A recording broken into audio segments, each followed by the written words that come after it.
there. Oh, wow. That was super loud. Hello, hello, hello. Hello there. How are you guys? Hi, Karisu. How are you? It's good to see you. Wow. I hope everybody's doing well.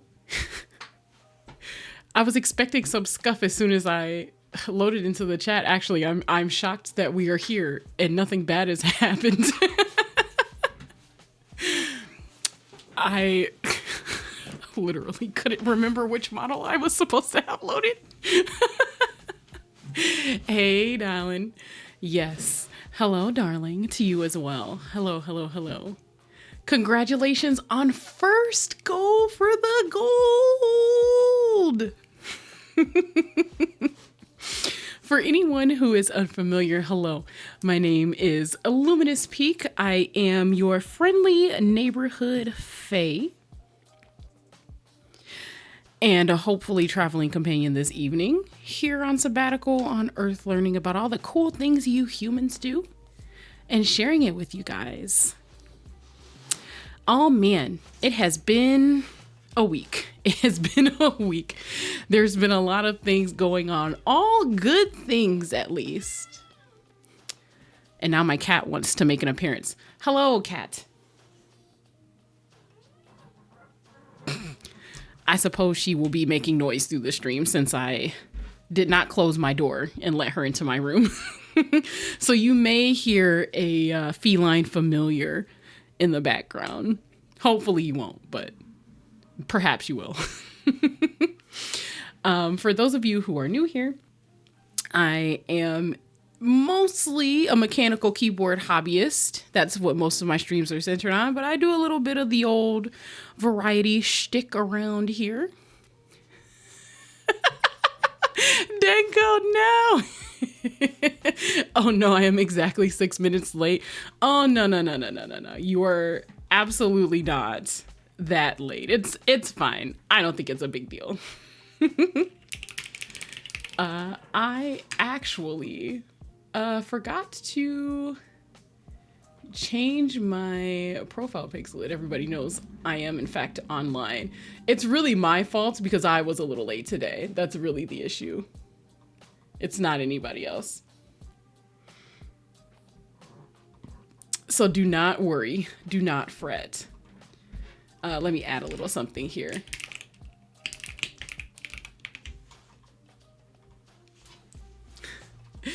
Alrighty, now all of China knows I'm here. All of Twitter knows I am online now. Would you like to stroke my pussy? Sure. If only you'd move that damn cat. Yes, that does seem to be how most people feel about it. Not you apologizing tonight, Bot Denko. Okay. You redeemed third. Oh my gosh. No second place right now. Get debated, future truther. Well, because of the redeem, you in fact did redeem. We shall say congratulations for third. Bronze is the prettiest color of the three to me, even though my favorite's silver. So congrats on third. Third's not bad. You're on the podium, right? You're up there. That definitely counts. Okay. So, man, I'm thinking this is going to probably be a long stream. I am feeling pretty energized today, and I had stuff that I wanted to discuss before the build. So I'm sorry to anyone who is here just to see the build. There are other things to discuss besides the build, unfortunately. So let's get to it. First of all, housekeeping. Ayo, chatting with Lumi. Yeah, normally I try to do like separate chat streams because I know I can talk forever about things that I am actually very excited about. And some people are actually just here for the keyboards, being completely honest. Dead King, hello, how are you? I have no clue where this burst of energy is coming from, actually. I almost slept through my alarm to be on time for stream. I heard there was cake. Not in this form, I don't have cake. If I were in my humanate form, I would have a little cake for you. If you know what I mean. Wink, wonk. So, a couple of housekeeping things while they're on my mind. I want to remind everybody about the little exclamation point explore option that we've got here. Consider my biscuits buttered. Is this the biblically accurate Faye? This is a form of the biblically accurate Faye. This is kind of an in-between sort of thing. A misty transition form, if you will. I think my full form would be a little too terrifying for most. I think the ghosty in between is a little friendlier, a little more alluring, a little mysterious, and possibly mischievous also as well. I can convey that Lumi. I can confirm that Lumi does in fact have the best cake. I'm not sure. I think in this case, Denko, we're like the two Spider-Men from the Spider-Man meme just pointing at each other. I've seen your cake. It's pretty fucking good cake. Just saying. Pretty fucking good. I'm quite lucky that I was able to see it also. I think it would drive most mortal men insane, to be honest. Hey, oh yeah. I don't know what's happening today, but I guess late night Lumi is just, we're just out here. I haven't had drinks or anything, I promise. Only coffee and like a baked chicken bowl. You know who doesn't have the best cake? I'm not bringing it up here, I swear. I'm just still mad about it.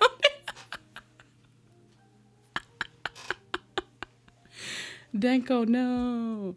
We're focusing on the positive things here. Okay.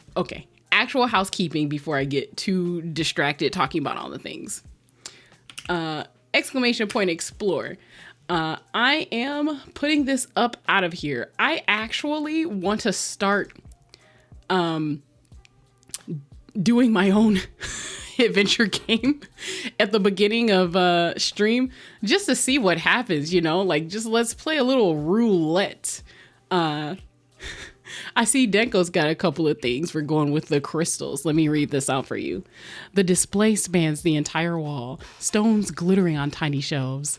Denko goes over and finds that it isn't locked. There's one that draws your eye and feels like it's calling to you. This tiny pearl cut crystal is translucent lilac in color.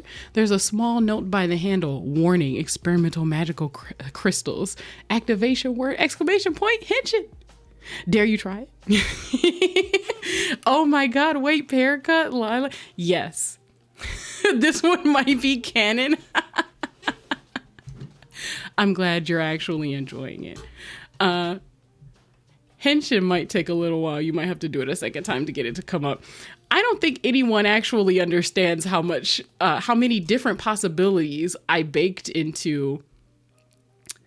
I can't believe, like, I baked a lot of different possibilities in there. Hit it again and see if it comes up. Sometimes Nightbot, like, is not good at catching up. Yeah, there you go.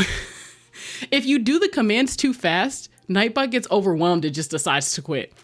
Something miraculous happens. Your clothes transform before your eyes. Your sailor costume looks like an elegant ice skater's dress designed in black and gray. The sailor collar has 3 stripes. The ensemble includes a pair of embroidered shoes and a ring. You're now a magical girl. There's a warm feeling in your chest and you feel some pressure. Your weapon is calling out to you.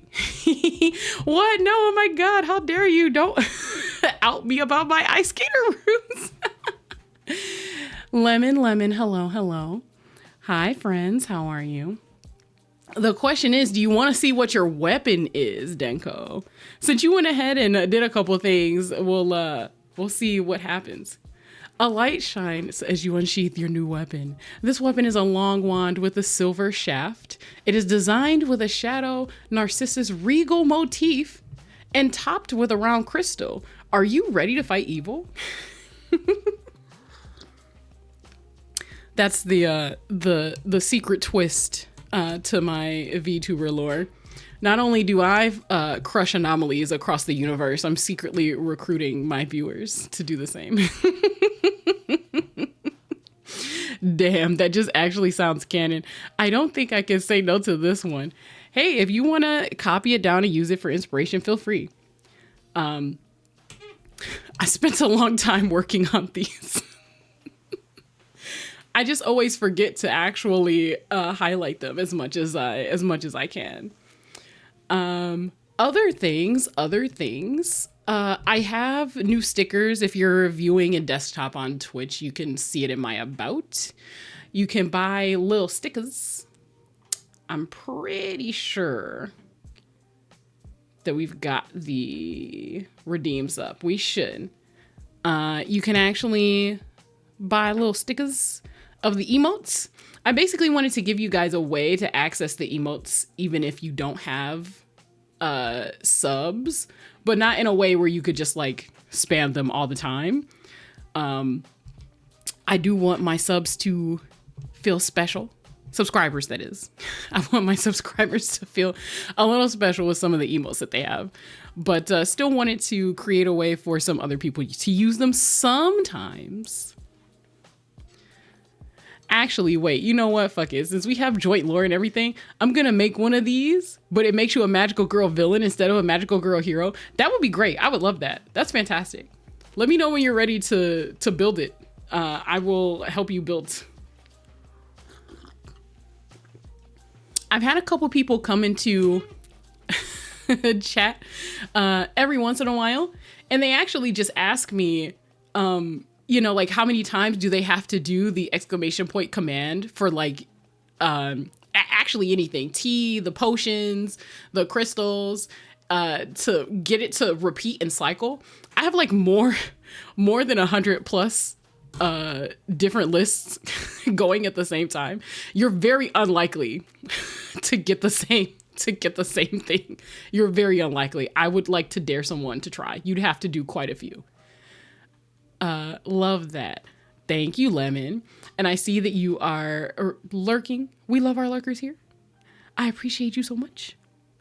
I appreciate you coming by. I know you've had a long day, actually.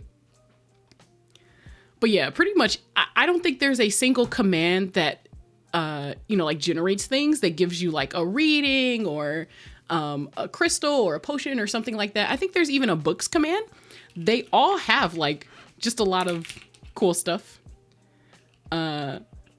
Is it books or book? Let's check and see. Yeah. The title is Invocations of the Eternal Desert Goddess. This book is not very clear, mostly due to a lack of proper references. If someone makes an effort to read it, they'll find that it has no useful information. To make things worse, one will eventually discover that the contents are original. Yeah, so just lots of little goodies here in the library for you guys to try to make things interesting. I want to start actually taking time to pick up a potion or pick up the menu or pick up a crystal or something, snacks or whatever at the beginning of every stream, just to like get some use out of the things I've coded for myself. Speaking of snacks, today I am in fact chilling with some tea. I'm going to try to remember to take frequent breaks to actually refill my tea. Listening, I'm just an old and in a sleepy time soon. It's such a great treat to listen. You are so sweet. Do not stay up extra late or anything like that. The VOD will always be here, but I am glad to have you here. I'm always glad to have you here. My tea is in a special mug that I got just for you guys, just for stream. You'll see when we go to the camera. First things first, this has been like a week in like the online, like general online spacedom. There's so many things happening all at once and so many people talking about so many different topics. There's some that are like kind of, I don't want to say like controversial, but people have gotten kind of heated about them. I'm not sure if I want to pick a fight by starting that sort of thing here, but just like sometimes I just feel like the internet should just slow down and like take a break and go like touch grass. I've had a lot of those feelings this week. Sometimes I will straight up just open up Twitter, scroll for maybe like 2 minutes and then just say, you know what? You know what? I don't think so. I don't think today is the day that we should do this. Just all kinds of crazy stuff. People questioning what artists charge for their services. People just acting a fool on the internet and expecting to be just expecting folks to just expecting folks to actually be on their best behavior on the internet is folly. I know this. But I usually expect there to at least be some amount of time where things are happening without like just blowing up straight up. And I don't think that has been happening. Twitter has just been blowing up everywhere and forever. Sounds about right. Sometimes it simply isn't the day for Twitter. Yes, absolutely. Most days aren't the day for Twitter. I have pretty good stamina, to be honest. I'm usually fine looking at things that are maybe not that great. I have a little higher bit of a meter than 10 minutes, Kurisu. But when it's like the same thing over and over and over and over and over and over and over, I just kind of decide, like, that's enough. That's enough. We're okay. We're okay. So to focus on some good things that happen and have happened on the internet, I got some cool OC art this week. I got some really awesome OC art in the last week, and I have more coming. So these are good internet things. Who doesn't enjoy good internet things?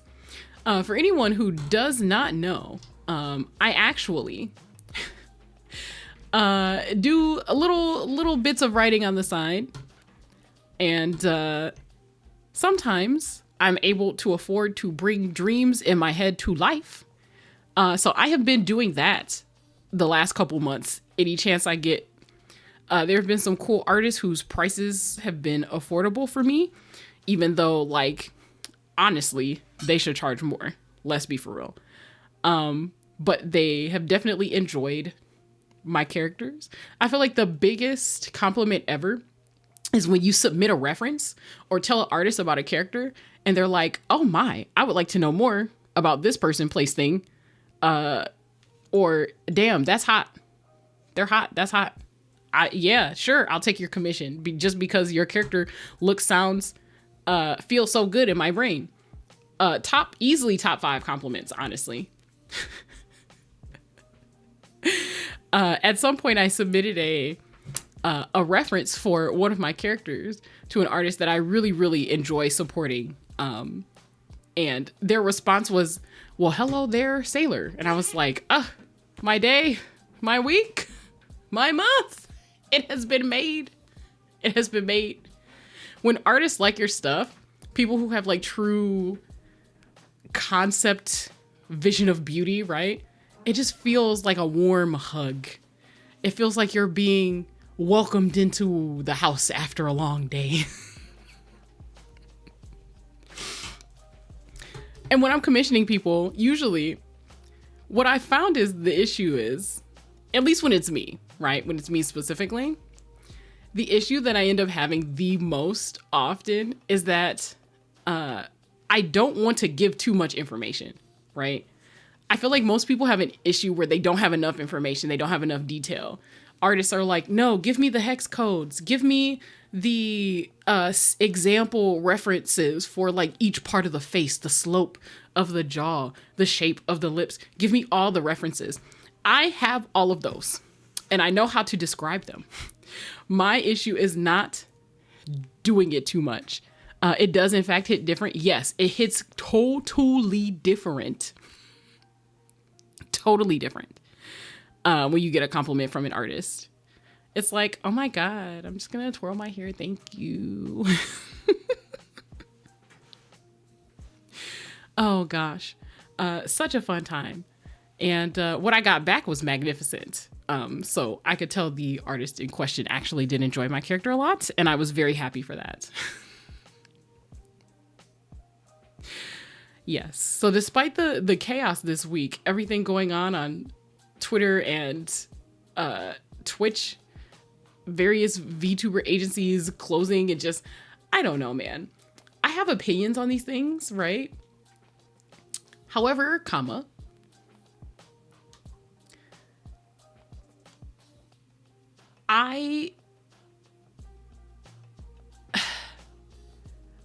I just want to have fun on the internet. Hopefully that makes sense. I just want to have fun on the internet. And I don't think that's a crime to just want to have fun on the internet. I've had a few people, like ask for my opinions on things, or they're like, hey, you should definitely talk about XYZ, and I definitely could. I'm not going to say I never will. I feel like if something's major enough, or if we're having like an ongoing conversation, for sure, absolutely can and will. But most of the time, I'm just here to have fun and enjoy myself and build keyboards and talk your ears off about keyboards.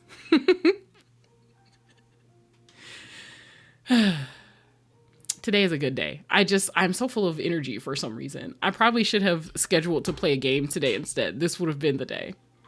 But we are, in fact, building today instead. I do have a couple of things to show you before we kick off. So let's cut our BGM really quick. And we're going to go over to the keeb screen. Cool. Are we, in fact, listening to things? We should be listening to... I'm probably just going to put some lo-fi on. Let's see. What type of thing are we going to listen to today? That's the real question. Maybe...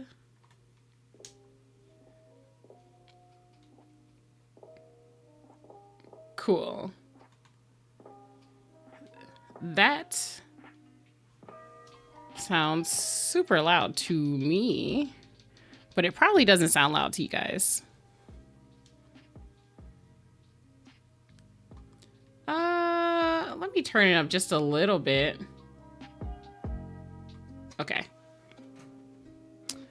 Can I take a moment to say again, I know, I'm so sorry, that your new scenes are wonderful and a delight, and I enjoy looking at them. They are candy for my eyes, like the good quality candy, where the flavor is actually what it's supposed to be. Oh, yes, these are my nails. Hee hee. These are, in fact, the nails for today. Let me adjust the camera real quick. I think we can go up a little more. Yeah, there we go. I am... Hang on, really quick. I'm going to shift positions. Sheesh. Why are we all the way up here? There we go. That's a little better. Yes, Twitch hydration. Twitch hydration jump scare. Cute board. Yes, cute board, cute nails, cute everything. I did, in fact, get some Twitch hydration. This is redeemed. Okay. Approved by chat. Crowdsourced. I figured I'd might as well get something that matches, the stream setup a little more.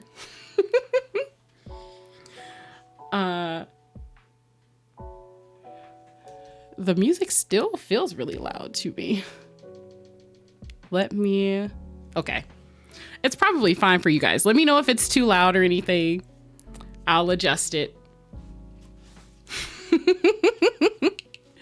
I am very happy about this board. This is actually an old board. I do think I built this on stream like a very long time ago. That's genuinely so funny. I have never seen that mug before, and now I want several. Yes, I did want to tell you guys about where I got this. This was definitely a purchase that I made from Etsy. I actually saw a post on Twitch from someone who specifically was talking about how they make these. So let me actually find the, let's see. I might have to actually search.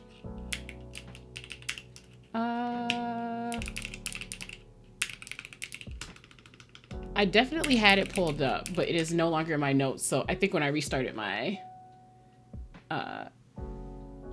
computer, it just decided to quit.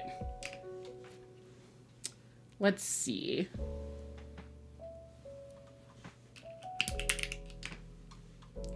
Yes. Okay. I'm actually just gonna pull up the link and just link it directly because I love this freaking mug. It is actually great.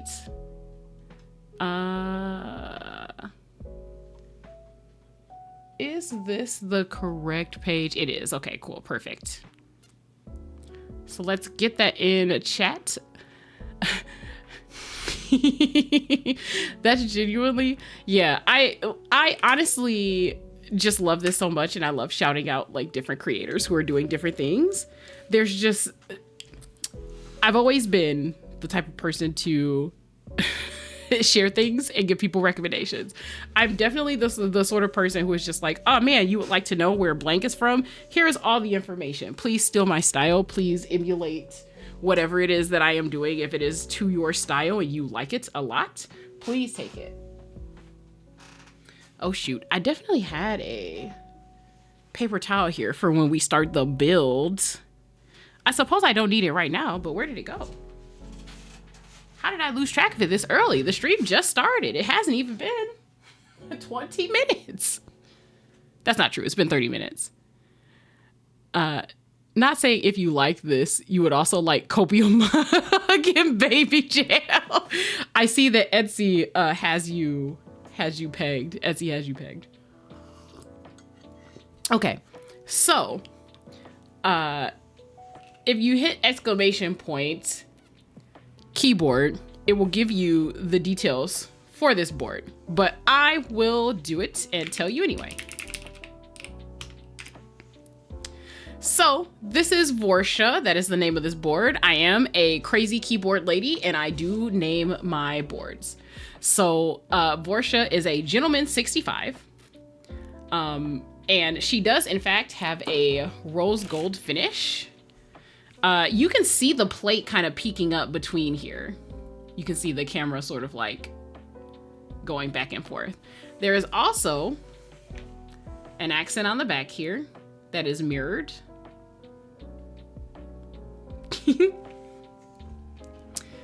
There's salmon switches in here. And this set is very shady, which is why it's in quotes here. For lack of better word, this is a knockoff set. I am so sure. It was listed on the site as GMK Owl, but that does not exist. I know that there is a Mume set that was made, and I don't think this is that set at all. That set has more brown in it, but that's just what this was labeled as. So we're just here. We are just here. I usually don't, support or condone, like supporting clones, especially if there's like a GMK run or something like that that's active. But this, I couldn't find it anywhere else. I did several cursory searches and I just like the colorway. I thought it matched this board so well. And I've been searching high and low for something similar that goes really well with the rose gold accents on here. So I think this is just gonna be the permanent set on this. Vorsha is gorgeous and may have accidentally given me a script idea. Not the script idea making sense. That's awesome. I hope that your brain runs with it and that you come up with something beautiful and gorgeous. Also, I've had a couple people ask me about this desk mat. It is, in fact, a skull. As we all know, Lumi loves her skull daddies and mommies. There is, in fact, a skull here. You can see the top of its teeth down here. This is actually a desk mat that was designed by someone in the keyboard community. The cat hairs are just gonna ruin me forever. His name is Alex Odos. You can find a link to his streams at the bottom of my profile, actually. But he designed this mat and put it out, and I bought it from Space Cables. So you can find that there if you're interested. It's okay, I'll force myself into work mania one of these days. You know, I don't know what's worse, you having work mania or you not having work mania. They're both kind of, you know, like, you feel me? They're both not ideal. They're both not ideal.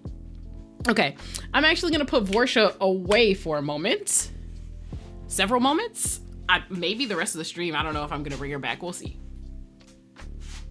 No, where do I put? How? Where? There's so many things happening. Okay. Alrighty. I actually straight up just sat her on the ground. That is what happens. Actually, I have a box here. I can put her on top of a tasteful looking box. Ugh. Okay. So I have things to show. They are both the worst, but I prefer the work mania. Yeah, okay, that's fair. The first thing I want to show, and these are just, I guess we're just doing a little personal show and tell before we get into the build. I got a new tarot deck. This is the guidebook for the tarot deck. This is the actual tarot deck. This tarot deck, if you can't tell by the name here, Tarot, it is themed on monsters. It is themed on mythical monsters.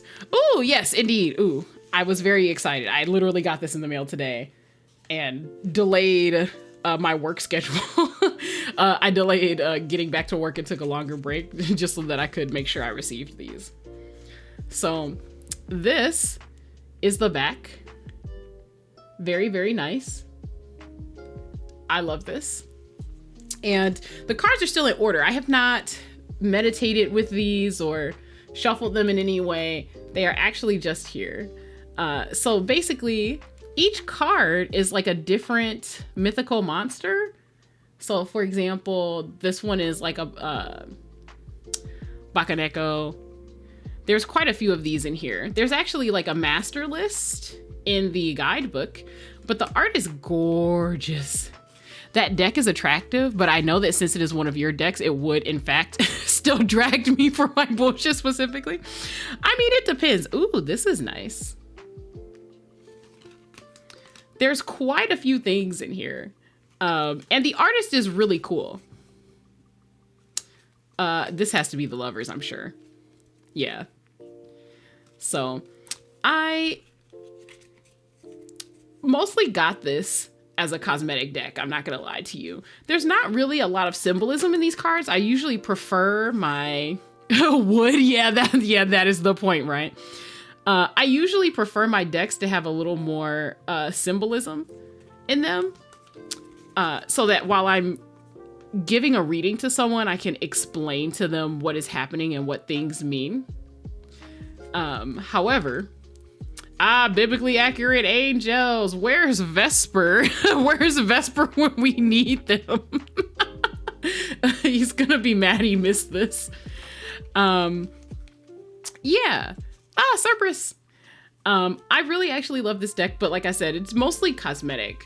Some folks are fine with decks that don't have like all the symbolism and stuff in them. But I feel like there's a better connection when you're giving someone a reading. Oh, look, Lemon, it's Mothman. I know you're into Mothman, Lemon. Oh, right, I was writing that. I should get back to that. Of course you were writing it. Of course you were. But yeah, the general goal for me, my husband, whenever I do readings is so that the person, this one's beckoning, that's crazy. I want the person to be able to follow along. I feel like when you can follow the reading a bit more closely and you sort of understand some of the symbolism yourself, there's a deeper sort of like connection, you feel me, to the meanings, the warnings, the you know, I just feel like it just works better for reading when the symbolism is there. But I totally understand also that some people are in it for the mystery. This is sexy. That's sexy. That's got to be like a werewolf. And so this deck is purely cosmetic. Maybe if someone I know is drawn to it, maybe I'll use it. Usually if I go out and I'm practicing, if I'm practicing doing readings, usually I'll take multiple decks with me. I've had people ask me before, why do I own? Okay, so these cards do have meanings, yes, in terms of like why each monster was chosen, but it's not telegraphed as clearly, right? If you don't know anything about the monsters. That's basically what I'm saying, Denko. I prefer there to be like more rudimentary one-to-one correlations so that the person I'm reading can follow along a bit more easily. Yeah, that's basically what I mean here. All of these monsters do have like elemental affinities and things like that that do relate to their to the cards or to the general meanings of the suit in the cards. But I just prefer easier, more like fundamentals. I like the fundamentals because they help people understand a bit better. I would prefer not to have to go through the entire lore of a creature to get them to understand why I'm reading the cards the way that I am. It's okay. You can just do reading for me and then I'll just, hello, I'm barking directly. Several of these have me barking directly, to be honest. Arr, arr. I suppose I should have done a deeper bark. I actually really like this one. I'm a fan of dragons of all kinds, actually. Oh, this one. This is it. Snakes and foxes. These are me. These are for me. Yeah. Lumi bark for free. Only because it's late at night. Only because it's late at night. You guys get the first one for free. The first one for free. We're not doing any more barking. We're not. A marriage. Yes. But yeah. I've been asked on several occasions, Lumi. Oh, this is great. Lumi, why do you have so many decks? Because I do have quite a few. And the reason why is because I want the person I'm reading, when I'm reading, to feel connected to the cards, the purpose of the cards, the purpose of their question. This is also sexy. And the reading itself. And if the person being read, the quotient, right? If they are not comfortable, querent is the word.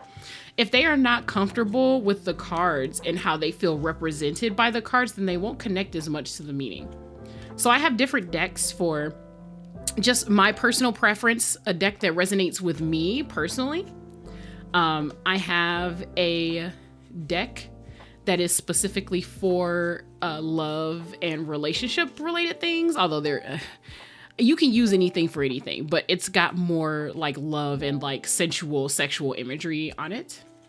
I have a deck that is completely gender neutral. There are no gendered terms, so no king, queen. The page and the knight I think also have been changed to different words maybe as well. Not Ayo for free. Oh my god. Carissa, why are you like this? That's terrible. And so I've also got, I've got a deck that is the reversed meaning foremost for people who are like very serious about trying to deal with their problems. You are definitely not helping, Carissa. Oh my God.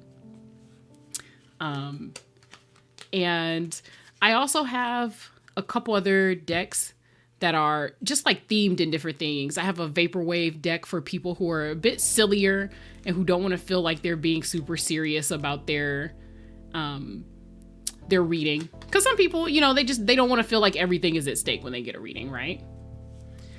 And I've got a couple more that are just like for different occasions, different, you know, maybe appealing to different styles. I'm marrying this entire deck with their consent, of course. That is, in fact, the theme of the deck. I do have the card of the artist, and as soon as I'm done going through these cards, I will, in fact, show the artist. The copyright was on the guidebook, but I'm gonna show. This is sexy to me, personally. I'll show it off because I'm really excited. Yes! Yes! This is it. Yeah. Snake Dragon? Yes. Yep. I'm seriously intrigued about how they tie in the meanings of the cards.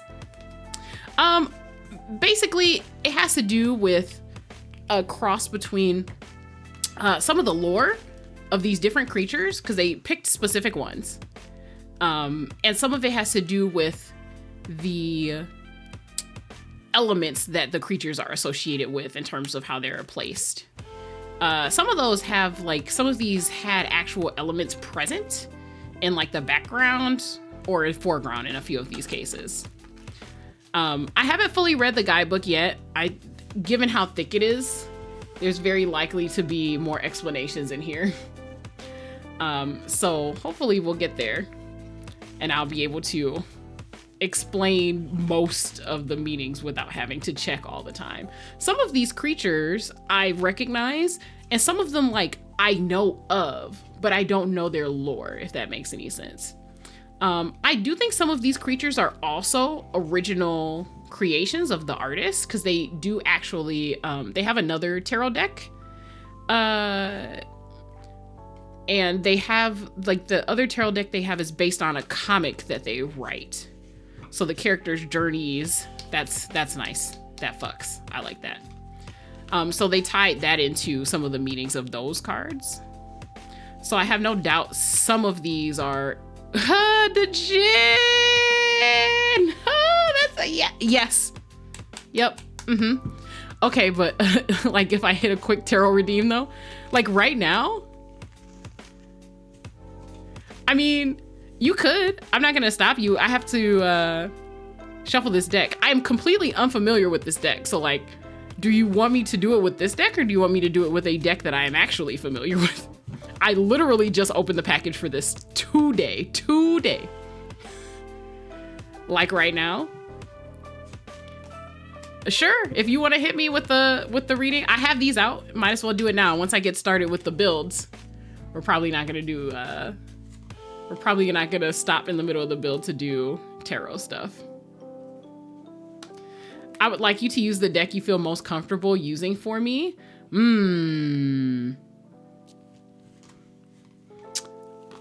Can do. I saw this one when I was fanning through these cards a little earlier.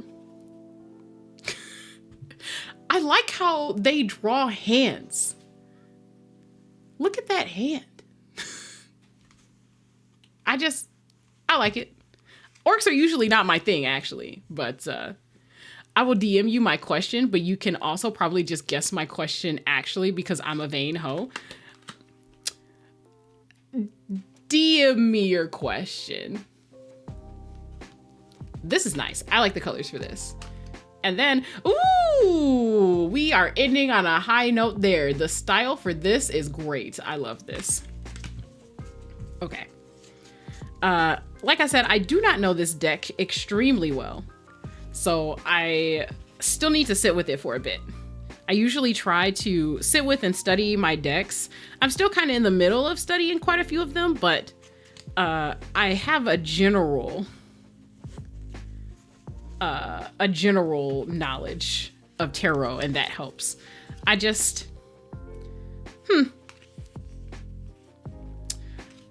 Okay, so they actually were sorted, it looks like, by number and suit. They were not put in like actual card order. And they do tell you what's featured in the cards.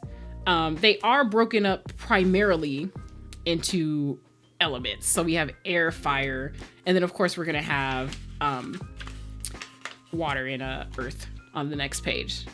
So it looks like this is how they categorized it, Kurisu, primarily. It is primarily elemental associations.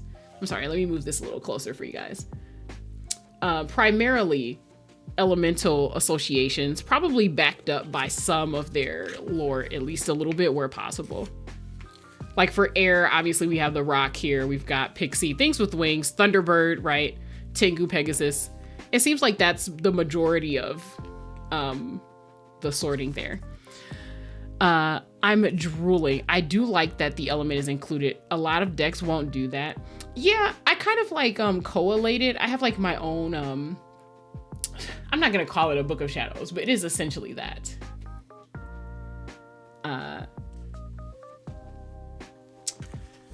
Okay, I have received your question. I also really like the featured, like the major arcana that we have here. They definitely took like the most well-known, popular major types of creatures from different mythologies and made them the major arcana, which makes sense to me. I think that's pretty great. And then here they just have more specific meanings with the art and whatnot. And it does look like they kept to traditional tarot meanings. So if I can, in fact, read the elements here, it probably wouldn't be that hard to do a reading with these. But I'm actually not used to reading with the alchemical symbols, so I do not know them by heart. I feel like just because my brain is going to be required to know them to do a reading, I'm just going to like fucking blank out. I'm so happy Perryton made it. Perryton needs more love in my O. Absolutely. I mean, we've got 78 cards, right, in a standard tarot deck, so there's just a lot of room for a lot of improvements here. Actually, you know what? I'm not going to try to stuff it in there. We'll just put this off to the side for now. I did want to take a moment to show you guys the card of the artist who did this. It came in the mail with the package. That's Arrow Zero. And I believe that their Etsy shop is also named Arrow Zero. So there's all the things that you need to know about that. Men Plus Monsters is their comic. And they tell you here, all links on this card are for 21 years old, mature adults and contain not safe for work, explicit adult art content, which is very true. I've seen their content. So these are like all of their things. They do have a shop.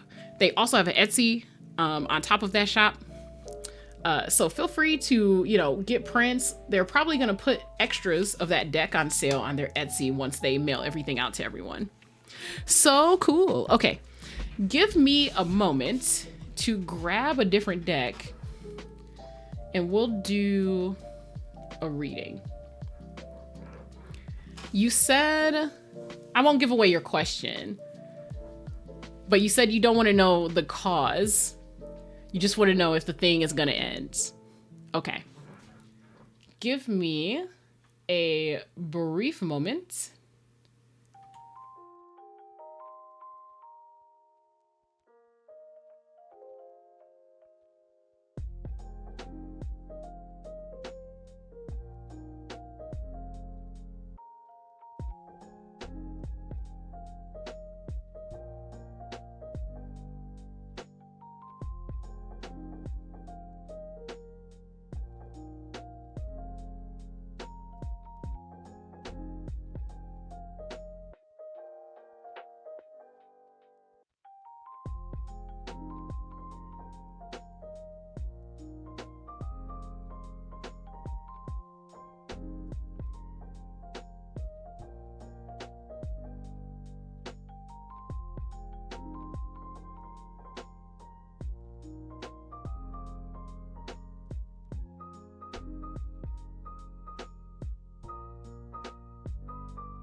I've decided we're going to use the Marigold Tarot. This deck is, in fact, an homage to the cycle of life that is present in all things. And while that is ultimately the theme of the tarot altogether, I do think that it's a viewpoint that is especially useful here, especially since we want to know how or when it's going to end, that sort of thing.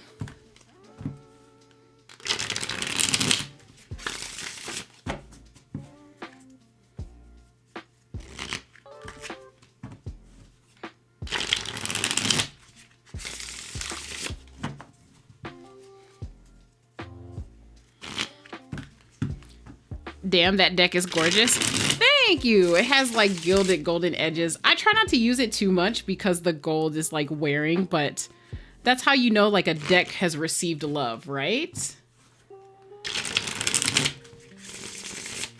While I am shuffling, Denko, please, please, please focus on your question, the specific nature of your question and the type of answer that you would like. I am hoping with my whole heart that my cards will, in fact, decide to not be mean and bully you. I feel like whenever I do a reading, what actually happens is my cards just say, essentially, you know what to say. Why are you bothering us?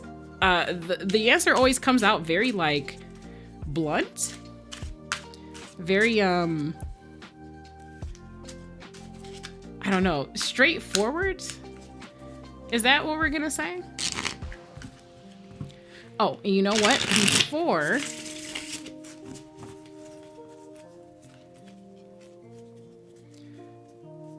first of all, I'm going to cut this before I draw. And before I draw, as selfish as this is, I am in fact gonna leave you really quickly. Again, I won't put you on the BRB screen this time. I'm gonna top off my tea. I will be right back.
I have returned. Hopefully you can hear me and everything.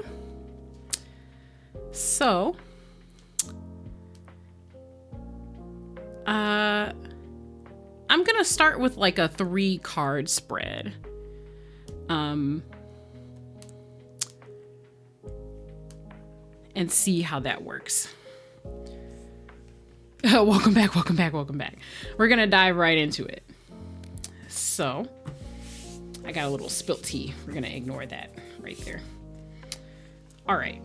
So we're gonna start with a simple 3-card spread. Boop. Okay.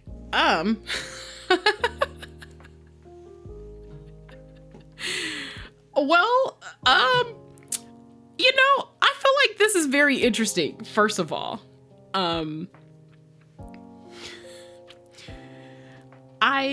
I do not know. Okay, so let's just start, right? So I'm just gonna start with overall because this isn't super zoomed in. I don't know how the glare from the headlamp is affecting these. So this is the 6 of Rings upright. the Seven of Wands reversed, and Two of Cups. That's where we're starting. Generally, when we do 3-card spreads, the thing is sort of like past, present, future. So we'll just start from there. I feel like that's the best interpretation to start. I didn't do anything complicated with this shred. No, Nightbot. It's a joke. I'm sorry. Yeah. So here's what we'll say. We're going to start with the Six of Pentacles. So basically, six of here is like, it says rings, but rings here are basically pentacles in this suit.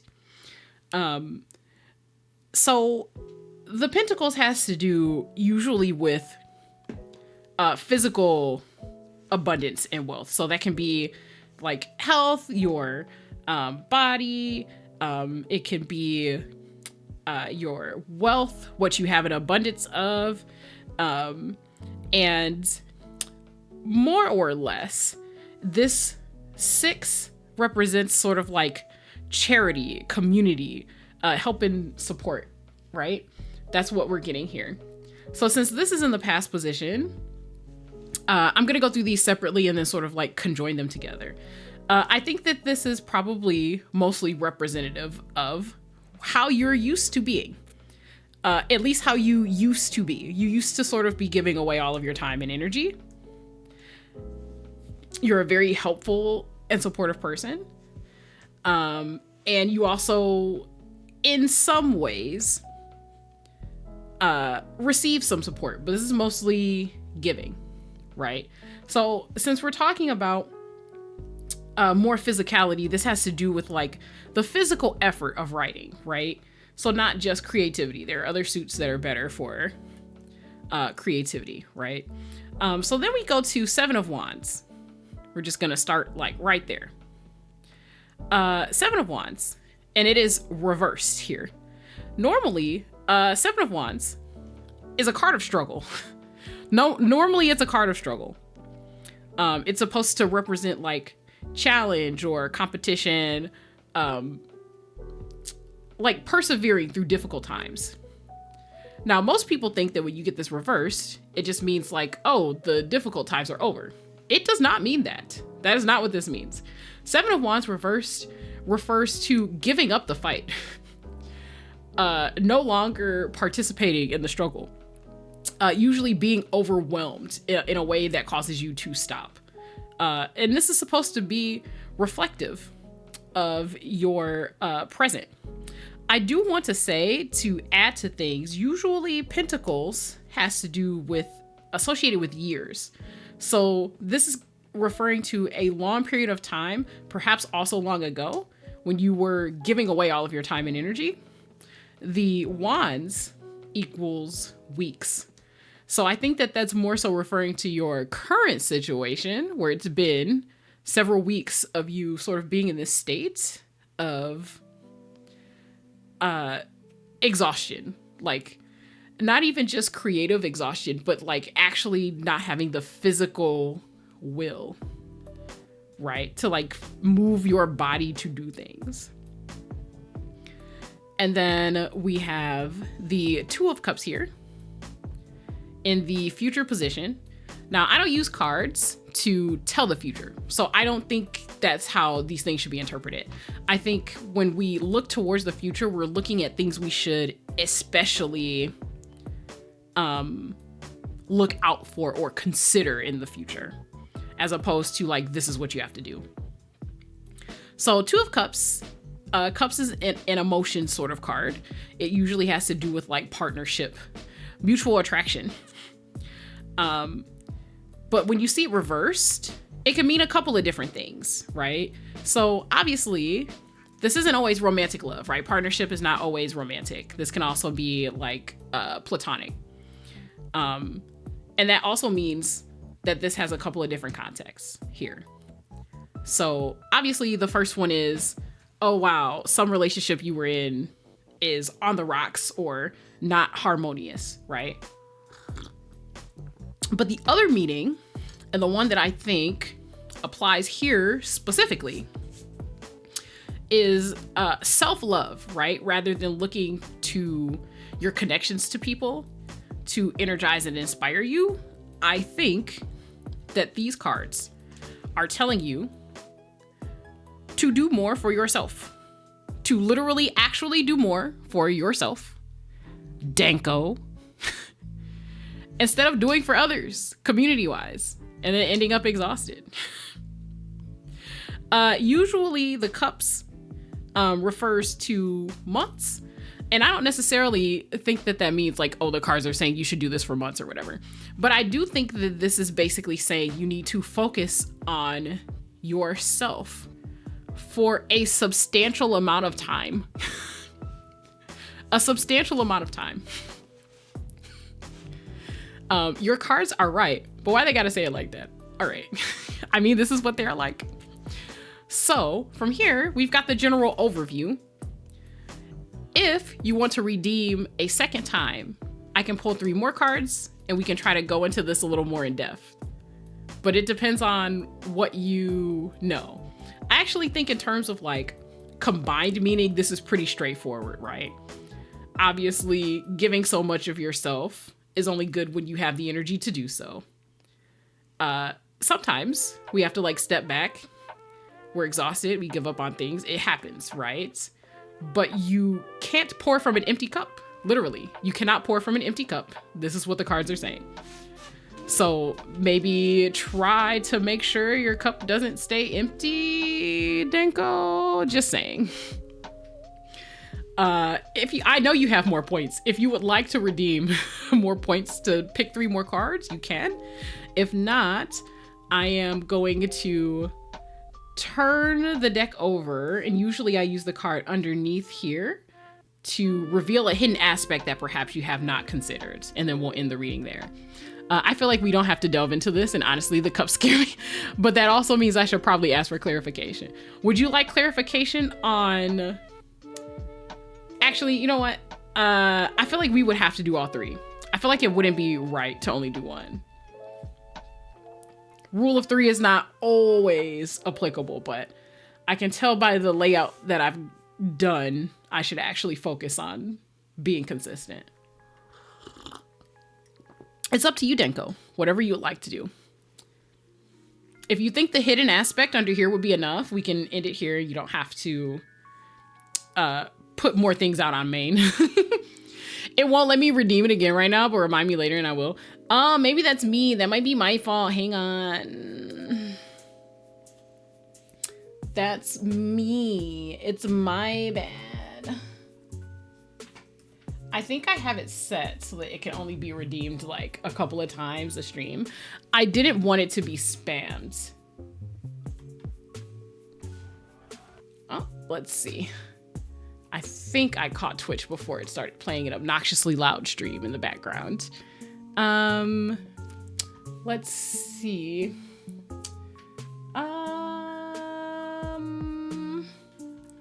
Let's look at channel points. Do.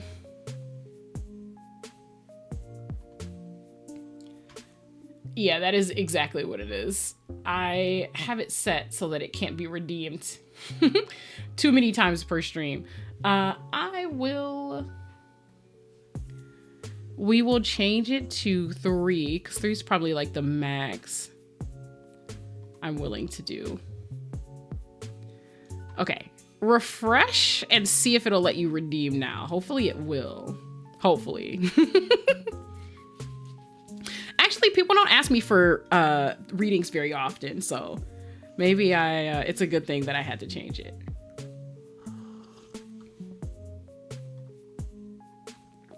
I'm taking a look myself to see if it'll let me.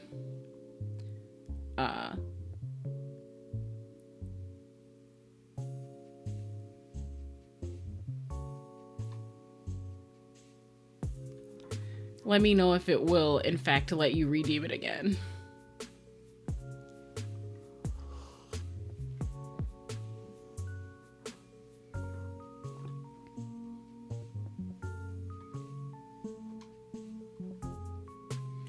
I just tried to like show it myself, but I'm super dumb, obviously. I have like infinite points on my own channel, so it's like, what the heck?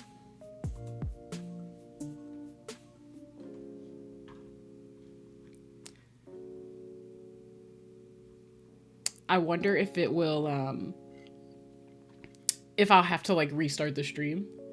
That's fine, that's fine. Since I had to edit it in the first place, I will do the next tier of redeems regardless.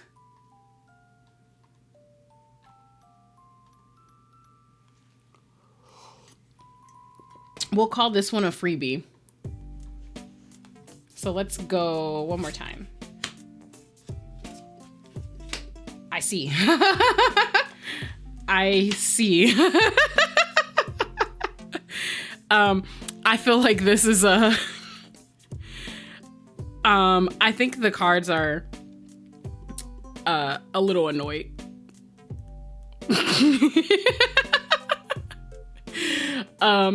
I think these cards are saying you understand it already.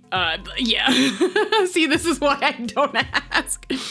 Okay, so going through this really quickly. So we have rings or pentacles. We have the Empress, which is a face card, and then we have the 9 of Wands. So these are this is one major arcana and 2 minor that we've seen before, right? So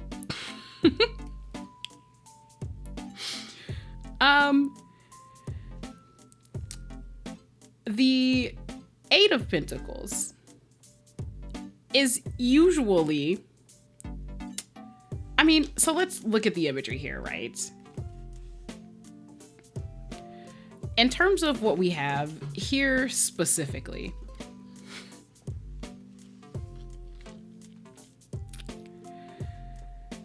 we have hands gesturing in a symbol. There are also flowers that are blooming on the outside, right? I feel like it's important to note that the story of the pentacles, or the rings in this case, is typically sort of like going without, being without, working hard, saving and conserving and persevering, and then reaping the rewards. I feel like that's very important to note here. And so having the flowers poke up here in the imagery is a really good indicator, right? Like, it's a pretty good indicator that more or less we are dealing with coming out on the better side of things. Unfortunately, also, this is reversed.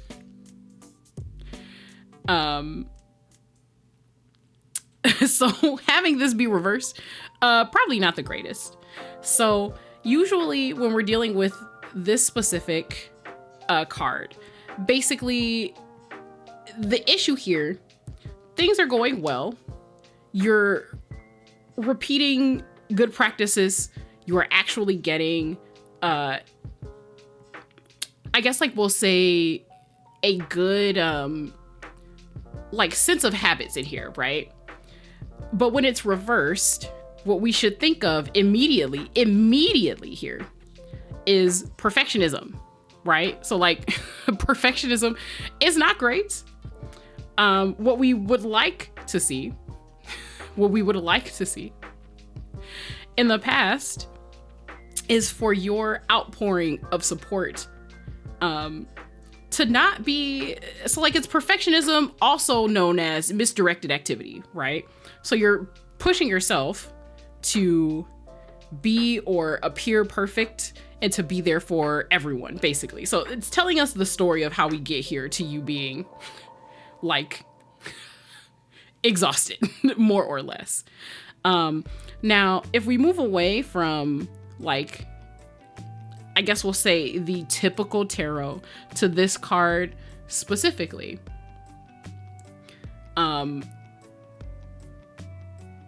basically the rings here represent something similar, right? It takes time and practice to create these rings. To have a finished product, you have to commit to your craft, right?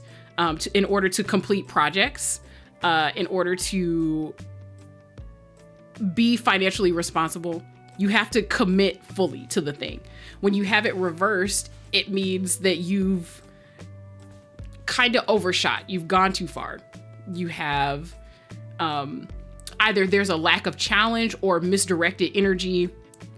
Either way, you're doing too much in not the right way. And I think that that's a direct description of this behavior. Personally, I think that that's what's happening here. The Seven of Wands was struggle, giving up on your struggle.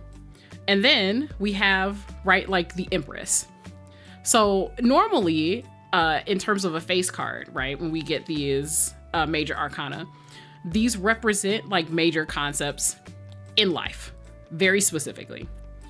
The Empress, also in that same way, basically represents like the pinnacle, supposedly, the pinnacle of, I guess we'll call it like the feminine, I guess things that we associate with the feminine is what I'll say. So not being feminine yourself, but like the sort of imagery and practices and habits that we invoke, right? We can see here that this queen is sitting on a throne and she is decked out. Look at all that gold, actually covered in it from head to toe. So this is normally a good card.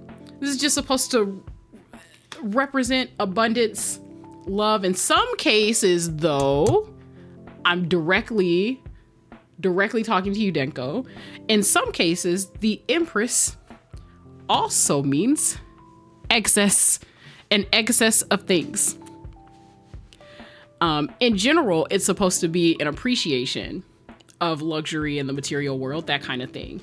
But I think in this case, we're getting the rarer meaning of just doing too much, wanting too much, grasping for too much before you fully are ready to get back into it. What do you mean I have too many unfinished Google Docs and even more drafts on Tumblr? Yeah, I think that this card, in the context of this greater reading, especially because we have Nine of Wands, right?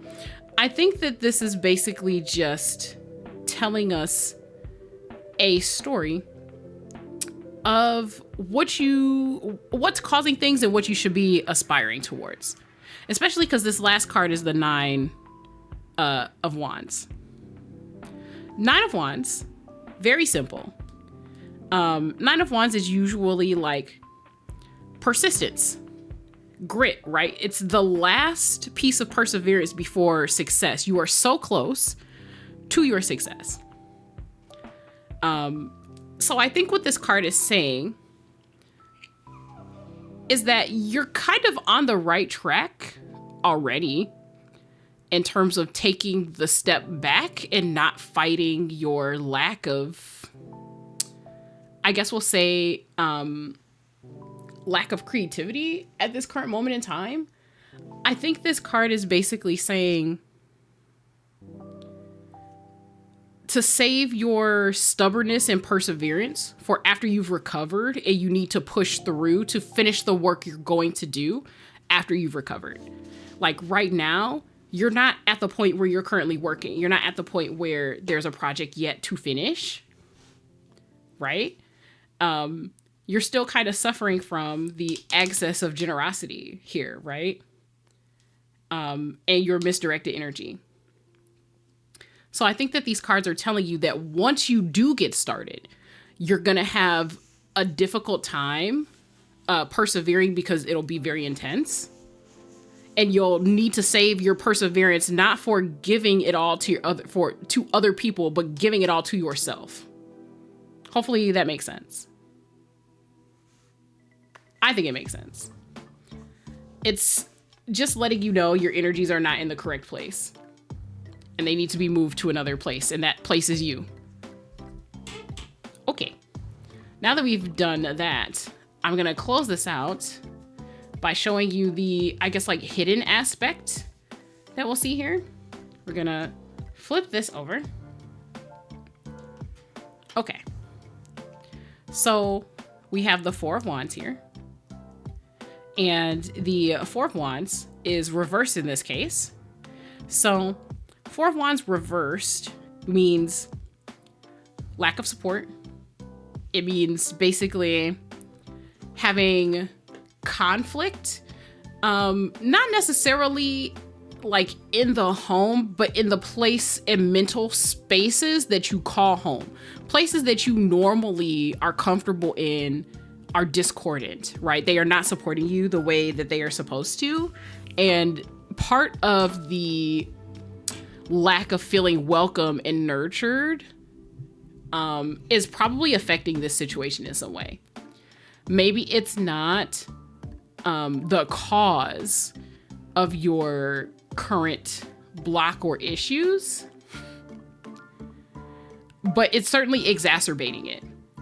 So basically, I think the point of the cards telling you this is so that you're aware and you can regulate your response to this better and hopefully redirect your energy and focus to the things that will actually serve you and not the things that don't. Because you pouring your energy into fixing other people is not, it's not helping. Ouch, not the cards just telling me how it is on main. Yeah. You have to take care of yourself and look out for yourself. You gotta prioritize you. And the fact that you haven't been doing that is definitely gonna stop you from achieving what you want. I feel like these are all things you know, I'm not gonna lie. Okay, let me scoop this up.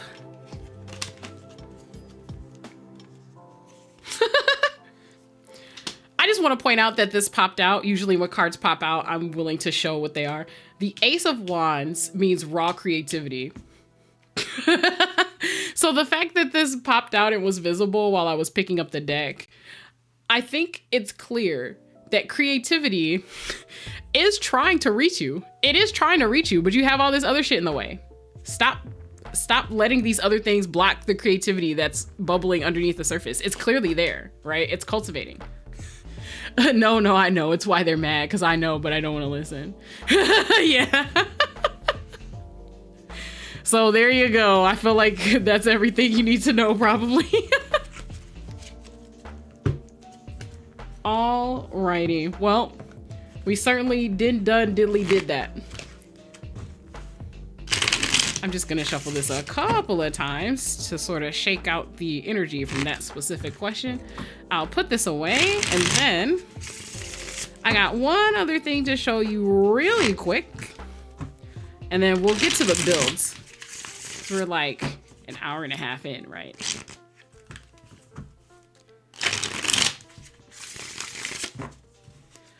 Sorry about taking breaks and stuttering a lot, by the way. I get nervous when I'm reading on camera.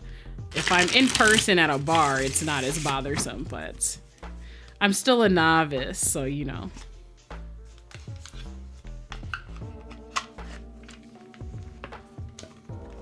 Okay, here we go. Let me put the cards away.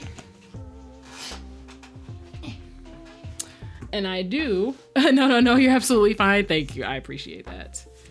I am going to, well, first of all, hydrate. And the last thing I wanted to show you was this really cool. It's a cutie. It's a cutie. This is actually a taser, legitimately. I got this in the mail. I have a basically I have like the emergency whistle version of this that just makes like a loud alarm noise when I walk around. But this is Wisp. Wisp is his character name. Also, just like, oh my god, look, please. He has a little booty. He got a little booty. There you go, that's better. You can see the shadows. A little booty. I actually love Wisp a lot. This is from Tiny Protectors. That's the brand name right there. You can see it right there. They actually do like a lot of cute self-defense items. Oh my god, that's actually so cute. Oh my god, yeah. So it's got like an on switch, and like basically it's in the off position, nothing's happening. And if you slide this up, it also doubles as like a light. I'm not sure if I can show this on stream, actually. I don't know if I can actually show this off on stream. So I'll keep the lid on. It also has this really neat pull cord right here. That's like a wrist thing. Basically, if this is pulled out, then the stun portion won't activate. So if someone like tries to snatch it from you to like use it against you, they actually can't activate it if this pin isn't in here. So it's very thoughtful, like strap. I just thought it was great. I enjoy having cute accessories while I'm like out and about. The emergency whistle I got like maybe a couple of years ago. And it basically looks just like this. It's just a little shorter. And it has one of these in here as well. But basically when you pull it out, it lets out like a siren. That's it. I just wanted to show this off because I think he's so cute. Just actually very adorable. I'm about to buy so many. If you are in fact interested, because they have other characters as well. For their stun guns is what I guess what we'll call them. They've got other characters. And they are, a lot of them are available for pre-order, I think. Some of them might be available now just directly for purchase. And that's Tiny Protectors. Very cute, very adorable. I'm gonna show his tushy one more time because his little tushy's so cute.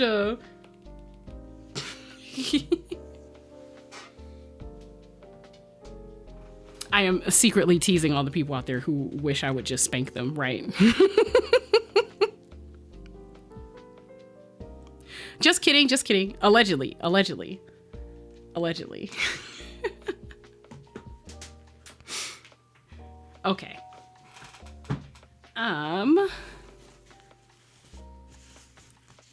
Alrighty, now that we're done with that, I suppose we'll actually like get started with the build for real.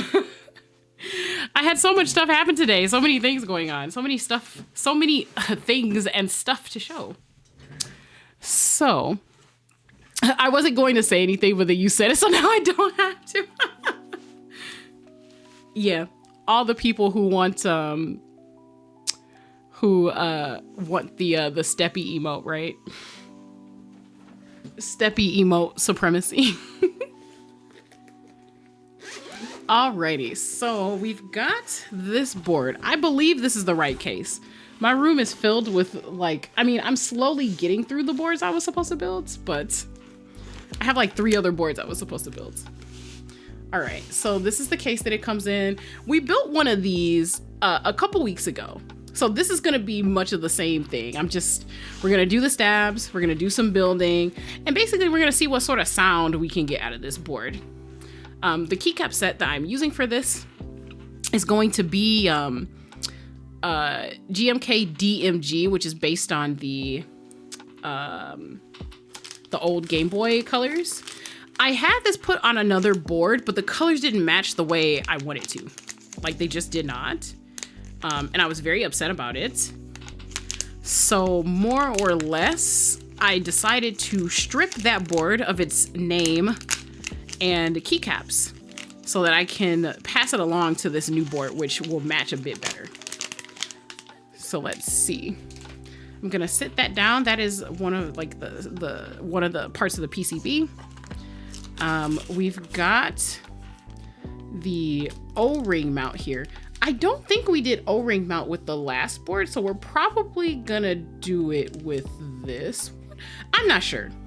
So like I've listened to some sound tests and I do not like quite how it sounds with this. So I'm not sure. Maybe we'll use the dumbbells again and hopefully the different plate material will give us a different sound. It's very interesting how the parts come together. Let's see. We've got more feet. We've got the gaskets in here.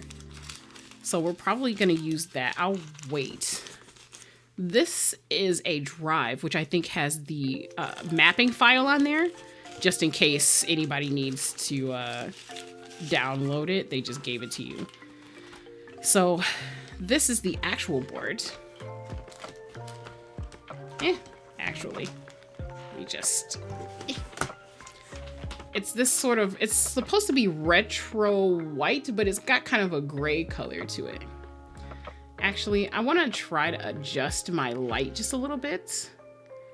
Everything is skewing just a little bit yellow. Let's see.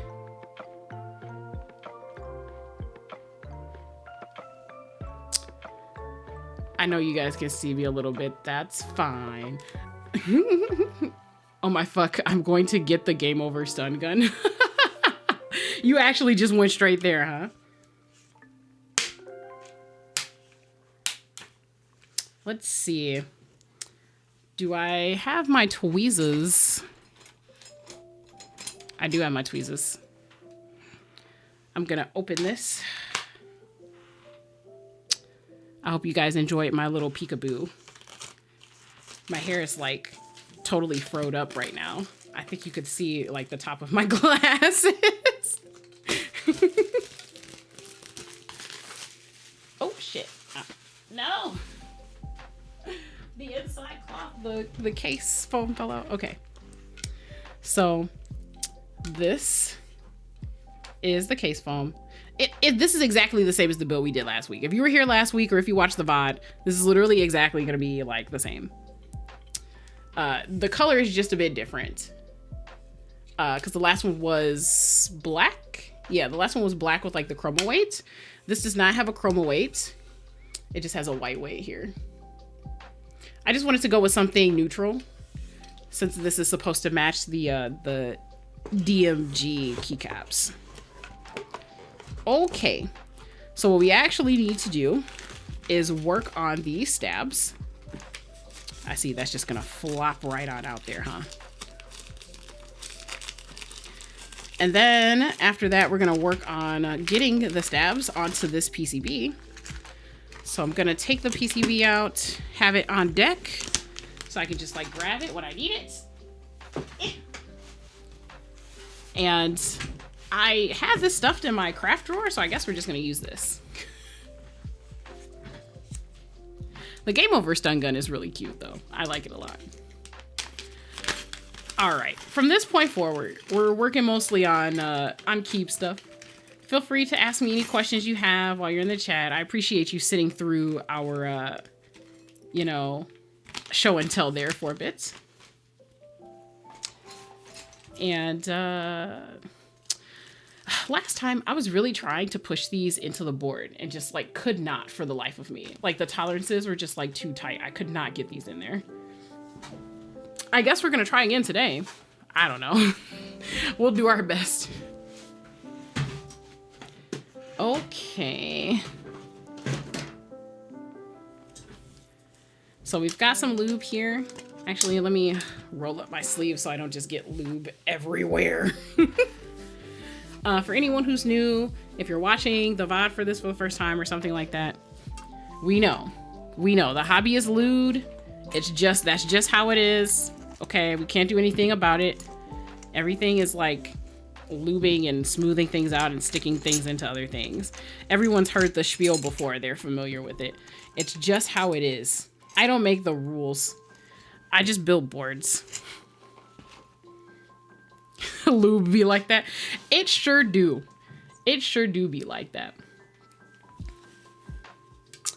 Actually, this would probably be better. Also, the wires and everything are just, they're all over the place.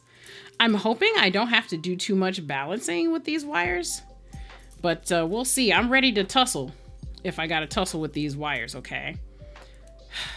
When I did the last Neo70, there's like a tick on like the right side of the space bar. It's gonna haunt me for the rest of my life until I take the board apart and fix it. It's gonna haunt me forever. So we're gonna try to make things better today. I did my, oh, that's the wrong brush. I did my absolute best to try to balance those wires, and everything else came out fine. None of the other ones are ticking. It's just the space bar. Space bar is like the most temperamental one. So we're just lubing the inside of these housings. If you've been to one of my streams before, you've definitely seen me do this before. But again, if you have any questions, if you're lurking and you have any questions, just let me know.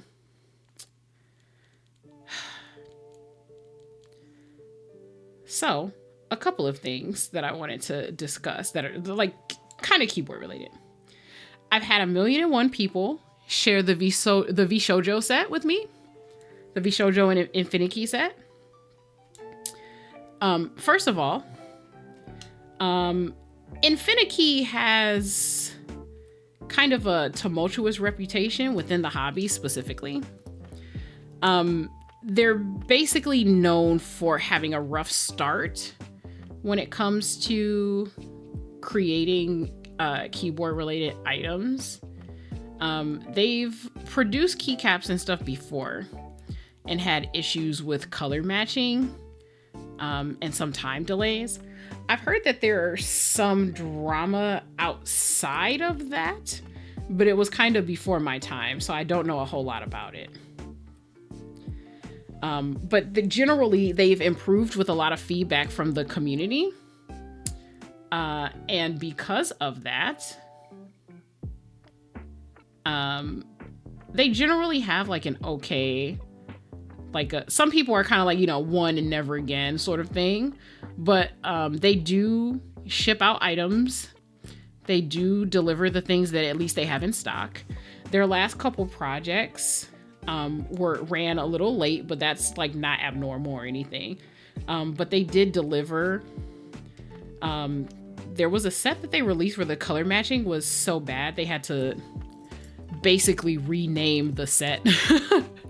Basically rename the set something else and sell it separately. But they did replace everyone's initial set with like the corrected version, if I recall correctly. So they definitely have like a, I guess you can say, sort of reputation in the custom community. Especially because like they, you know, don't scam anybody with their in stock things, at least. So there is that. I don't like the colorway for Fruit's keycaps, but I think it's a fine set. Like, and if Infinity is making it, then it probably has decent compatibility, right? So for anyone who doesn't know about compatibility, basically a lot of custom boards have resized keys.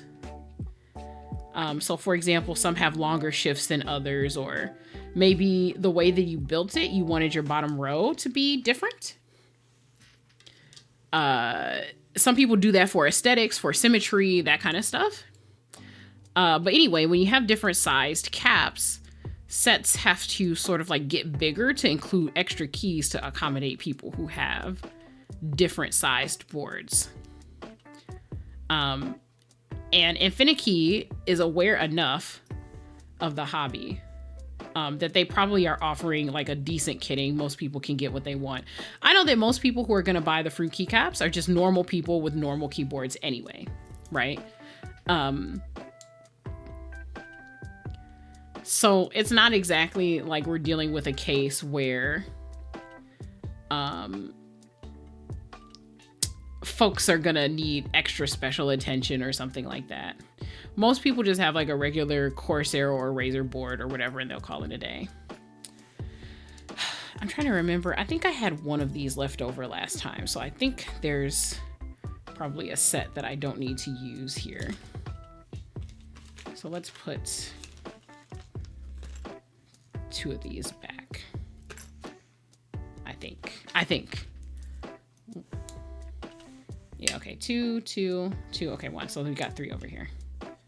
I think that's all that I'm gonna need. But yeah, I didn't like the colors, and that's kind of why I didn't like share it. That, and I mean, she's like a big commercial, you know, like sort of thing. I usually just share the stuff that I am personally interested in, because I essentially I'm just sort of like giving away free promo to the stuff that I'm interested in. So I figured the least I can do is just be interested in it if I'm going to share it. I don't want to like share stuff that I don't care about, especially if I'm not, you know, like being paid. But I saw it. It's probably very good quality. Infinity does decent work. They've already got pictures of the cap, so it's not like this is someone's concept that they were trying to bring to life. These are like pre-chosen colors. They've probably run through all the samples and everything. And they might have even taken pictures with like a prototype for the ad that came up. I'm not gonna lie, I didn't even know there was a new keycap set. Yeah, so like I saw it on Twitter first, but I also saw it in one of the recaps of like VTuber activity on YouTube, because I watched several to try to get like a different point of view of what's going on.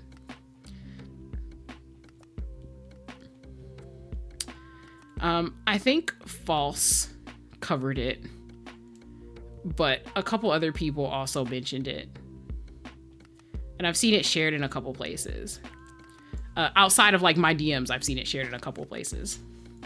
Of course, you know, I got the DMs that were just like, hey, have you seen this? You've seen this, right? What do you think? Is it good? Are you gonna get it? Hey, Lumi. Hey, Deco. Hi, Bess. Streaming a little later than normal. Cool, though. Yeah, I'm streaming later than normal today. I considered attempting to stream earlier, but the way that the day worked out, I did not have time to stream earlier. I tried to cram it in, but it wouldn't go. Alrighty. Yes, I'm very aware of what I said. Thank you. But yeah, I think it's a nice keycap set. I know people who would love that keycap set. I know people in the custom hobby that would love that keycap set. In fact, I mean, I know that not everyone is into the keyboard hobby specifically, but quite a few of the sets that have come out in an unofficial capacity have been based on waifus and characters that people like. Frost Witch, which is a set that's themed after Amelia from ReZero, is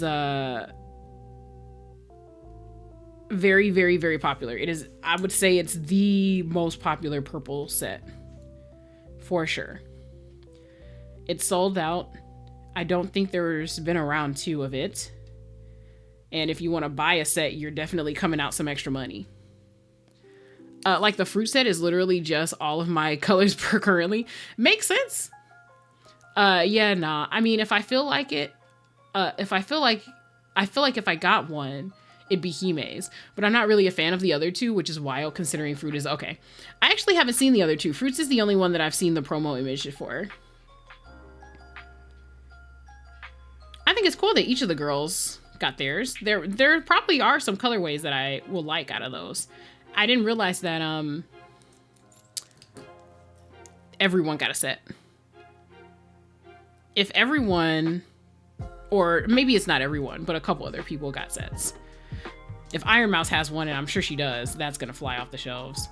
You already know. I mean, first of all, it's Iron Mouse, but also bitches like pink.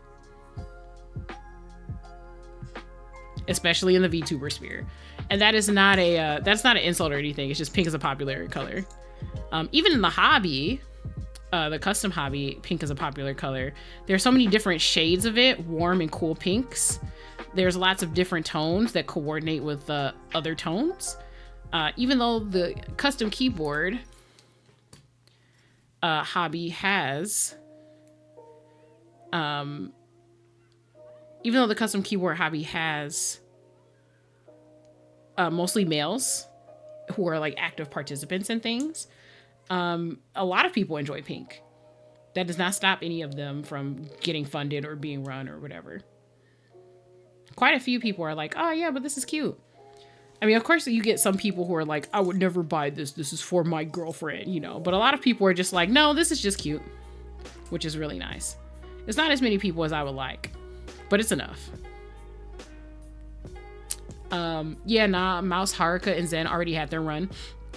I don't know if they ran theirs with Infinity though. I remember there was another set, but I'm thinking of the I'm thinking of the HoloLive set that I absolutely did not like. I did not like the compatibility or the colors or the finish or like the general overall quality that those seem to have. I was not a fan.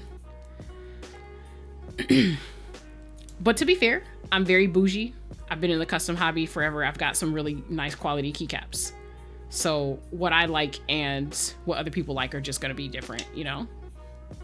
People went wild for the mouse set. I'll have to look it up and see. Of course they did. People go wild for everything that she does.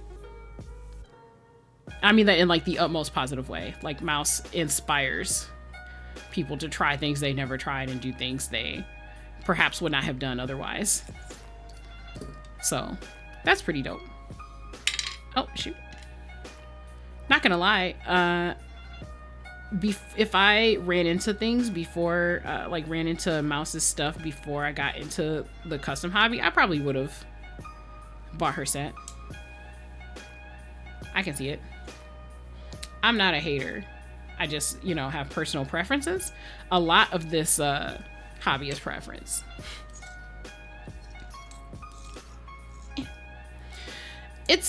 So here's the thing. There's like a lot of different sets that come out that are like themed on different things. But there's like, I'm not even sure how to put it. There are different categories of like keyboard vendors, right? So there's custom vendors that are associated with the hobby, right? These are like people who participate in, you know, like keyboard meetups. They help collaborate on projects with other people in the hobby. They talk on the boards. They show pictures of their boards. They're, you know, like on the forums doing things that like they're actively participating, right? So those people go into one category, and usually if you're well known enough, you're kind of trusted in the community if you've done a project and you've delivered it on time, right? So that's great. That's one category. So if you're trusted and people know you in the hobby, you're an enthusiast. And that's like several people. Sometimes people become personalities because they stream, and then they end up getting collaborations to do things. Those folks go into this category as well. Then you have folks that have bad reputations, you know, people who ran projects but like got overwhelmed and didn't really deliver, or delivered but it was super late, or there were defects, or things were not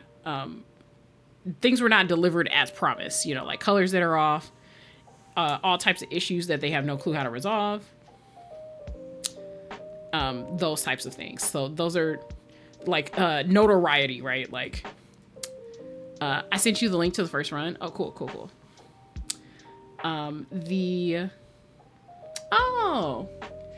I did see this, and it's IFK. So yeah, they did them all through Infinity. Okay. I saw the cover art for the ad, but I don't think I realized that I could click through to actually see the different sets. Oh, they gave Haruka a Caribou one. Okay. I feel like Zentreya's is probably the best coordinated, but Mouse has her colors and the colors don't clash. Haruka's is okay. I mean, these are all like very basic if you ask me. 115 for these sets is actually crazy. The markup on that is ridiculous. There's absolutely no way I would pay $115 for that. Not for Infinity quality. That's crazy. That's crazy. Do what you want, but I wouldn't. Not when there's like no extra there's like no extra like novelties or anything. We're just here. Like, okay, we got Booby on the inner key. We got like Iron Mouse art on like one backspace. Is that even long enough for backspace? Yeah. It's like it's a little low effort. It's a little low effort. It's great if you just want Iron Mouse on your keyboard. But for me, I would want something a little more...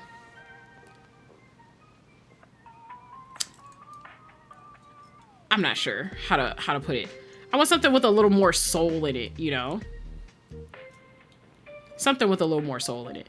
I think Zentreya's probably impressed me the most out of all of those.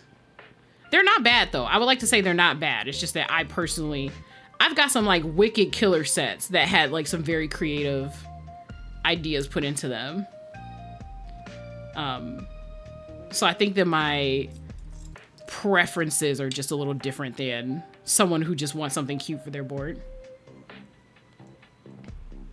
I do want something cute for my board, but I also want unique things for my board. Also, like, I'm not gonna hold you up. Infinity is probably doing that set in PBT. I didn't actually look on the page, but I'm pretty sure that's PBT. 115 is definitely like markup so they can make some profit on those caps. Which, like, you know, get your bag. Get your bag. It's just that when you're part of the hobby and you see like small people from the hobby go through and like create their own keycap sets and you can see the process of making it from start to finish, you get a better idea of like how much it costs to do those things. They probably like UV printed those images on too.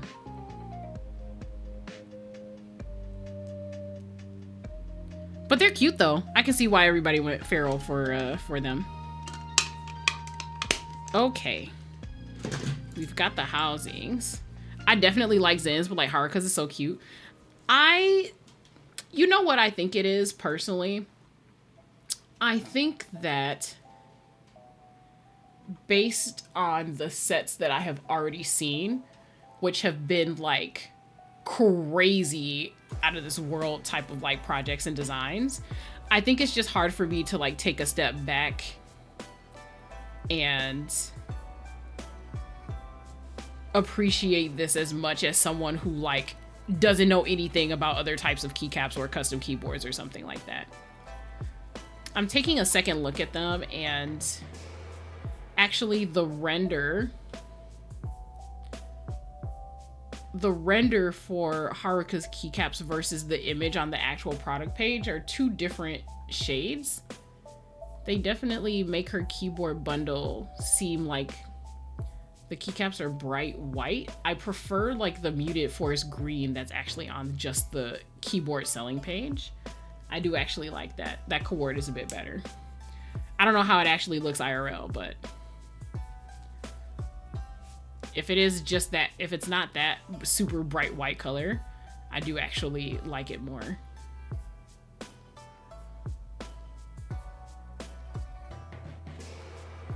Zen's is just like, I think the highlight color, the accent, goes really well on the mods. The alphas are definitely, so all of these are colored correctly, right? Like, I just want to say that. All of these are colored correctly based on their designs. I think that the way that they coordinated some of the colors just looks cheesy to me. But I've seen like some crazy, trippy projects in this hobby. So like, don't let my preference be like a reflection of the quality of the colors picked or anything. These are literally their colors, right? So it's just arranged in a way that's pleasing and that's not difficult to do. They took the same color scheme format for Haruka and Zentreya, and then they did the split for Mouse with the purple and pinks. I mean, for me, it's definitely of all of the Vishoujo keys, specifically Hime and Haruka are my favorites, but like the shit that you've shown me just casually leagues, but that's kind of what I'm getting at, right? So like, you've got the Cthulhu set, right? You can just sort of look and like tell the difference in terms of like the bits of detail and the design chutzpah that was like put into it, right? Like somebody put their whole left nut into designing some of the caps that I have, right? And it's just a bit different. Okay. The real question right now is, what layout am I gonna do on this board?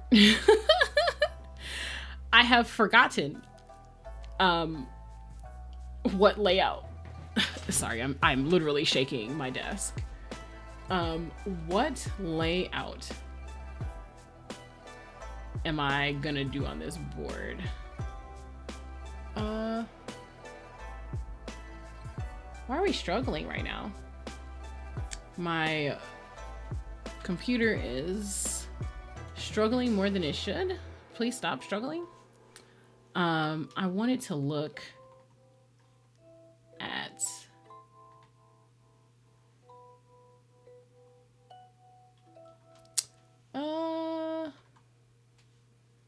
why are we're having such a time trying to get through this. This is a little crazy.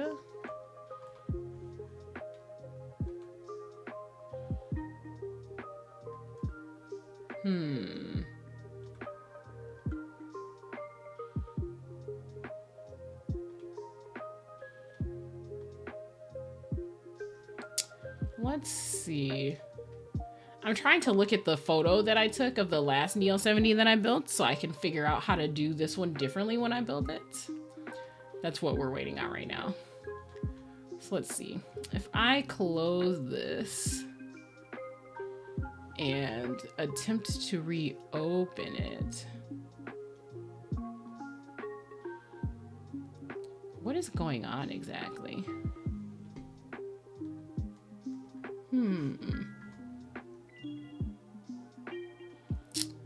Maybe Notion's having some issues right now. I think that's probably what it is. Cool. That doesn't help. All right, hang on. I'm actually gonna go get the freaking board so I can just pull it out and show you guys what it looks like. Because I need to see how I'm gonna arrange this. I don't know how long I want my spacebar to be. You know there's dedication when they put in their left nut. It's true. Yep, everyone knows left nut is the best. Okay, guys, I'll be right back. I'm going to grab the Neo70 that I built last week. Motorez. 2 weeks ago. Brain, please, 2 weeks ago.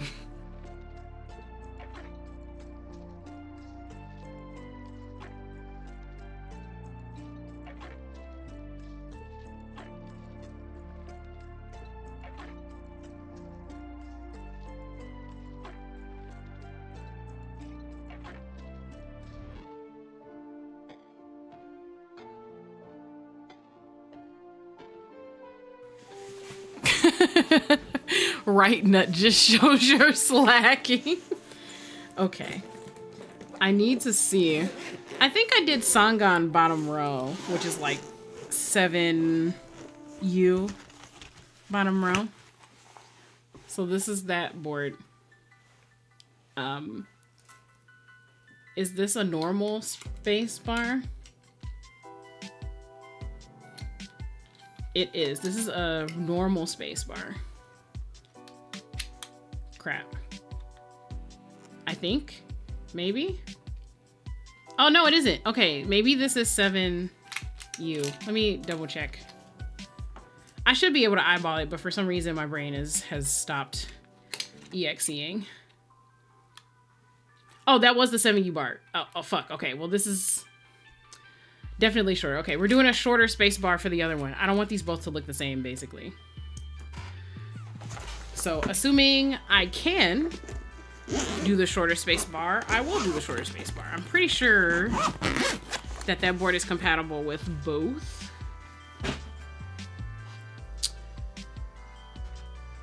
Let me take a look at the PCB. Yeah. Okay. Shoots. This board might also have, I think I got a tri-mode one, so it might have like a battery. So it might be like Bluetooth, I think is basically what I'm saying. Okay, so we've got the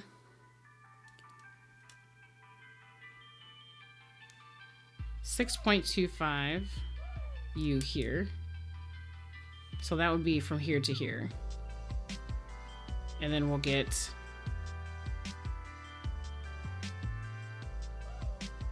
1, 2, 1, 2, 3, 4. Doesn't the other board also have?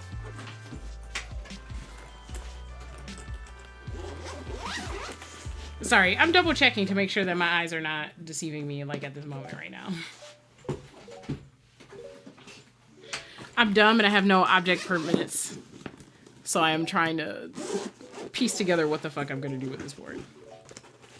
Oh no, okay, this one does have song on bottom row. Okay. Okay.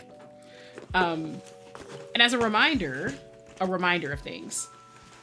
Song on bottom row is basically symmetrical, right? So you've got this one U here and this one U here between these 1.25 U's. So basically, when you do song on bottom row, it just makes everything symmetrical. So you have the same on this side as you do on this side. On a typical keyboard, it is not parallel, like it is not symmetrical. Usually you've got like 4 keys on the right side and 3 on the left side of the spacebar.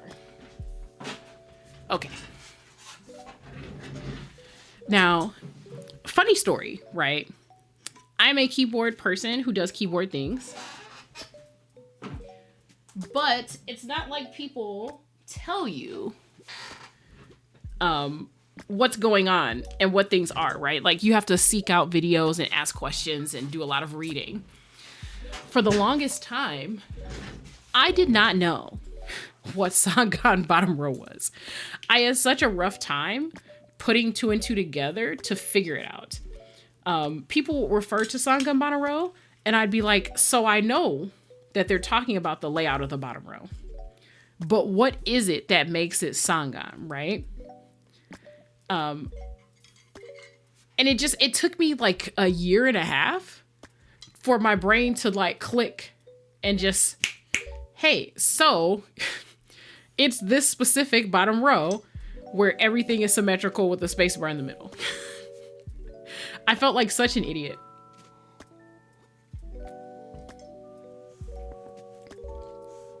Okay, so now we're gonna try to balance this. Oh my God. There's no ticking. That's crazy. That's crazy. What I'm actually gonna do is mind my fucking business, put that right over there and not disturb it. Okay, this side, but this side's ticking a little. If I flip it,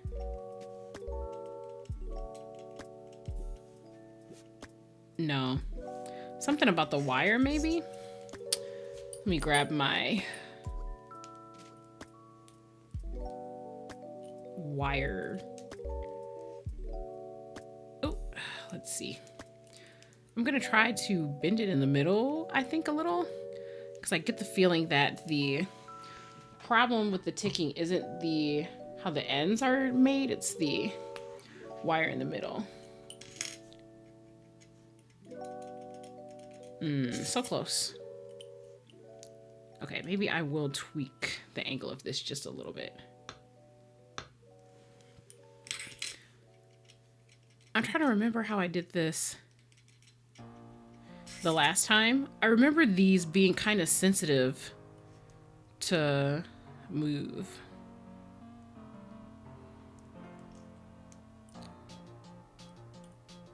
The last song was a Mario song. And that, I'm sorry, my brain is just doing lots of associations. I watched an episode of Actually. I don't know if anybody here has watched Actually. It's like a dropout comedy, college humor show. Where basically the host like reads off a bunch of facts about nerdy things, and the goal is to point out like what's wrong with it, right? One of the questions was about Mario is missing. And I have issues when it comes to Mario is missing. This is so close to being perfect. Has anyone here heard of the Mario is Missing game? Like, is it just me? anyone familiar with that game? Has anyone played that game or heard of it or seen like Mario is missing? Because first of all, I feel like I'm crazy whenever I mention it because a lot of people haven't heard of it. Second of all, on this show, they were so fucking disrespectful to the game. I need to know your deep thoughts and opinions on Mario's. Okay, so listen. Little Lumi, right? Young Lumi was a nerd, surprising no one. Enjoying reading, enjoying learning. I had a specific interest in learning about places around the world who were very different from my, the location that I was in at the time, which was definitely North America. And I enjoyed learning about other countries and their cultures and things. Enter Mario is Missing. It is literally a Mario game that is basically about that. The premise of the game, I'm not familiar, no, yeah. The premise of the game, for anyone unfamiliar, oh, now it's like slightly ticking on both sides. That's annoying. The premise of the game, oh, this is actually good on this side. Oh no, that's ticking just a little bit. Let me,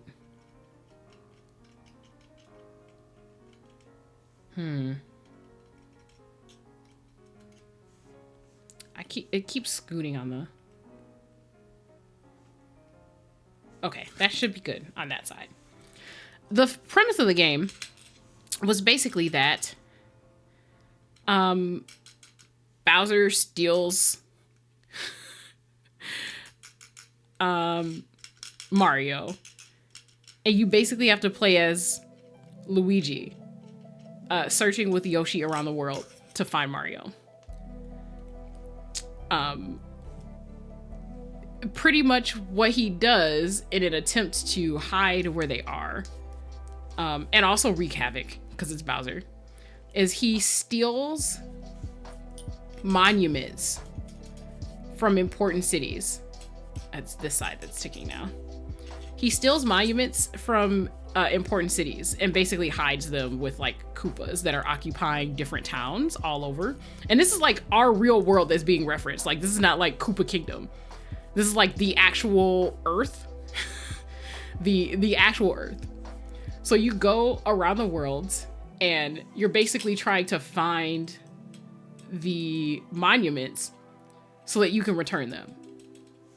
They've put a reward out for the return of these monuments, and basically each monument has like, basically each location has clues of where Bowser has been and where he might be, basically.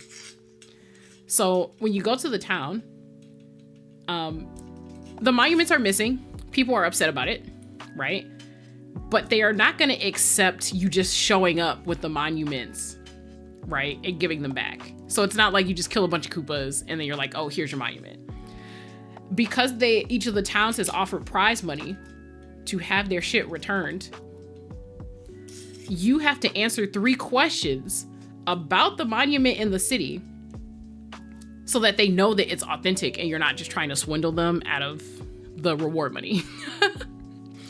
So basically, you go around the city, you talk to a lot of the native people, and they basically drop facts about the different monuments that you are collecting or trying to collect. Some of them will give you hints to where the Koopas are that are possessing the monuments, and others will give you information about the monument itself.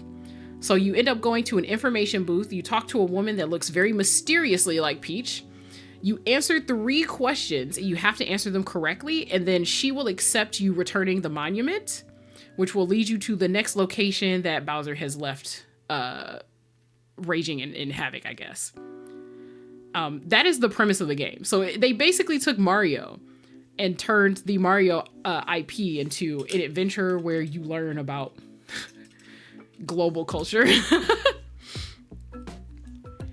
And like, no one on the show actually liked the game. They were just like, I don't know what in the fresh hell this is. And I was just like, it's an educational video game. Like, I would like to note, there is actual Mario related gameplay here. So like, the main game is you going around, you jump on some Koopas to get the monuments and you answer questions about them. Cool, great, cool. But also, once you finish like a specific area, there are like levels.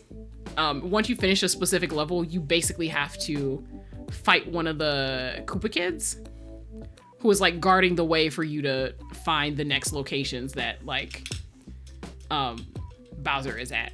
So you travel to these locations through like the warp pipes, right? So that's the issue. They're guarding the warp pipes that lead you to the different locations.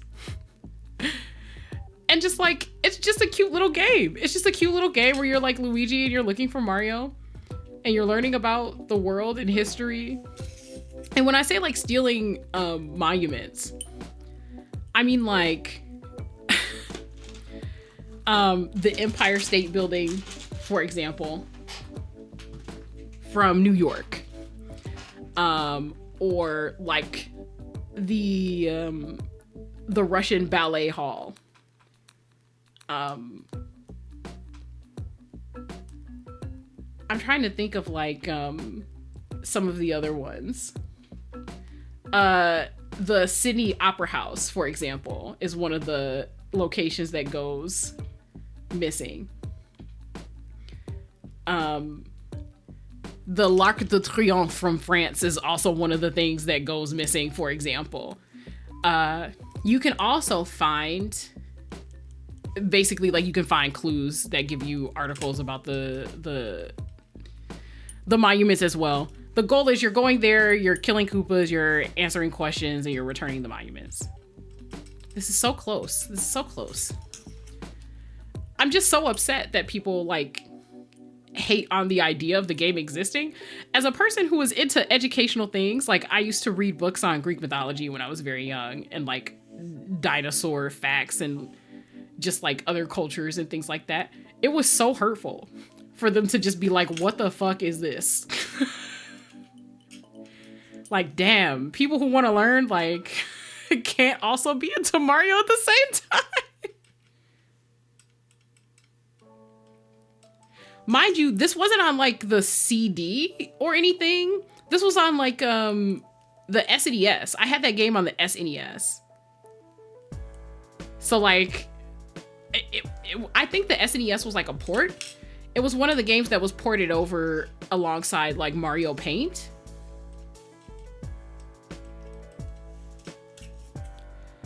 I don't know.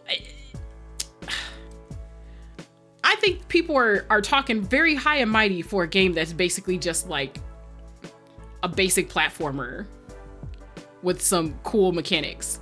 Like, don't come for Mario's Missing. I now too am offended by these cultureless heathens. I just wanted them to put a little respect on the name. That's all I wanted. You don't have to like the game, okay, right? Not everybody liked the math adventure games or Mavis's like typing school stuff, and I get that. It's not everybody's cup of tea. I'm not saying it has to be your cup of tea, but like don't hate on it. This side is like perfect now, and this one is like so close. It's got just a little bit of tick, just a tiny bit. I just want to be alive.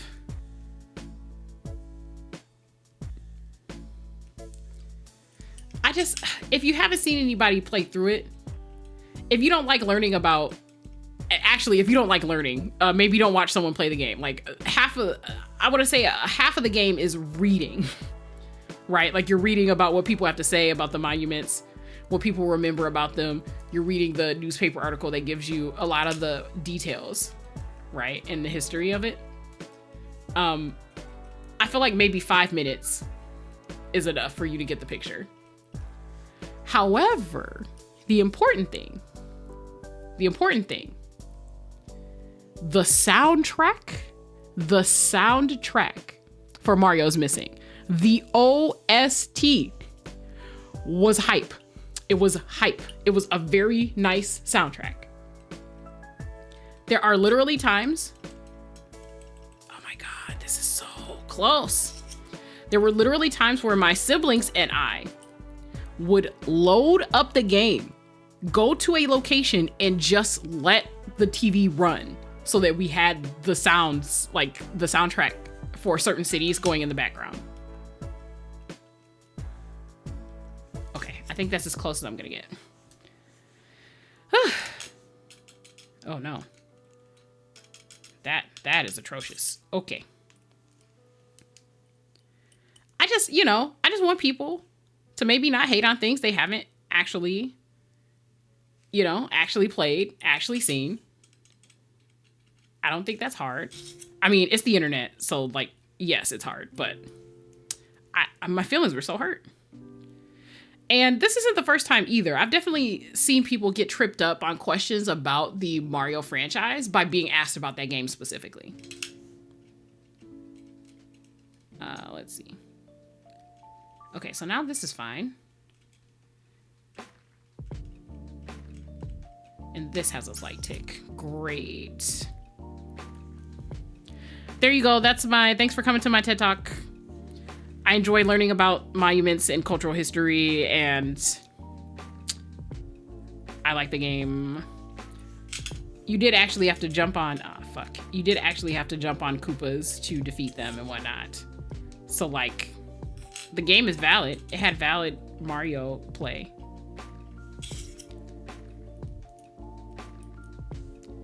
I just wish people wouldn't hate on it as much.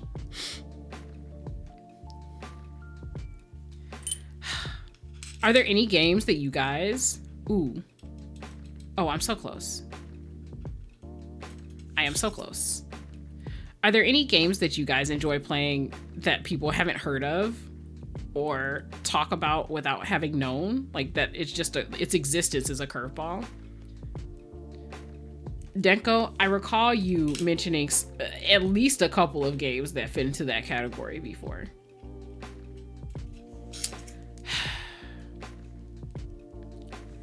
These wires are the bane of my existence.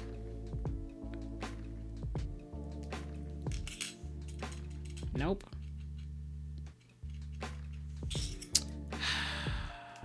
None of these things are working for me.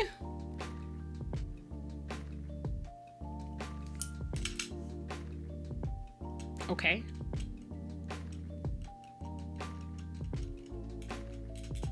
No, that is not great.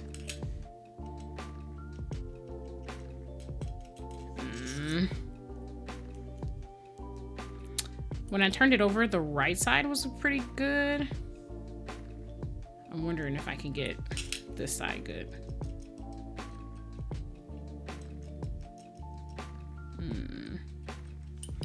Let me see, is there one side that's like leaning more than the other? Oh, shit. Oh, good Lord. I done dropped it.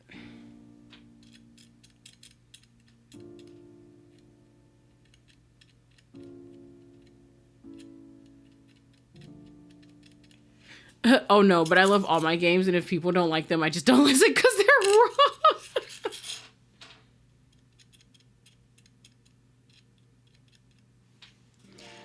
You just don't listen because they're wrong?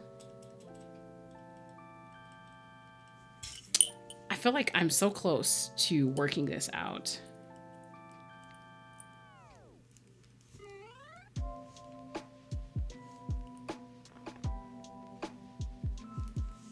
So close.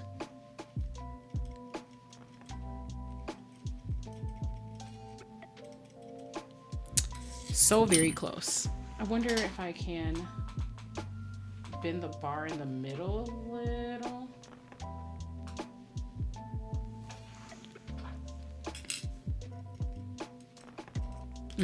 So close. I feel like that's just, oh my God, I'm so close to having this be silent on both sides. It is excruciating. The only one I can think of off the top of my head right now is Suikoden and Legend of the Dragoon and Chrono Cross. Chrono Cross is pretty well known, isn't it though? I mean, I don't know if people like Chrono Cross, but it is pretty well known, right? This is like the tiniest tick, like the tiniest tick to ever exist ever. But I know if I put this in the board, I'm gonna be able to hear it and I'll be really upset. I know I'll be able to hear it.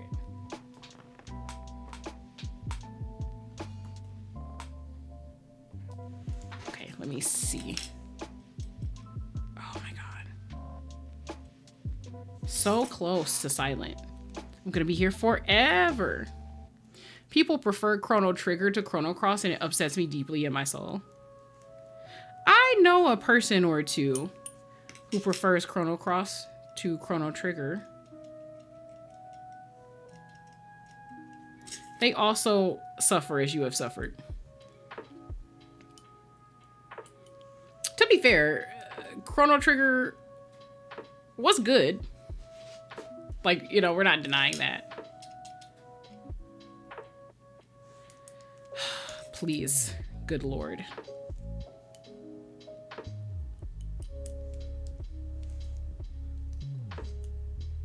This reminds me, there was a keyboard streamer that I was watching. This was maybe a couple weeks ago. Oh God. And basically there was someone in her chat that was just like yelling at her about how she was balancing the wires and like what she was trying to do versus the difficulty she was having. And he was basically trying to explain to her things that she had already attempted to do before he came into the chat. And he was super rude about it too. I was just like, that's crazy. Luckily, her chat came to her defense and basically told him to chill out. But it was just like, man, chill out. I usually don't encounter that in the keyboard space. Usually people are pretty nice and they understand, you know, like there's just various levels of skill. People need more time to do some things than others. The Lunar series is also one I don't think I've ever seen anyone. Okay, listen, this is a technical as fuck. I realize that this is a rebranded version of one of the other Lunar games that was released for Nintendo portable consoles, but Lunar Legends was my shit. I'm trying to remember which game it was like a rebrand of. I think it was 3 maybe.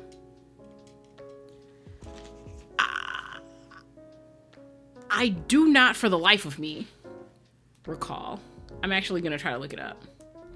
I'm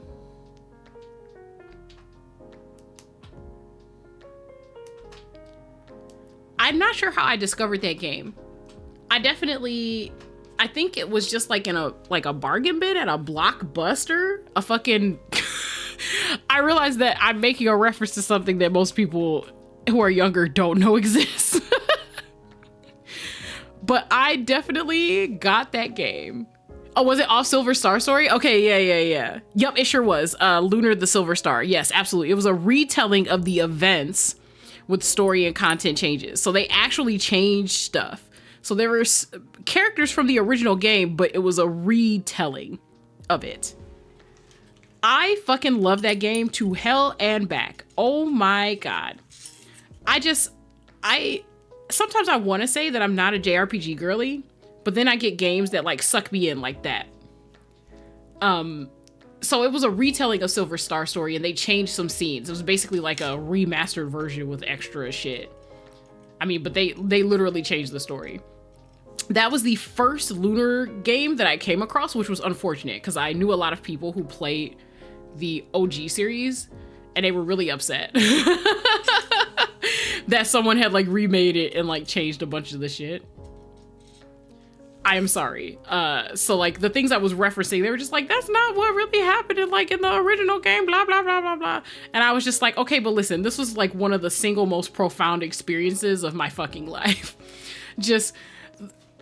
I think that Lunar Legends was probably the first proper old school Nintendo-ish JRPG that I had played. Like a lot of people played the earlier Final Fantasy games and those were their introduction to JRPGs. This specifically was mine. When I was younger, I was not a JRPG person, but I did like turn-based combat because it gave me time to strategize and think about things. So I ended up falling into the JRPG rabbit hole a little bit. I at least grew some admiration for it. the game, amazing. And just in terms of the story, like obviously I wasn't tainted by actually having seen or gone through Star Story. Okay. This is so close to actually being balanced. Okay. What I'm actually going to do is take a break from this wire. We're going to look at that wire and see if we can make something happen that doesn't make me like want to unalive myself on stream.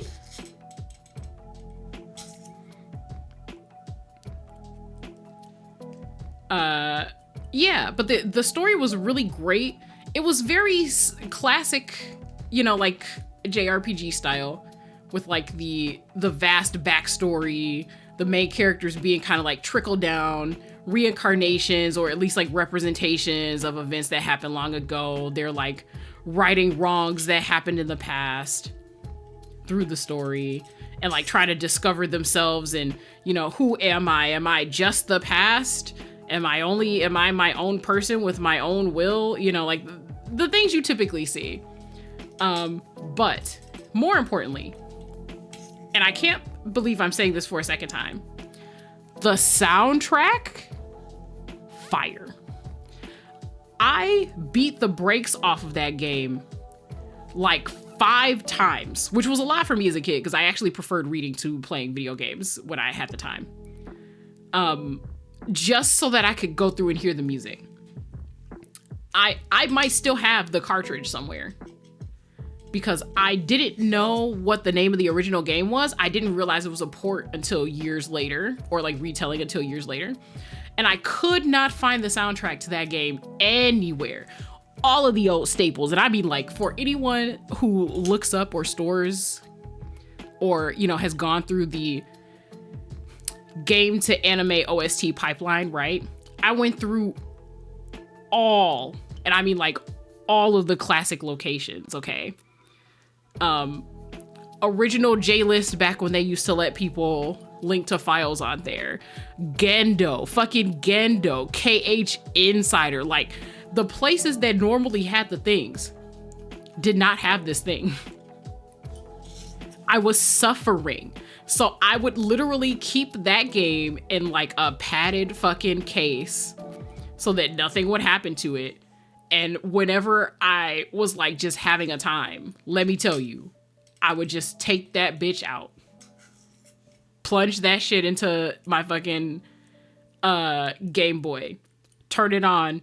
And if my record hadn't been erased from it not being used forever, I would go to the options where you could listen to all the songs, and I would literally just go through them almost in order.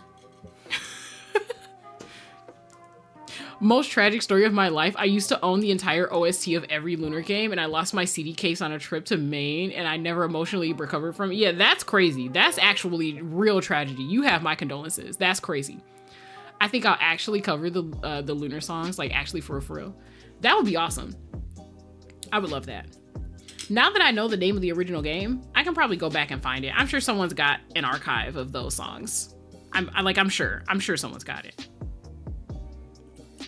But like straight up, there were definitely a couple of those playthroughs of Lunar Legends was definitely me going back into the cartridge, trying to go to the options because I unlocked the songs to be able to play them, and discovering that like the cartridge was scuffed, my save was deleted, and I'd just be like, well, time to beat the brakes off this bitch again so I can get these songs back. That shit was crazy.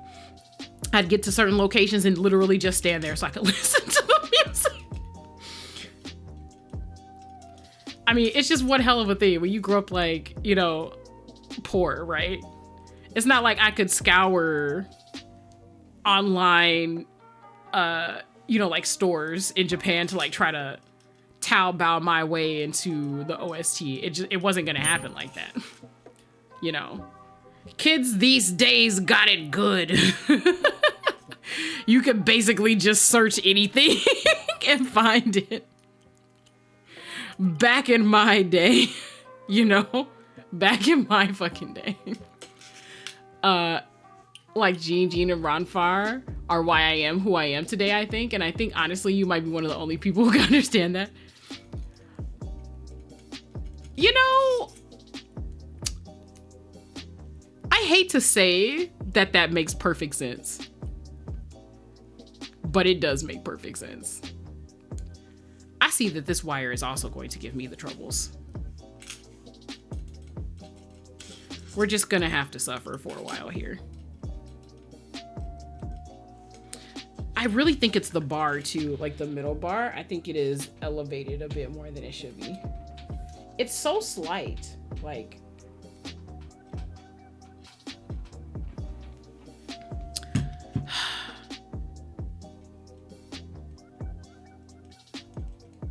It's just this side. It's literally just this left side. But I know as soon as I bend it, the other one's gonna, I don't know, something's gonna happen. That's so slight, please. God damn. I would like to get out of wire balancing hell. I would like to be out of wire balancing hell. That would be cool. If I could just be out of the hell for wire balancing, that'd be great. There's nothing worse than a rattly bar though, so like, okay, listen. We're here. We're here. I need to just, okay, please. Good Lord, okay, that somehow made it worse. Yeah, that somehow made it worse. That made everything worse, great. Nah, a bitch will literally say, Lady Luck, be kind till this very day. I mean, okay.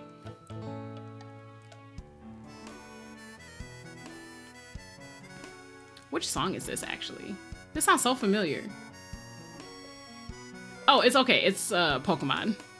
I should have guessed, honestly. It sounds too happy to be any of the other games on this playlist. Okay. This side is fine. I don't know how we're gonna do this, but somehow I need to only move this one side here. Just a little. Oh my God, it's so close. Please. Please actually just do the thing so I can move on with my life. I don't even have to fuck with screws in this build. I don't know why this is being so difficult.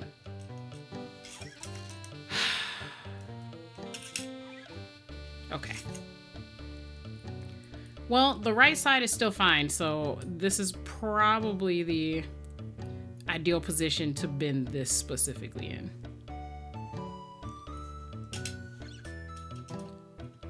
And I've gone too far. Great.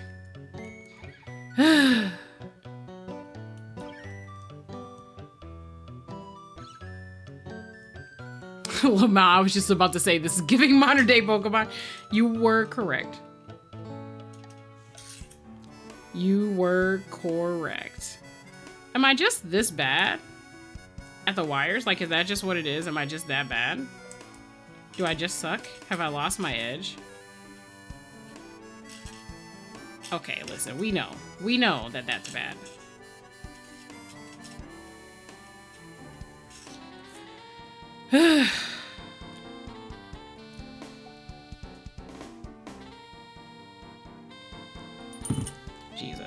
Jesus. This is so much better. Okay. There's just a slight tick over here. Very slight, very slight, very slight. Can I do it? Maybe. Am I gonna fuck it up? More than likely.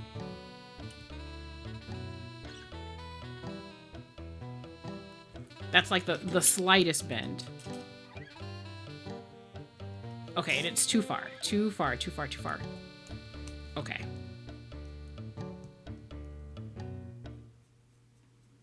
Let's go back just a little bit that way. No, no.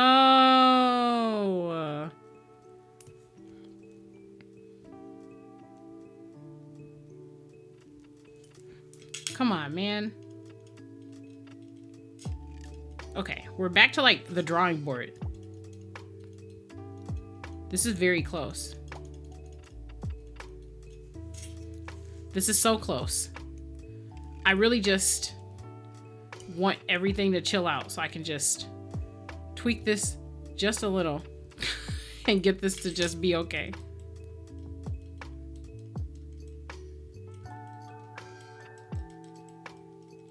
It's so slight. Oh my God.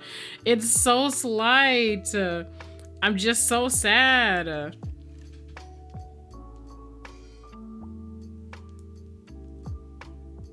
And this time it was slight on both sides, so it's like I know I'm closer.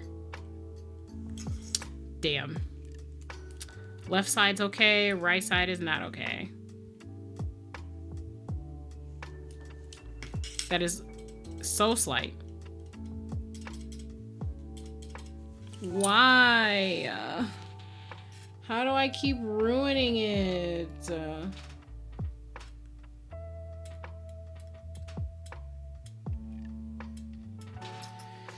I'm gonna be working on stabs for like a fucking hour.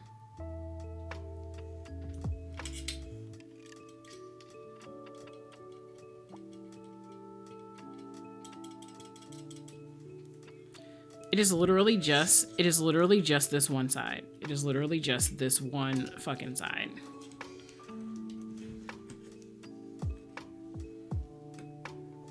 There's so much metal I'm working with here. Something's gonna scratch my fucking nail. And that's just gonna be it. My nail's just gonna be fucked up. Okay. Okay, okay. That wasn't, this got like a tiny teensy weensy bit better.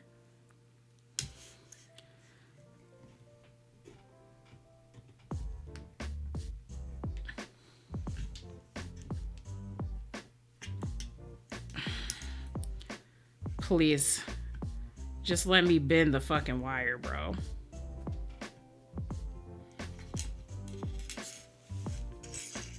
We're just having a time today. Bro, please. I'm trying to get the correct leverage, but like I don't literally have the wire clamped to the fucking screw holder, so it's hard getting the vantage point with the force necessary to get it to bend the right way using that as an edge. Like we're gonna be here all night, but I know if I build this without like actually making an attempt, my life is just gonna be ruined. My life is just gonna be ruined. Okay, that's a little bit too much. Let's see. Oh, definitely not. That made it way worse. Cool, great.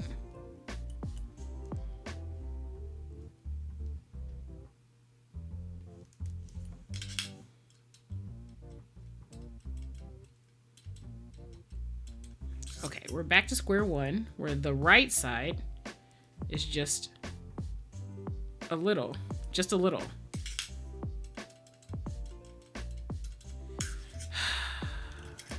Too much. Too much. Okay. If I turn it over, fuck. If I turn it over, any type of better? No, it is not better at all. Literally not at all. This is just the bane of my existence. Wire balancing? That's that shit that makes me actually want to hate this hobby. It is literally just the wire balancing. Oh my God, please.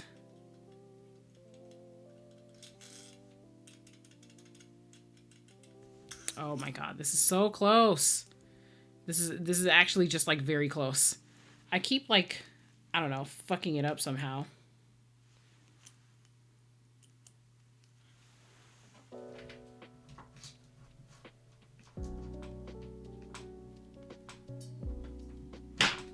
Fuck.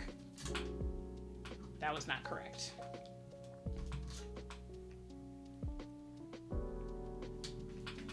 This is Persona, right? This song has to be Persona. Yeah, it's Layer Cake. I thought so. That's my favorite song from the soundtrack.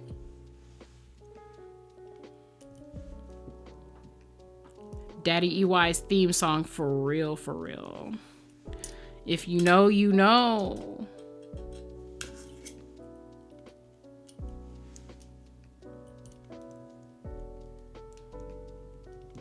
I feel like I'm about to summon Vesper by accident. And then he can rant about how EY was not it for him.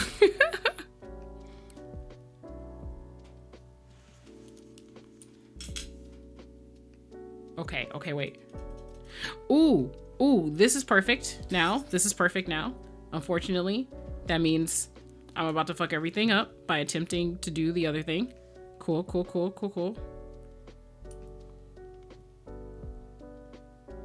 All right, very, very slight. Barely anything. Damn. So close. So close.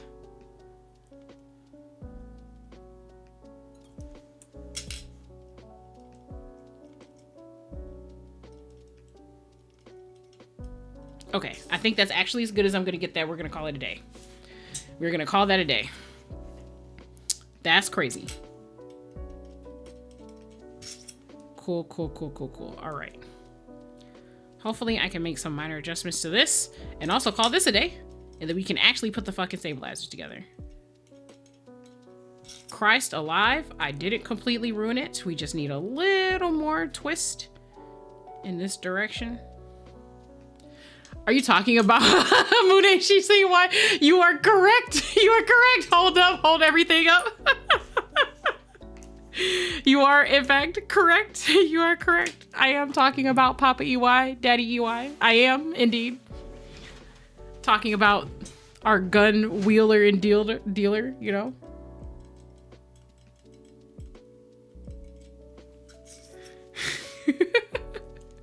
Denko, are you unwell over him? I am married to that man for real, for real. How dare Vesper specifically? I'm going to fight Vesper. You can't fight people over their preferences.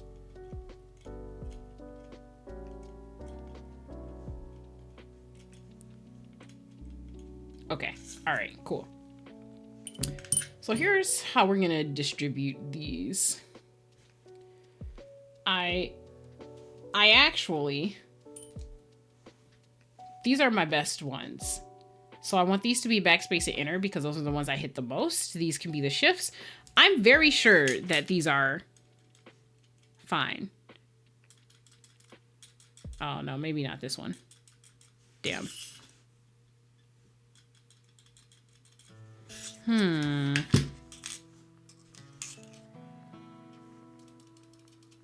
it. These have like very, very slight ticks. Like, I'm upset.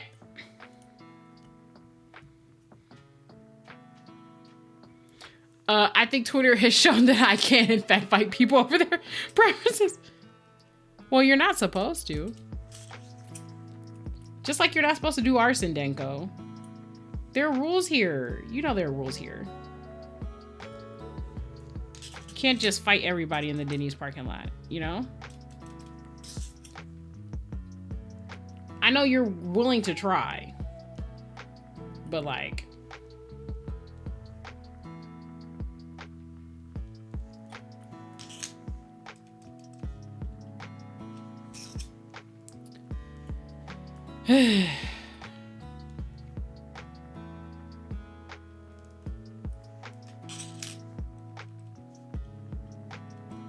This is actually great. That's great. Actually, now if we could just fix this one. If we could just fix this one, then we'll have a family. We'll have a family of maybe not perfect, but like very close to perfect space bars. If I can only do one, I will in fact fight Vesper in the Denny's parking lot over EY. Oh no. Not if you can do only one, it would be over EY. That reminds me, I'm in the 3rd semester for Royale with Cheese, which is what I call Persona Royal. Persona 5 Royale with Cheese. Because of the extra bonus content. It's not a regular burger. It's got cheese on there.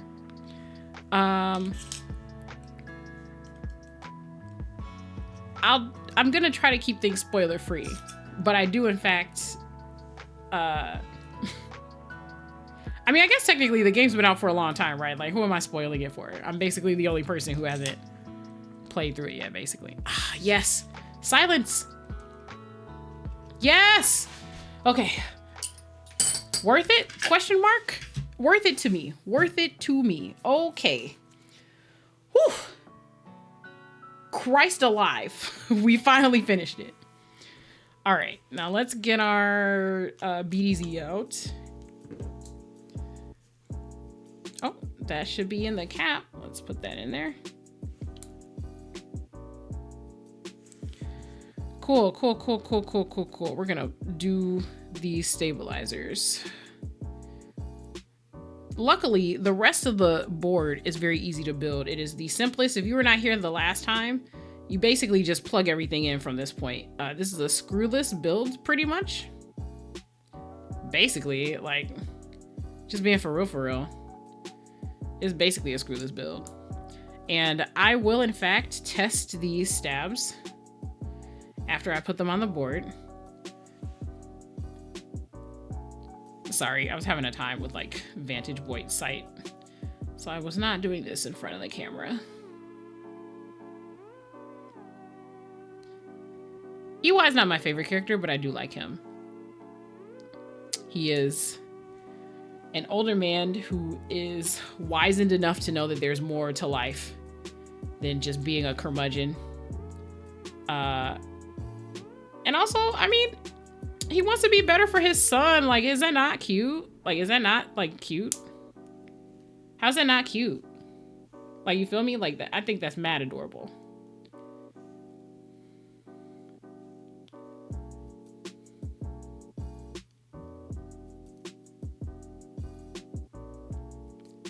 I mean, obviously, I mean, he's got a son, so he knows what he's doing, if you know what I mean.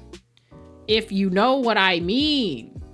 I'm not even gonna lie, I haven't played 5. I literally just saw him one day and he looked like Junpei and it was Jover. Shame on you. He and Junpei are not the same. They are not. Oh my God. You are unwell, Denko. I hope you know that. You are an unwell individual. You are unwell. I'm just saying it out loud for everyone else.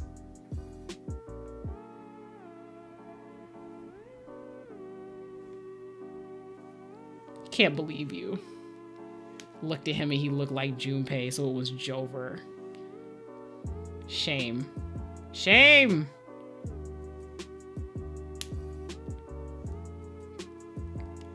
This is true. I am incredibly unwell. I do plan on playing it though. Okay, I'm glad I didn't say very much. So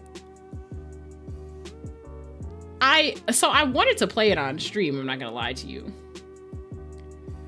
But I've said this before, but I only have it on console. And what I'm not gonna do is buy it again. Someone could buy it for me, and I might play it. Well, if someone bought it for me, I would play it, but that game was released. I mean, they kind of always do re-releases of the Persona games, so I suppose it's not necessarily cheating if you know, but I'm glad that I held out for Royale with Cheese. And it's not like they didn't add, you know, like content to it. They added a lot, actually. I'm glad that I got the one and done version, basically, more or less. My thing is, I want to play all the games, but the first Persona is hard as fuck. I have not seen gameplay of the very first one. From what I understand, the themes of the first Persona were pretty dark. So basically how hard in the paint they go on the themes apparently determines which one you like best.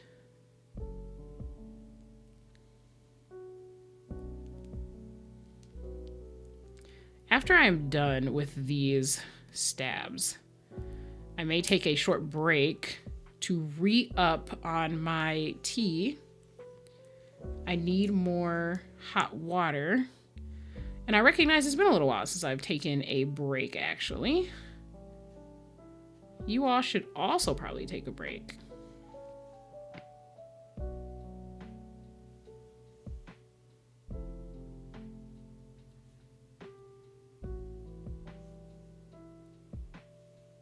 Make sure you're cozy and whatnot. You're stretching. Checking on whatever it is you're doing, making sure you haven't fallen asleep at your desk.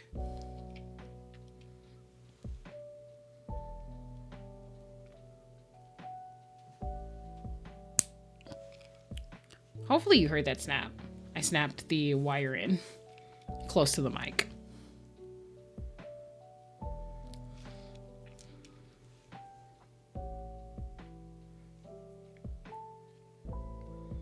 Also, speaking of games that I'm playing offline, I've been playing Hades offline.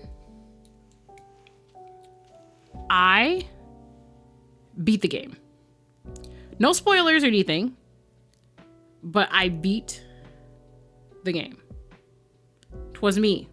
I did it. Let me see if I can snap this in here close to the mic as well.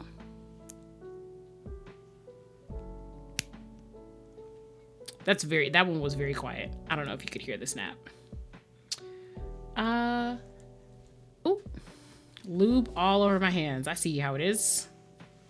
I'm just messy as fuck today. Sheesh. It's almost 2 a.m. This is definitely later than I normally stream. Unless I'm doing bedtime stories, but that's a bit different. But that's okay. We shall have another baby this week if it kills me. We will have another board. Jesus, I have lube everywhere. I will be 100% real and true. I think Persona 3 will always be my favorite. Every other Persona game is going to have to do a lot of work to change that, but I do in fact want to play all the games. Hey, let's go. I still need to get Hades in general. Yeah, so not only did I beat the game, but I also was talking to Lumi Bro, my little brother, and was talking about Hades because he had heard of it and seen like some gameplay of it, but he had never played it. So I'm telling him about the game. I'm telling him about the lore. Not all the lore, obviously. I want him to discover some stuff for himself, but just describing the game, you know, like how the dungeons work and everything. And basically he was like, that actually sounds hard. I looked up some footage on YouTube of it. I think I would like it. And I'm like, yeah, I think you will like it. If you get a chance to grab it, you see it on sale or something, you should give it a chance. Next thing I know, I hear the theme song for the game just straight up playing in his background. And I'm just like, wow, so you just decided to do it? But he's a very competitive guy. I know he's going to enjoy the aspect of like trying to beat his own times and stuff within the game. And just also the way that it... I don't think I put this in correctly. Yeah, I don't think that's incorrectly. Fuck. Can I? Fuck. Okay.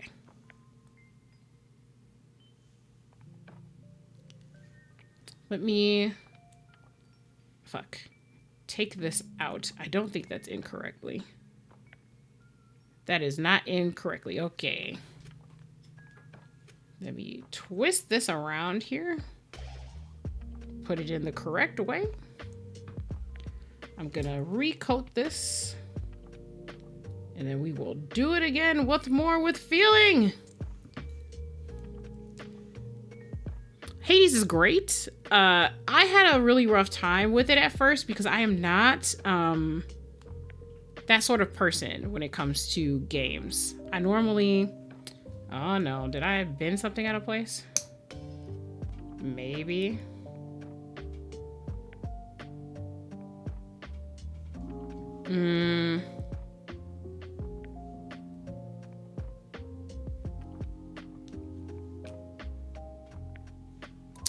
I don't trust that.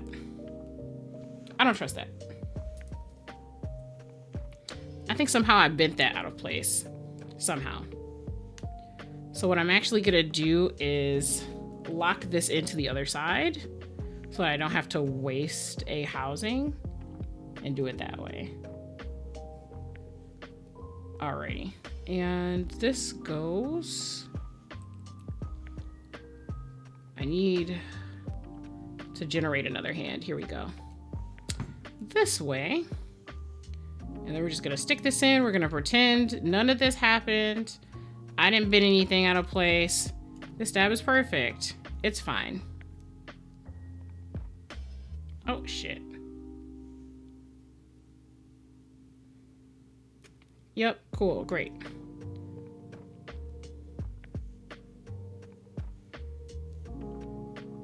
No, get in there. Surely there's, okay. All right, there we go. Cool, cool, cool, cool, cool. We're gonna pretend like everything is fine and I didn't bend anything out of place. It's fine, it's fine, it's fine, it's fine. So yeah, Lumi Bro turned the game on. It was playing it loud as fuck while we were on the phone and just like asking me for advice, like, oh, what is this? This is kind of cool. I see like the replayability or whatever. That shit was crazy. Speaking of Lumi Bro, I know that some of you likely noticed I had different intro music today. Lumi Bro definitely made that, which I think is super cool. He basically kind of plays around and makes his own beats and stuff. So he was asking, he was just, you know, like telling me about it and just saying he doesn't feel like it's refined enough to release anything officially yet. And I was like, okay, cool. Let me see your works in progress. Interesting story about Lumi. I live in a town that is known for kind of like its underground music scene. Where's the commit? Yeah, he made that. He made that. The opening music to this stream. I was telling him he needs to put his experimental beats like up on Bandcamp. And I also told him that there are a lot of people in the community who need, you know, like background music and theme songs and things like that. Things to loop for their streams and stuff. And I was just encouraging him to, you know, like get some practice in. And then he, you know, I gave him the links to a couple of well-known, you know, like music makers in the community. And was like, you know, check them out, see how they do things. Because if you made this, you absolutely could have people commission you. Like you could do it. And he was like, no, I don't think I'm good enough for that yet. And I was like, that's crazy. That's crazy that you don't think you're good enough for that. Let me tell you, I've definitely heard like some trash playing in the background of some streams. Usually not VTubers though. VTubers tend to be on fleek with their music to be obnoxious with the phrase. So not tell him to take my money right now. I actually will tell him that. I'm very likely to talk to him tomorrow. I will actually tell him that. He said he wants more time to practice. He is actually making some looping music for me right now. And I am pretty much going to play it on stream once he's finished. I might use it as like my background for like a chatting stream or something like that. And we'll see his talent. I've been very lucky. He can practice by taking my money and making me some beats. If you've looked at my credits, so I have them at the bottom of my about on my Twitch, but I also have them at the bottom of my VODs when I post videos on YouTube. Most of my, actually all of my beginning themes and ending themes are basically by indie folks. I either commission them or I license something they had already made. Because I'm in an area that has an underground sort of, you know, like musical landscape, so to speak.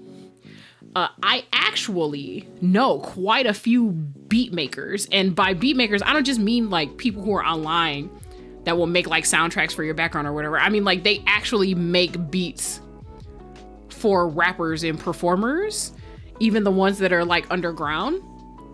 Like the my usual opening theme for my dark theme. So what normally would play at the beginning of my stream. is actually made by someone who has produced beats that have been in maybe not like major mainstream songs, but they've definitely done the backing track to like some ciphers or some popular, like online popular tracks. I had to sign like an actual licensing agreement for that beat. Non-exclusive, of course. But it, you know, some people don't know how those things actually work because they're used to just sort of like people online that have audio backgrounds, you know, just sort of making things on like a small commission basis. They don't have actual experience with like how music works in the music industry. And I'm very proud to say that I know quite a few musically talented people who produce their own music. I don't want to, some of them are like very local, so I don't want to like list their names, because if I list their names other than what's already in my credits, you'll literally know who they are. Some of the people that I've commissioned are like nearby, like maybe the next state or something. They're like friends I went to college with or whatever, but they've come up really, really, really far. A couple of the folks that I know are pretty famous enough now that they play like big cons and stuff like that. So I can't actually mention their names, but I know them personally. So I'm just very picky about my beats and the types of stuff that I like because of the background, being surrounded by that from a younger age. And I actually think Lumi Bro's stuff is pretty good, honestly. That track was a throwaway. He literally told me, I don't know what I was on when I made that. It was just very experimental. I don't know how I feel about it, but I think I'm onto something. And I was like, oh, nah, this is fire. This is actually fire. Give it to me. Give it to me. And he was like, yeah, like you can have it or whatever. Like, that's fine. I'll probably work on it and see if I can add some stuff. And I was like, I actually like it the way it is. Like, I would just loop this. If he gives me permission, I might make it my opening theme to my light theme, maybe. I like it a lot. Usually if it has like a beat and it has rhythm, like I just like hip hoppy sounding things. I do listen to other stuff. I want to say I enjoy synth. I enjoy pop. I enjoy alt stuff. I've dabbled in metal, punk rock. I listen to all types of music, and obviously I'm a weeb, so I listen to like K-pop and J-rock and those things too, right? I also enjoy classical music. It's just, there's a right mood for everything. R&B, also my shit. I would not play R&B on stream. Like that's not the vibe. However, I enjoy a wide variety of things. I think the only thing I don't enjoy, and some people are gonna boo me. You can boo me if you want to, but I don't like ballads. And a lot of country, not all country, but a lot of country I don't like. I do like some country that's not like mixed with hip hop or anything like that. Some bluegrass, I fucks with some bluegrass sometimes. It just, if it doesn't have like a rhythm, I have like, or I guess like if it doesn't have strong percussion, there you go. If it doesn't have strong percussion, I have a rough time with it. Ballads, fuck me up. I actually just can't, I can appreciate ballads. I can appreciate them. Not a big fan. In terms of things that don't have super strong percussion that are like close to ballads that I like, I enjoy enka. I enjoy enka music, which is crazy because I don't like ballads. But I just saying all of that to say my taste is fairly diverse. Tell him I have lyrics that need music and I might be on my knees begging for real. I will tell him. I will in fact deliver your messages tomorrow. He's gonna feel some type of way about being introduced as Lumi Bro, but I don't know how else to do that. All right, I've been yammering for a while. Let's get to the build. So we're doing that hot 6.5. So that should be this one all the way over here. If you're asking the question, hey, Lumi, are you building this in a different way than you built the other one on purpose? Yes, the answer is yes. I like diversity.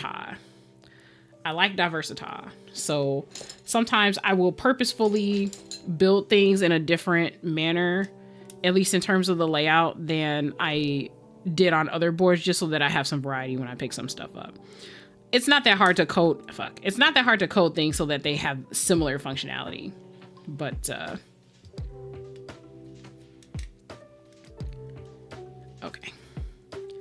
Can we hook that in there? Okay, we got that hooked in there. So I gotta squeeze this together and then lock it down. Here we go. Yeah, that is so tight.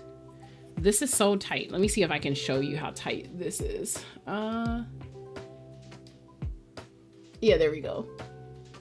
It's a small gap. That gap right there is so small. Let me see if I can point to it. Literally right there, right? That gap is so small. I don't think I can get any of these in there. So like the point of these are little chips.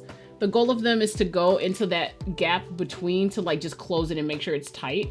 But I literally, these are too thick to actually fit in there, I think. I don't think they're gonna go in there. This is like basically pinching together at the bottom, so I think that's a wrap. I had the same issue when I was building the last one. I haven't had that many issues with the space bar was definitely rattling, but nothing else was. So I think the main issue is I gotta readjust that wire. Some boards, it depends on how they're cut, right? So like if these holes are a little too big, you use those plugs. That's they're plugs. I called them chips earlier. Use those plugs to make sure that they're in there as tight as possible. Okay. These go on the shifts. This backspace and enter. Okay, cool.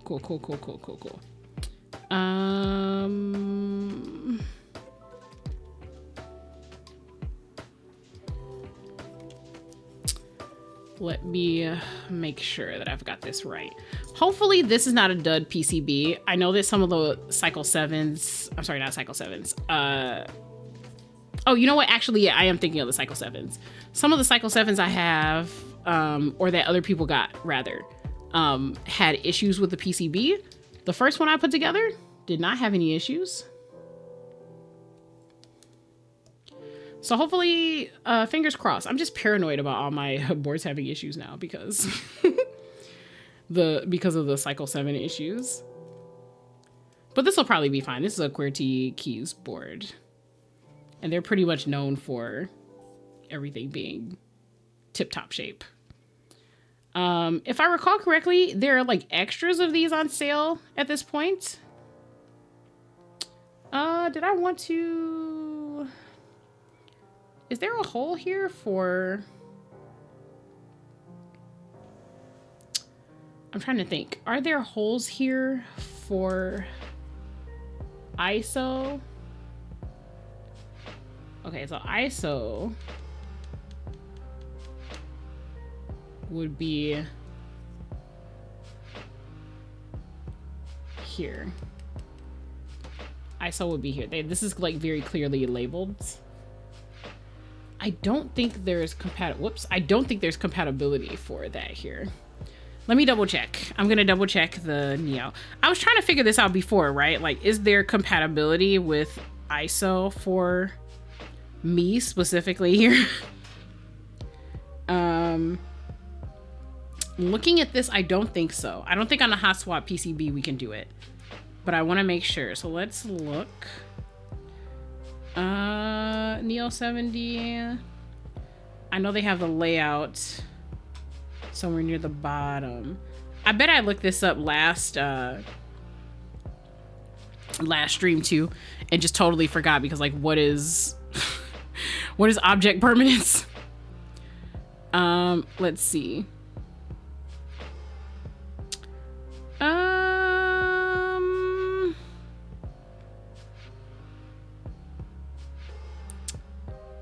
These are regional vendors, product page.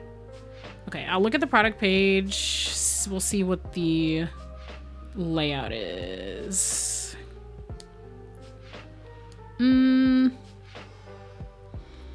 Unibody case. What are the...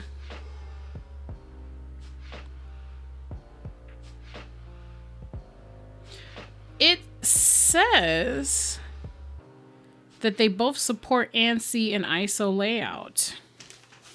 So I should be able to do something here. Hang on, let me see if I can work this out. It says there's ISO here, but I gotta like figure out like what the fuck, where are the things that I need to do ISO?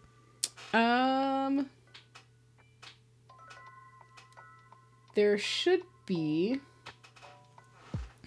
basically, so what I'm looking for is like, okay, so here we can see that there's two holes that are kind of parallel. So we have this here and this here. So we have a big one and a small one. We got a big one and a small one.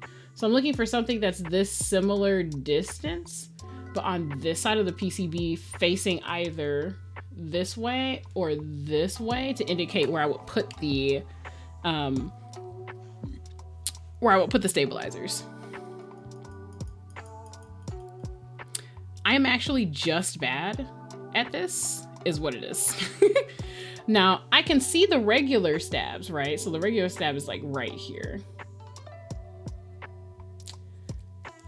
Maybe it's just regular stab and it still supports ISO anyway, possibly. So like normally I would sit these here, right? So that's normally where it would go. But the question is, oh, maybe that is it. I think maybe that's it. I'm not sure. There's also these two holes.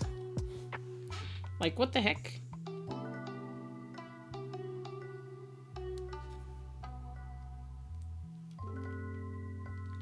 Okay, ISO is literally right here. And it's being covered.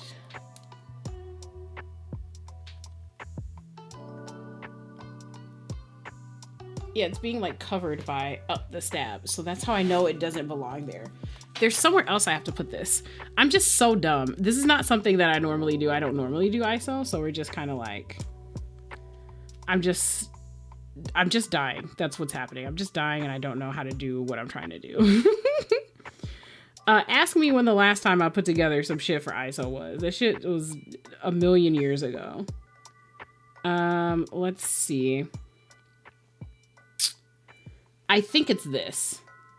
Yeah. It's this. This is what it is. I got it. The holes were just so difficult to point out. I think this is what it is though. Let's see. Did I put this on backwards? Yeah, backwards, I did. All right, so it should be these here. Maybe? It looks like it would be these here. So let's see. So let's, yeah. That's what it is. I found it. I just don't normally do ISO. I think I've done it once, like on literally one other board. It was years ago. Maybe? Oh shit, okay, all right, okay. Holding it in place while it's like this is just a nightmare. So let me get this one side in first because it's gonna be more stable. I'm gonna squeeze, we're gonna pinch these. There we go. Get that in there. And we're gonna hook this second one here. Man, this is cutting it close. I think this is cutting it close. Yeah, this is cutting it close in terms of the structure. This is gonna be mad crazy. I'm gonna show you guys what I mean in just a second, as soon as I make sure that I get this in here. Yeah, that's even tighter. That's like, okay.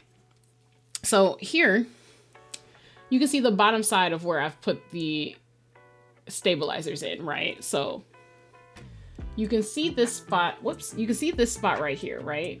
You can see how that's clearly over here. Because the second part is here, right? If we track this, we're literally here. So we've got like our stabilizer part right up against right up against where this hot swap socket is, and it just looks very unstable. It looks like this foot from the stabilizer is just gonna yeet this all the way across. So I mean, I don't know, we'll figure it out. We shall figure it out.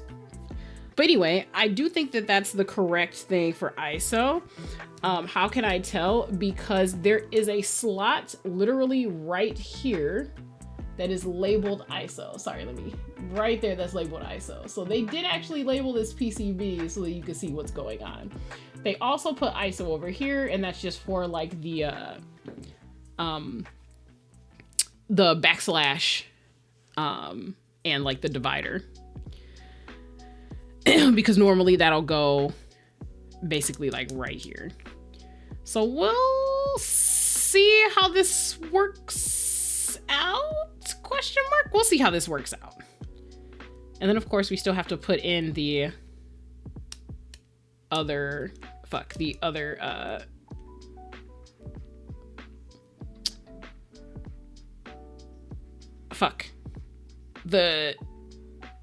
other shift. So maybe not this one. Frick. No. We actually do have to put this in. Okay, never mind. I thought I was crazy. There's definitely holes right here. I thought that because we were doing ISO that like the shifts would be shorter and I wouldn't have to use it. Sometimes there are smaller shifts you can use, but no, this just goes here. There's just a fuck ton of holes in here because they wanted to ensure that there was so much compatibility that we would just die, I guess. All right, so let me squeeze this. I see that we are back to the Persona music. Not that I'm complaining, I enjoy Persona so much.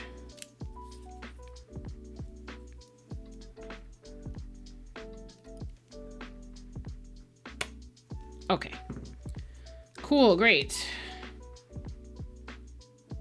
For a second, I thought to myself, where are the arrow keys? But there's a whole separate PCB. I literally put it to the side that has the arrow keys on it. Freaking myself out. Arrow keys jump scare, just Jesus. I'm just nervous because I haven't put together an ISO thing before. Not that it's like that much different, but I'm not super duper the best at reading PCBs. I'm glad that this one was labeled. All right, cool. And then we've got this last one here. Let me squeeze a little bit and then push it. There we go. Okay. Now what we're gonna do is I want to avoid rubbing this across the desk mat. I'm gonna test these with the switches that we're using today. So I was going back and forth trying to figure out what switches that we were gonna use. I've got so many different switches. So I ended up taking these out of the old Natalia. Natalia was the name of the board that I stole the keycaps from, right? The keycaps that I'm using for this build. So that has like a bent pin. Oh, Jesus. This also, do all of these have bent pins? It can't be that. That's crazy. Okay, this is a regular one. It's not that I can't unbend it. I just don't want to risk there being an issue with how it works since I'm just using this to test. That's slightly bent. I see, we were just like struggling with this board because this is crazy. Let's see. So yeah, Natalia is the board that we definitely stole the keycaps we're using this from. I ended up rebuilding her a bit differently. And I like the way the colors coordinate and the way she sounds. So we're just going with that. That's what we're going with. Which one of these is the space bar? It does in fact tell us that's 7U. This is 6.5U. So it is this one. I probably should have been able to eyeball it, but whatever. And then we've got this here. Shit. I do want to note, this is a tri-mode PCB, so this actually has like Bluetooth functionality, this board. So there is an on switch. You can see it right there, right? It says on right there. So after I get all the, actually probably before I put all the switches in, I'm gonna probably flip that up. Ooh. Oh God, I'm so scared. I'm too scared to fuck it up somehow. Okay, there we go. Too scared. Okay. We've got our keycaps here. Please excuse the clutter of my desk. I'm just reckless. Let's see. We got... Oh, actually that's return. Never mind. Return. This is the longer space. So this should be the correct space. Actually, I'm scared, so I'm just gonna tilt this up and put this on.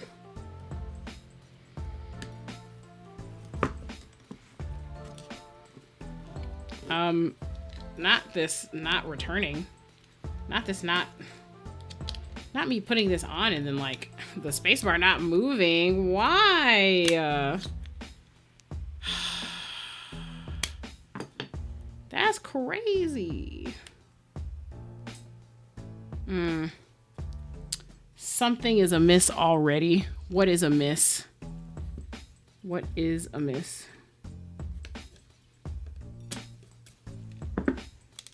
It can't be these. It can't be this. This is actually moving the way it should.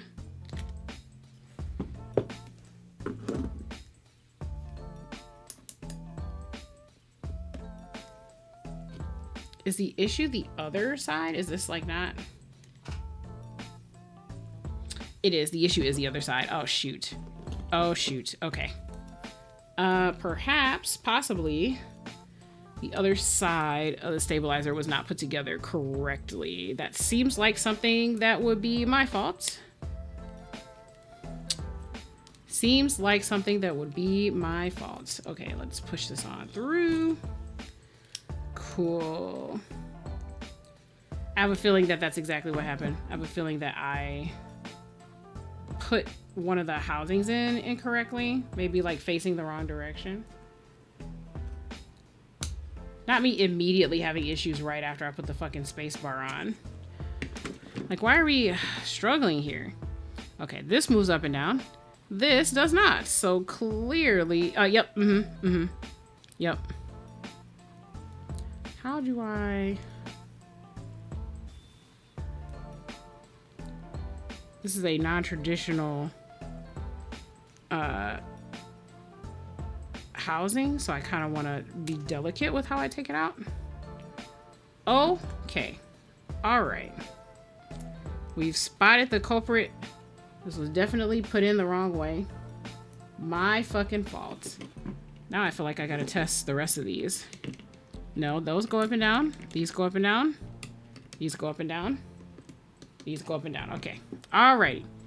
The problem is me. I am the problem. Shit. That means I need to, like, put more BDZ on the wires. No, not that one. No, not that one. Well, that certainly did happen, didn't it? Okay.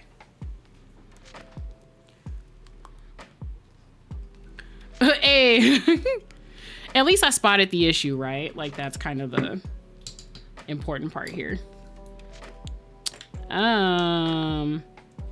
Sealed for your protection. Cool, thanks. I appreciate that.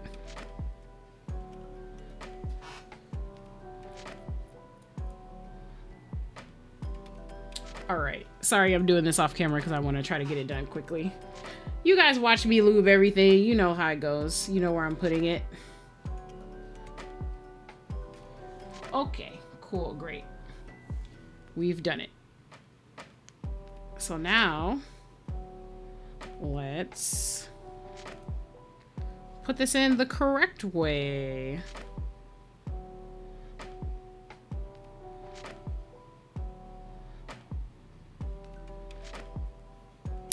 All right, cool. We fixed it. Never mind that it was my fault it was broken in the first place. Never mind that. Keyboarding is a journey. It's not about what we get. It's about the friends we make along the way. Alien Dance? Yeah, I do actually like this beat. This is one of my favorite ones from this playlist. Okay. And if I recall correctly, this is the Lavender Town jam. Yep, sure is.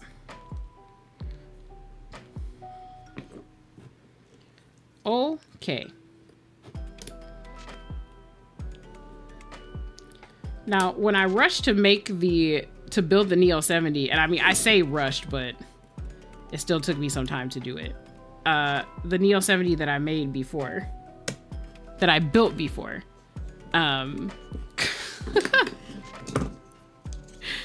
it still took me quite a while to get through things, but I definitely probably could have fine-tuned that spacebar a bit more. Okay, here we go.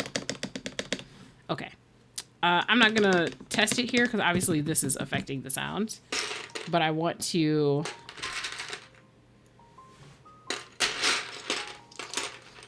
okay. Fuck. Okay, yeah. This is perfect.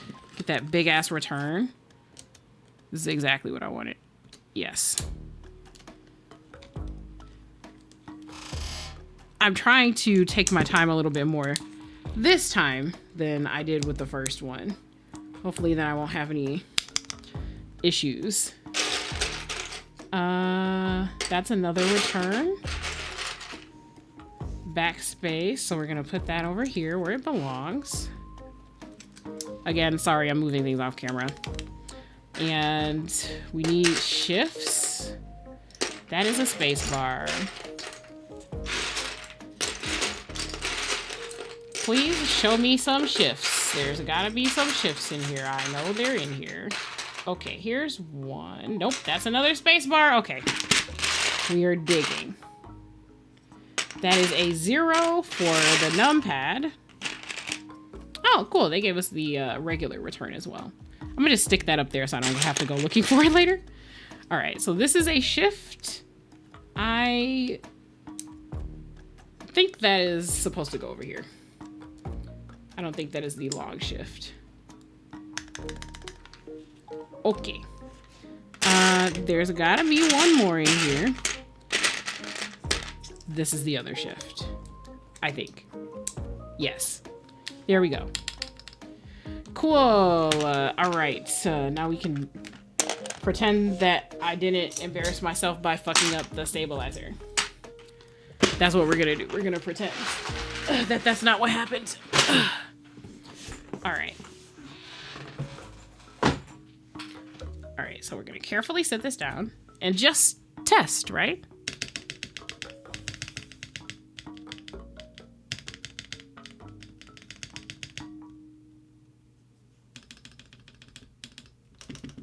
Whoops. That's harder to test when it's not in the case.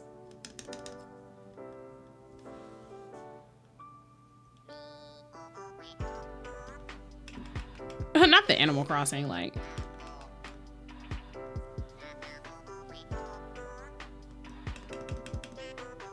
What I can say is, when I poke at the edges, I don't get any tick.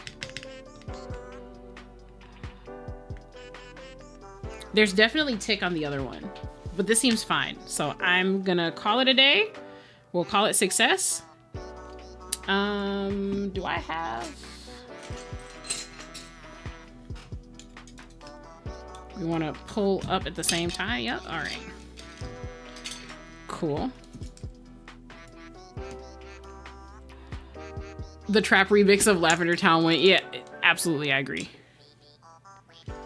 Okay, this one's a little more difficult. I'm gonna grab this corner and push up at the same time.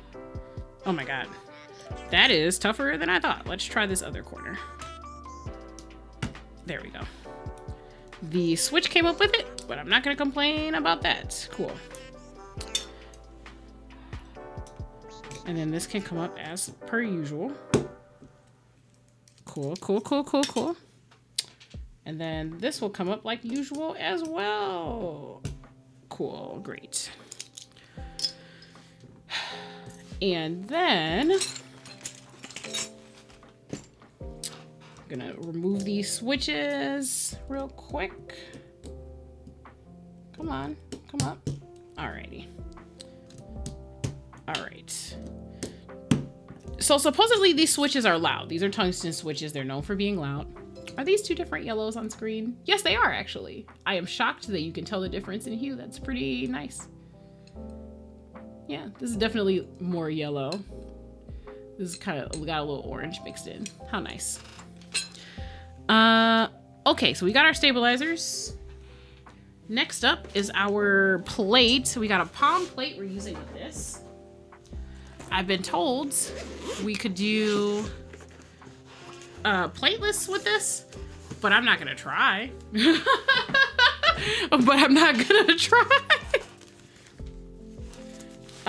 Let's see. I've got a separate partition for this plate here. So let's cut with our handy dandy scissors. Set that over there. Put the scissors away.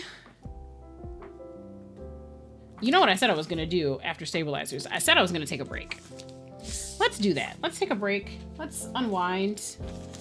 I'm gonna fix some more tea. And then we'll come back and get started on, that's not facing the right way. Get started on putting this together. That's not the right way. Why am I like this? It was definitely right the first time. I just second guessed myself. I'm dumb.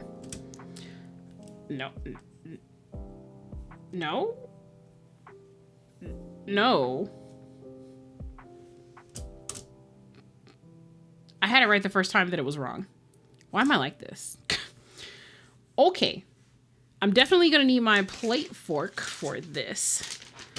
I also am gonna include this. I am considering also this. So this is PE foam. It changes the sound of things a little bit. Technically, if I wanted to do this, I should have done this before, but I might just snip these parts so that I don't have to worry about the stabilizers. I think I'm gonna snip them. Okay, so we're gonna take a break. We're gonna take a break, a little break-a-rooney. And then when I come back, I'll have some tea. What is happening to my ears? What's happening to your ears is apparently Orochimaru's theme from Naruto.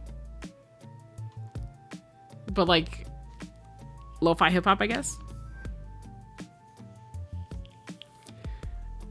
My assumption is that his theme is based off of the classical song, right? Like, right? Like, this is a classical song, right?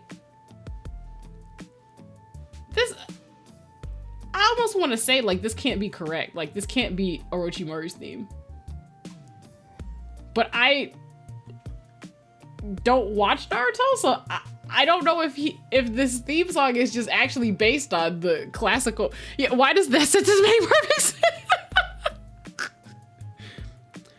You know what? On that note, we're gonna take a short break. I've actually been streaming for 3 hours without a break. We're gonna take a short break here. Come back. I'll have cut this up.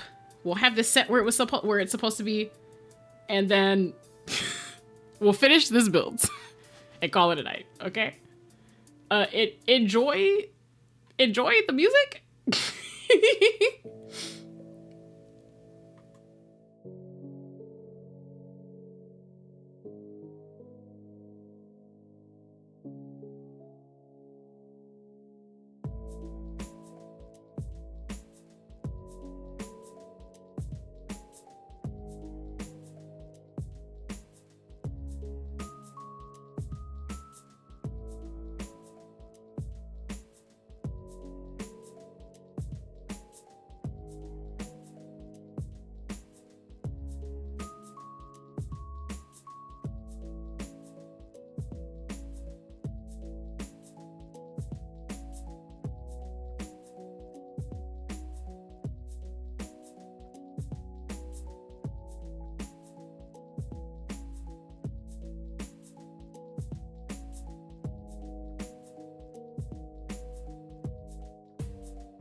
We're back. We are back. Hello. Oh, just in time for my favorite jammy jam, Beneath the Mask. Who doesn't fucking like Beneath the Mask?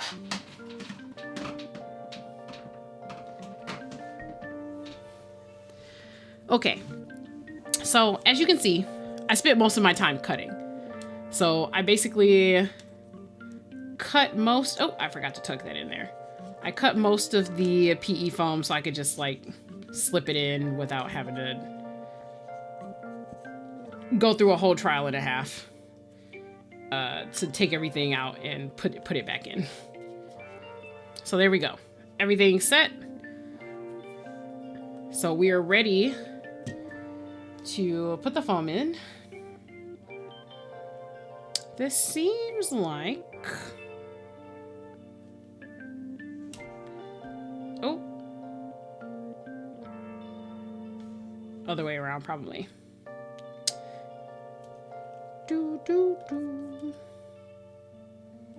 Yep, there we go. Other way around. So now we've got the plate. We're putting the plate on here. And I'm definitely gonna need that switch. Fork? Plate fork? I definitely grabbed it and then stuffed it right back in here when I got up to get tea. Hang on. Also, I did, by the way, look up Orochimaru's theme because I was like, that is definitely like a classical jam. It is a sample of Bach's Toccata and Fugue in D minor. Crazy. Crazy that they did that. And that someone let them get away with that. Absolutely nuts. Oh, because we're using the plate foam, maybe I don't actually need the plate for it. Shoots. Not that I'm gonna complain. I'm not gonna complain though. This was the issue I had last time. It's hard seeing where the... It's hard seeing where the switch holes are. Okay. All right. I think the last build I did in fact not have plate foam. Like, I'm very sure that... Actually, you know what? I can try to double check. I'm mad because from what little I know of Orochimaru, that's actually perfect for him. You would know better than me. I do not know nearly so much as him. Why is my Notion having such a time right now?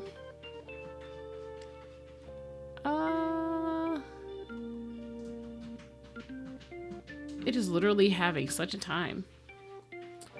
Do I need to like...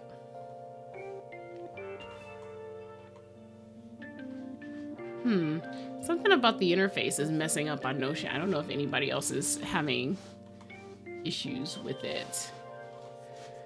But what I will do instead is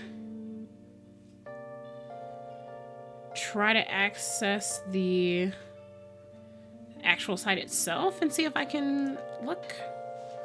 Yeah, it looks like the actual site itself is fine. My Notion app is just being weird. Why is it being weird? I'm not sure.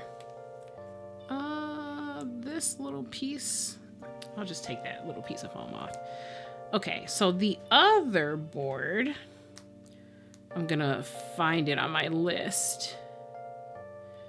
My other board has, because I list out what types of foams and stuff I have in there.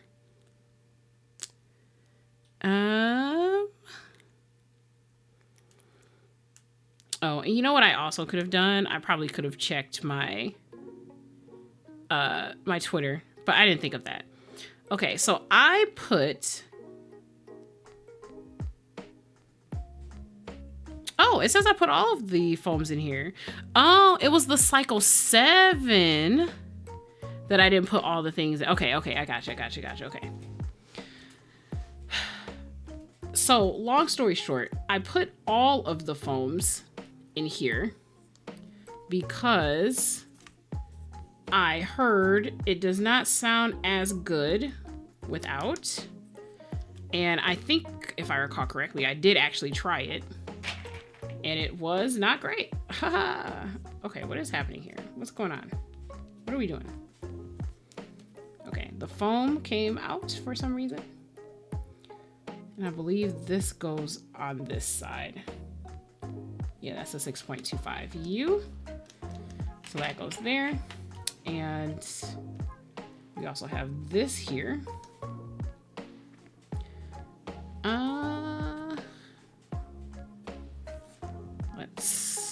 Can we get this in here? Is it lined up correctly? It doesn't look like it is. Okay. Let's see if we can line this up well enough. There we go. A little too far over to the left it was. Okay. Stepped caps is the top one. All the way over here. I want stepped caps for this because the other one does not have step caps. I know that's a silly reason to do this, but that's my reason, okay? It is what it is. Okay.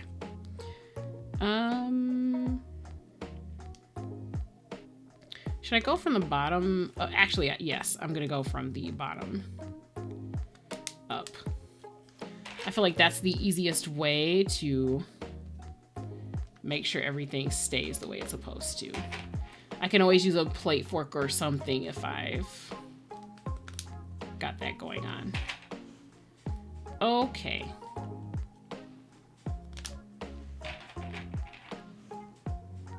What song is this? I am wondering. Maybe I'll need to get a widget up so that we know what we're listening to. Outset Island. Okay. I actually do not know that one. My assumption is...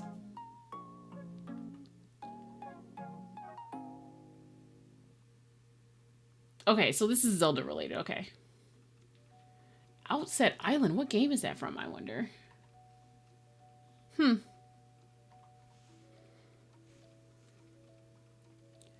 Orochimaru is both the reason I would have watched and the reason I now will not watch Naruto. Same. Actually same. Actually same. Actually the same.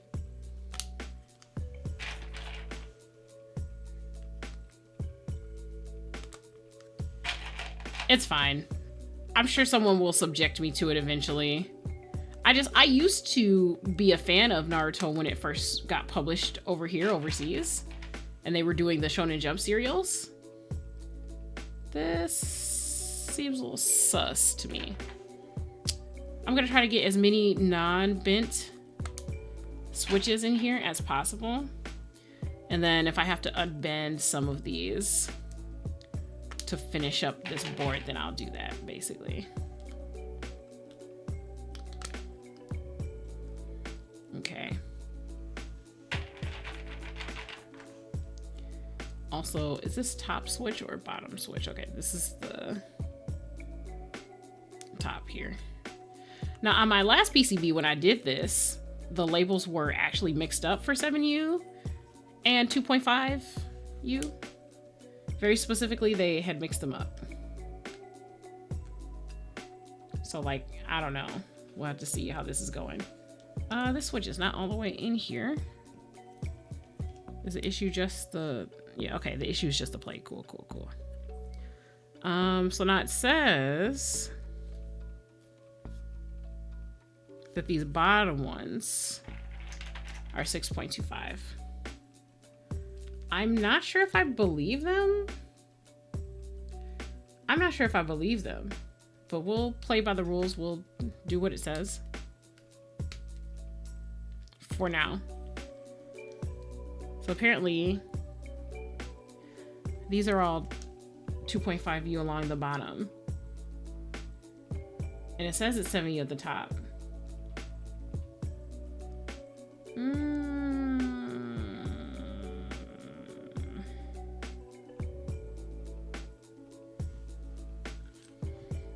Okay.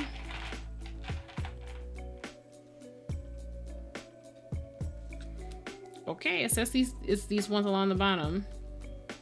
Maybe I'm misunderstanding how the labels are, because I had difficulty reading them last time as well. It's just, I don't know. I'm so bad at eyeballing.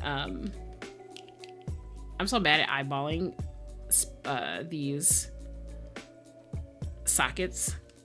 It's a skill you get better at over time. Some things I can recognize off the bat, like when there's a certain type of compatibility, but when there's this many holes and this many options, I know that sounds sus as fuck. When there's this many holes and this many options, I start to second guess myself. That sounds terrible. Oh, this is definitely Zelda. Absolutely no doubts. Anyone would recognize that. I try to rotate playlists, so I actually just enjoy coming back and like rediscovering what I liked about these in the first place. Really great. Okay. Cool. So this is ISO and it is turned this way. I see what they did to get the compatibility there. I don't like how that felt. That felt really weird going in. Pause, right? Like, okay, no, the pins aren't bent. That's fine. Maybe the PE sheet just gave me more resistance than I wanted. We love the keebs because they're so sus. You know, sometimes I want to fight, right? I want to fight it and just say like, okay, it's fine. It's fine. We're the ones making it bad, but like it really isn't us. Like it's just the phrasings, the way things come together. It's just, this is just what it is, you know?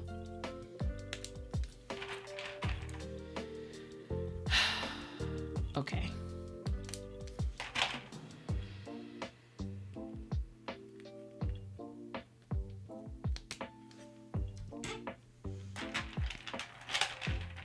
All right, we're making good progress. I mean, we're more than halfway through, right? Like this board.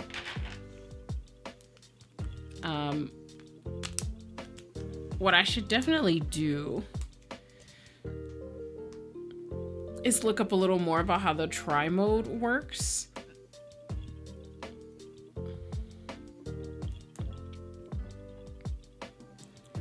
Because I feel like I could have definitely, let's see. Try mode Neo70.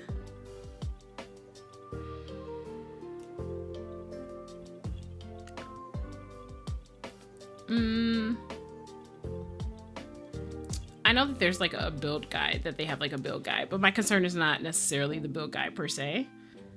I just want to make sure. The magnetic connectors, okay.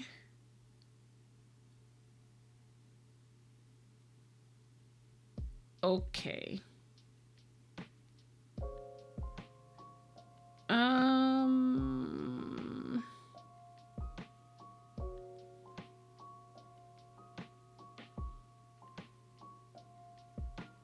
These are like all the colors and stuff. Content, blah, blah, blah. Is there a build guide? I know there is one. I guess what I'm asking is like, is there a link to it directly on this page? I just want to make sure that turning on the board was correct. Let's see. Build guide.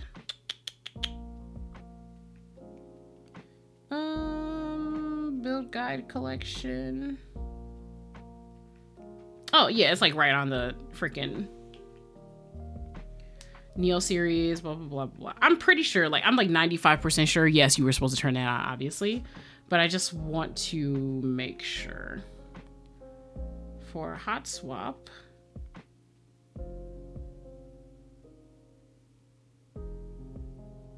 Okay, so like don't detach the hot swap. Always support the socket firmly from the back. Gotcha, gotcha, gotcha. Cool, cool, cool.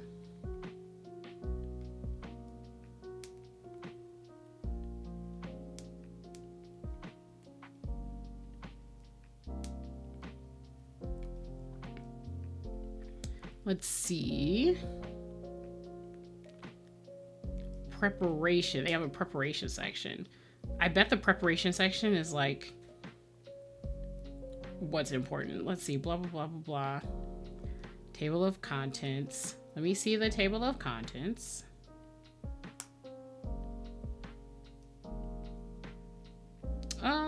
Try mode PCB.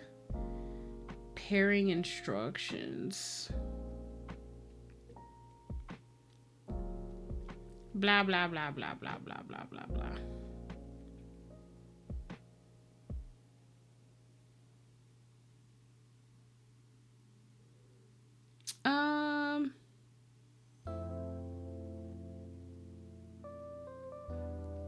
Try mode PCB will only function in VIA with the try mode JSON. Okay, cool, great. None of this actually mentions turning on the PCB, but I'm pretty sure that that part had to be turned on. Like, let's just be for real. I mean, if I have to take it apart later, I'll take it apart if I have to, but I'm pretty sure that that's the case.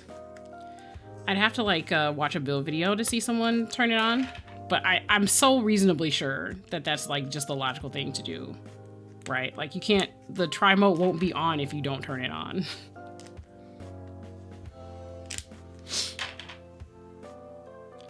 I'm waiting for my tea to calm down before I have some, but I would really like tea. Sheesh, we're at 4 hours. Technically, we talked for an hour before we did the build, so 3 hours is about standard for me building anyway.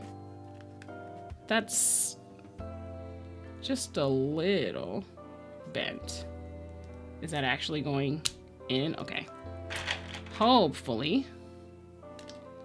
And then I will need to test the PCB before we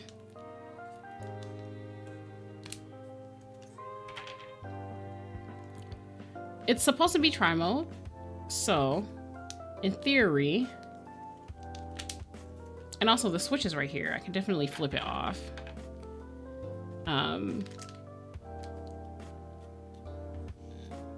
Okay.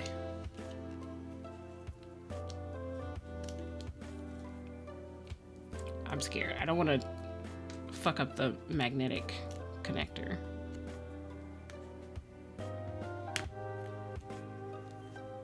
Oh. Okay. I didn't ruin anything yet. It just was not seated correctly. All right, here we go. Yep, there we go. Perfect. Even the website talks about supporting the sockets from the back when you put these in. This is why I'm always paranoid about how I'm going to put these together. I know that there are some people who just sit their shit right, like on the back of a, like on a table straight up, and then just they put it together that way. But what I'm absolutely not going to do is do that and then like push too hard against the table and like push the socket out. I just rather be able to have the like more control over it. It's possible that like these things are not that delicate, right? Like that's usually what happens when I talk to people or I ask questions. They say like, well, they're delicate. That's why they give you the warnings, but they're not that delicate. I feel like I'm so heavy-handed that I absolutely would fuck it up. I've broken a JST connector off of a board before while trying to seat things properly. Luckily,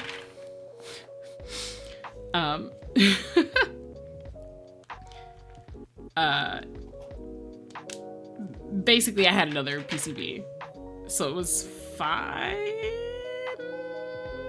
question mark. But it wasn't great.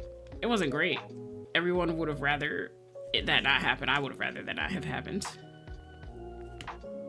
personally. This is over the rainbow, isn't it? It sure is. Not me gasping at the song. Yeah, who the fuck? Kind of wild that they wouldn't like mention it. Yeah, I think that they weren't expecting, I don't know, people to not turn it on.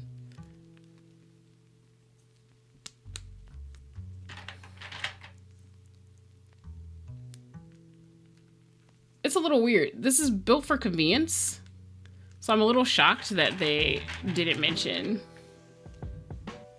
This is what makes me want to look for a second opinion. My natural inclination says, if the switch says on one end and it's not on, if you want the tri-mode to work, then you would have to turn it on naturally, right? That's what you would have to do. That's what makes logical sense. Turn it on. Now I almost want to triple check, see if someone else's build guide shows them clearly turning it on before they do anything else. This, what is happening here? This is definitely not, one of the pins definitely got bent. I literally see it. I see the bent pin. I'm gonna put that right over there, because I don't actually think we'll need any of those to get it to work. Yep, okay. That's seated a lot better. It's still not all the way though. Okay, cool. This is the plates issue, I think. We are almost there. We are almost done with the build. Done with the build. You want to know what's crazy about this playlist? That we just jumped from Over the Rainbow to like freaking Hateno Village. That's what village this is, right? Yeah. That whiplash, wild.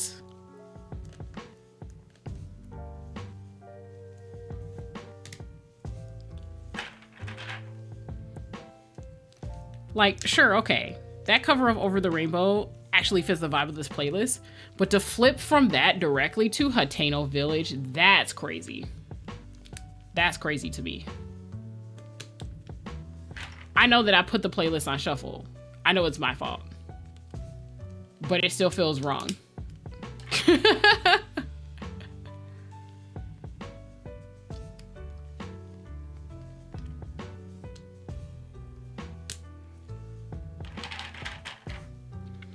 This playlist is kind of nutty. It's neat though. Yeah, I agree.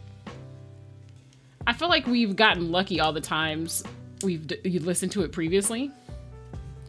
Okay, now we still have more switches to put in. They are just in the PCB here.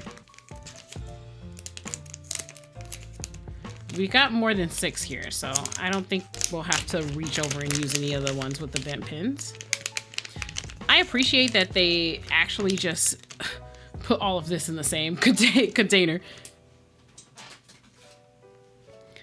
Okay, so here we go. Let's anchor some things before we get a chance to... Oh, the plate. I'm stupid. The plate. The plate. Duh. Literally just about to put the switches on the freaking foam and call it a day. Oh my god. Okay. All right.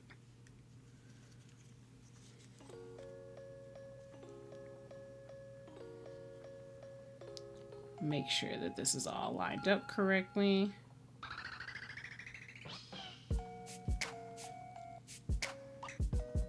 This is definitely Yoshi's Island.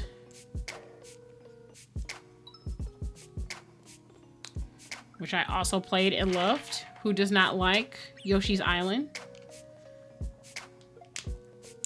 It was a lovely game. We deserved a better sequel.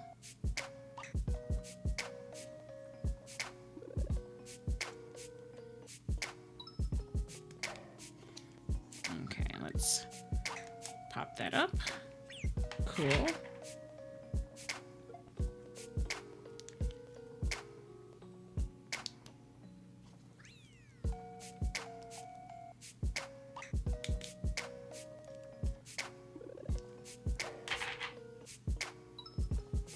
Yeah, I think your assessment is correct. This playlist is nutty. It's pretty nice, though.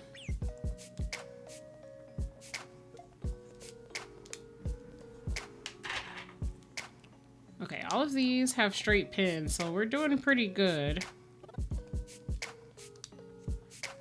Fingers crossed.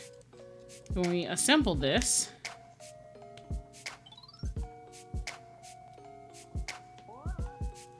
When we assemble this, we won't have to take it apart and readjust things. I'm speaking it to life that we won't have to do it. We're gonna plug it in.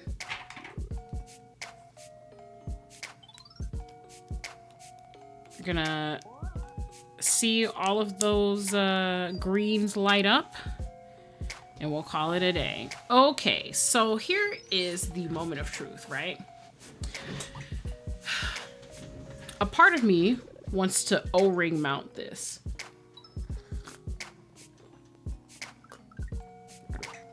Right? So, let me grab the O-ring. I tried this with the last board that we built. Like, I actually took the O-ring out of the container here. This is where it is. I recall us putting it on. And when we put it on, it did not sound as great. There was some resonance there.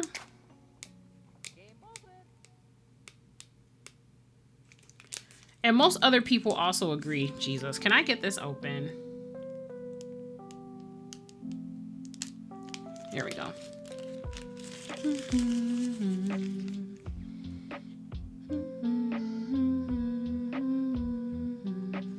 Who doesn't like Sonic? Okay.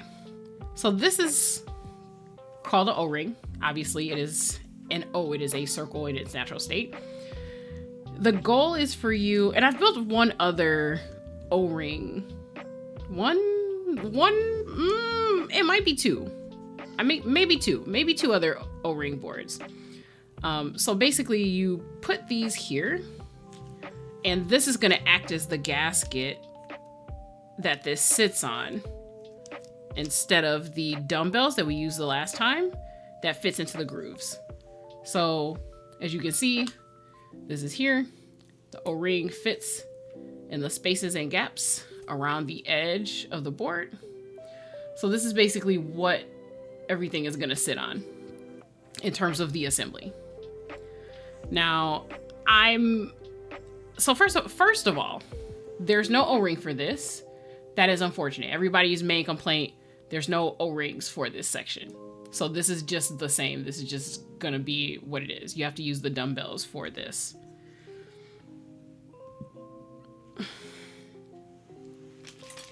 That's cool and whatever. Cool. But my main issue is I don't know if it's going to sound good. I'm not sure. And there's no way to tell. I mean, luckily this board isn't that hard to assemble. So we can try it, see how it sounds with the tungstens and the palm plate. I have a feeling that, please come apart, please open. I have a feeling that this is not gonna sound the best. But I guess we'll see. 1, 2, 3, 4, 5, 6, 7, 8.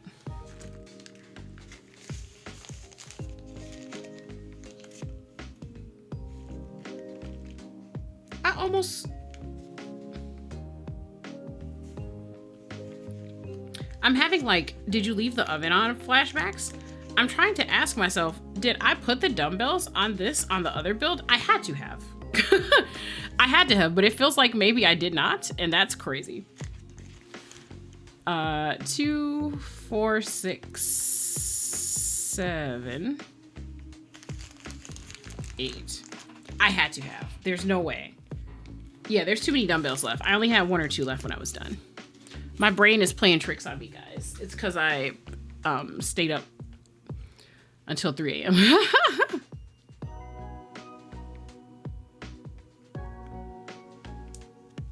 Okay. So yeah, it's dumbbell mount for this section no matter what. You actually can't do anything to change it. So this isn't going to sound the same way that the other section is going to sound. We'll see how it sounds. If I hate it, that O-ring's coming off. It's coming off. But I'm willing to test. This board is easy to assemble and reassemble and whatnot. So we shall see. I also have some alternative switches as well in case I don't like how these switches sound. Although my preference is to not have to take all of these out and then put more in again. But we'll see. I'm not gonna lie, I've liked the tungstens in everything I've put them in. Oh, still too many. Took out too many. I miscounted my pairs. Cool.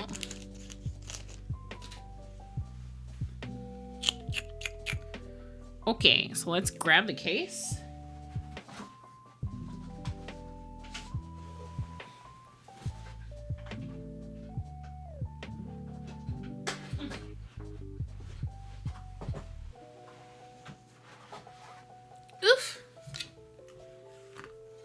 Alrighty. So we're going to peel this off. And I believe we're supposed to also pick this up along with it. There we go. Have you ever just sniffed foam? Have you ever just taken a big whiff, like a huge whiff of foam, and just said like, delicious? It smells like I could chew on it. I do that sometimes.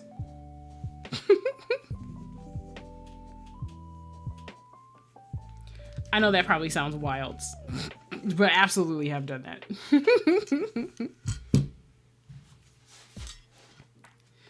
Hello. Funny story. I bought Sonic Forces for the memes and I actually really fucking like that game. Fist bump it Infinite's theme go hard. I may have cried because of the power of friendship.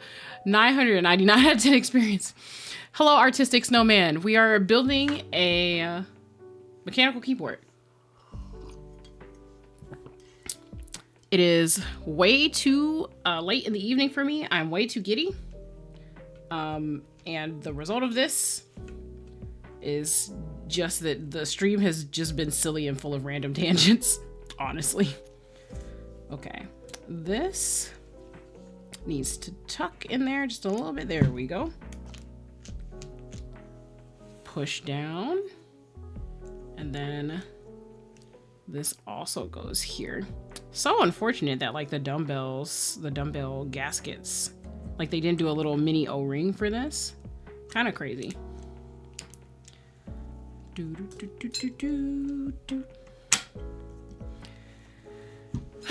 Okay. You can sort of see the edge here where the O-ring is, but we're very close. We're very close to being to the point where we can test, Let me move some of these switches out of the way. I'm gonna keep these off to the side just in case I have to reach over to this to replace anything.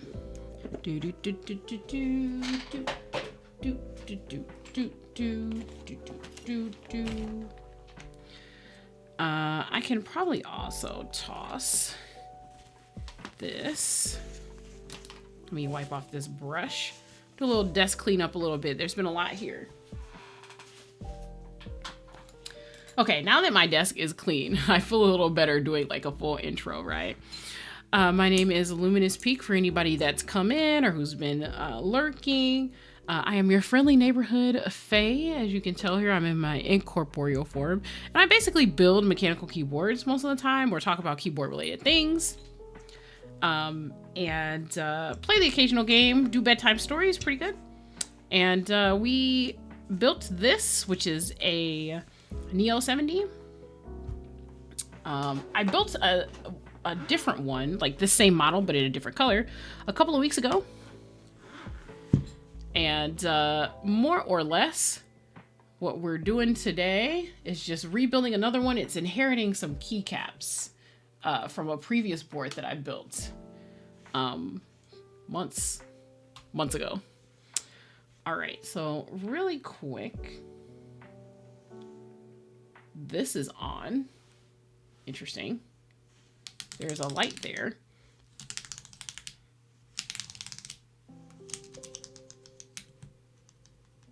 Okay, sorry. Enter. We got enter here. We got the ISO enter, which is cool. Everything's working. This is a miracle. Christmas miracles abound. Let's see. Okay, that actually works. What else didn't I catch? 9. Okay, that 9 key does not work. So, let's see. So we got 0. Okay, so it's this one. Let's... Oh, yeah, that's definitely a bent pin. That explains everything. For anyone who cannot see the difference, normally the pins are straight, but this one is bent. Let's grab a straight one so you guys can see the difference. So this one has straight pins, and this one you can see definitely bent right there. Now I can grab my tweezers and bend it back in place, no problem. That's not an issue. I just want to finish the build, so. All right, so we got this one switch in there. It looks like the 9 keys working. I almost typed 99999 into my chat. So here we go. Everything's working. Everything seems fine. I do not know. Let's see. I want to see whether or not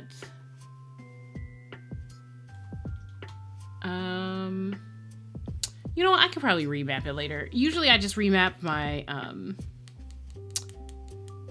the escape key.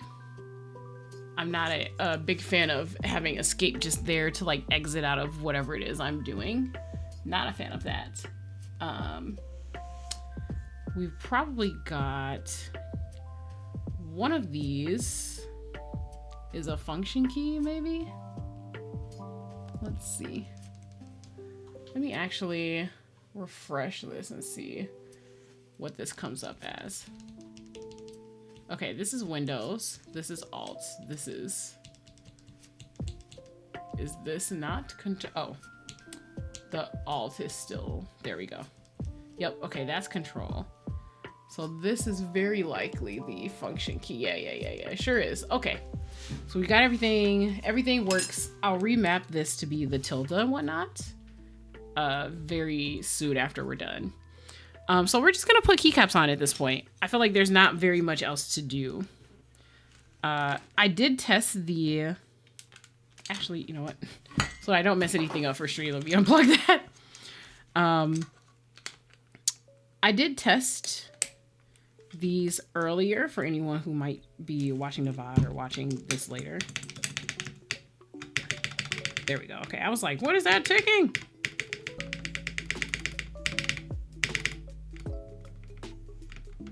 Okay, I was gonna freak. We tested everything. I mean, sometimes we test and it just, you know, ends up the way it is. Or when you put the wire on, whoops, when you put the wire on, sometimes you end up bending things, or, you know, like, that's life. This is the short one. I think this is the short one.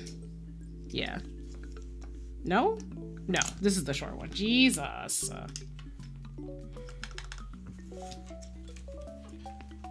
I spent so long on those freaking, oh, what is happening? Why is it not returning? That's not good. I literally tested this earlier and it was returning though. So maybe I pinched it down too hard. Maybe it's too long and it doesn't actually fit there. Oh no, okay. It was just pushed down too hard. Okay. Maybe there's too much lube on the stab housing. Hopefully it'll loosen up with some use. I could take it off and put it back on again. We'll try to do it a little softer. Let's see. Oh, come on. Get in there.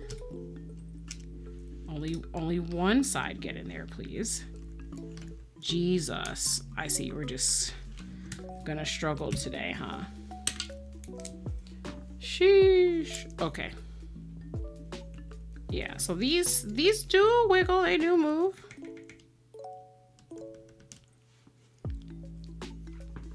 It is possible that one side has a little too much lube on it for the stabs. But for stabs, I'd rather have too much lube than not enough lube. Yeah, this is crazy. Oh, I think it's got a little more to do with maybe the stem sizing on this. It might be stem sizing. Wow, that almost went into my cup. Cool. We love that. We love that. That is a thing that we love. Okay, let's try one more time. Okay. Okay, gotcha. I think I genuinely pressed down too hard, and the clearance here is super tight. Like, this over here on the edge here, I might have to see if I have a different shift key. These are like, sheesh. The clearances are just very, very, very tight. So like you can look and see, like, look at that clearance right there. It's right up against the freaking wall of this. Like, it's right there. It's almost tilted. I think it's getting stuck on this wall here. That's so unfortunate. I don't know if I have another key that would be better. I'm trying to get a good vantage point so you guys can see what I'm talking about, but let's see. There we go. Basically like right there. That clearance is like, it's basically right on the edge there. But that seems good. This seems good. If I don't press too hard, seems good. So you know what I'm gonna do? Not fuck with it. Sometimes the best thing to do is just to get it in a way that is functional and then not fuck with it. There you go. And then we have backspace. Cool, great. Let's get our other keycaps. Throw them on here.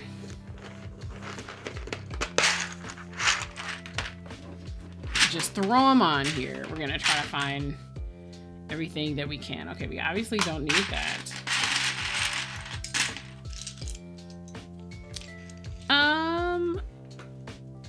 Do I have, and this is important, do I have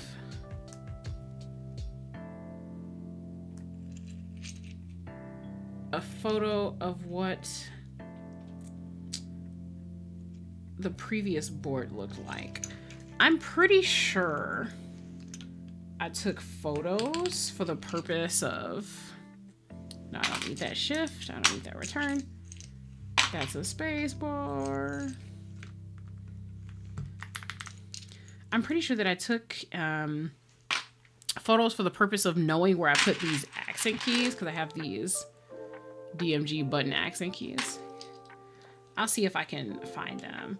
5, 6, 7. These are F-row keys. That's an untitled key. F12. Let's see if I can find the other photos.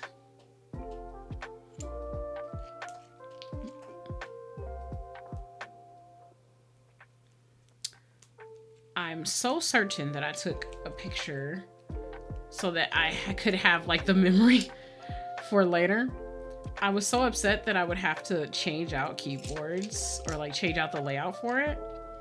But it really just comes down to, did I send a photo to myself so that I had the reminder or not?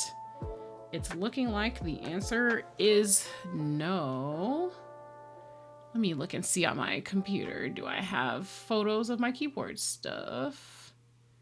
I mean, I definitely have photos of my keyboard stuff, but do I have actual photos of that actual keyboard? Keycap photos, MISC. Would it be a MISC? It is not a MISC. Keyboard photos. Ah, yes. Okay, I do have a photo of where I put the accents. I put the accents over here.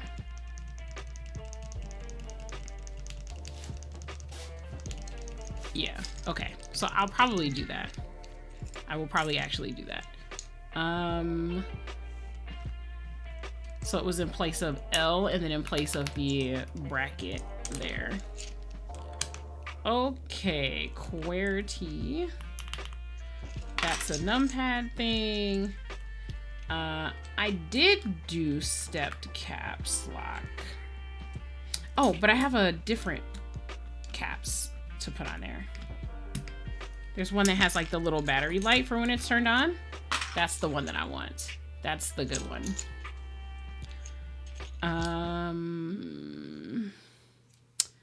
And these are the arrow keys. Yeah, those are the arrow keys. So, which row is this one? Probably here.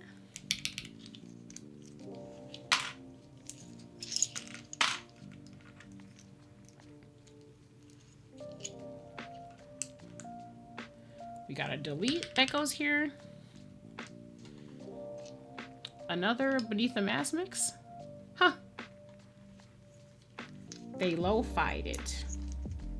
I'm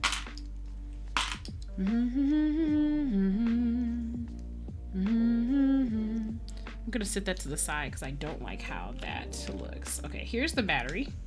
It's got that light on there, so when the light turns on, it'll glow right there. I really actually love that a lot. Okay.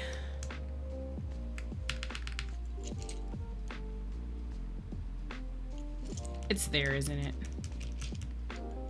Yeah, because that'd be KL. Yeah. I'm just dumb and I don't do ISO very often. So...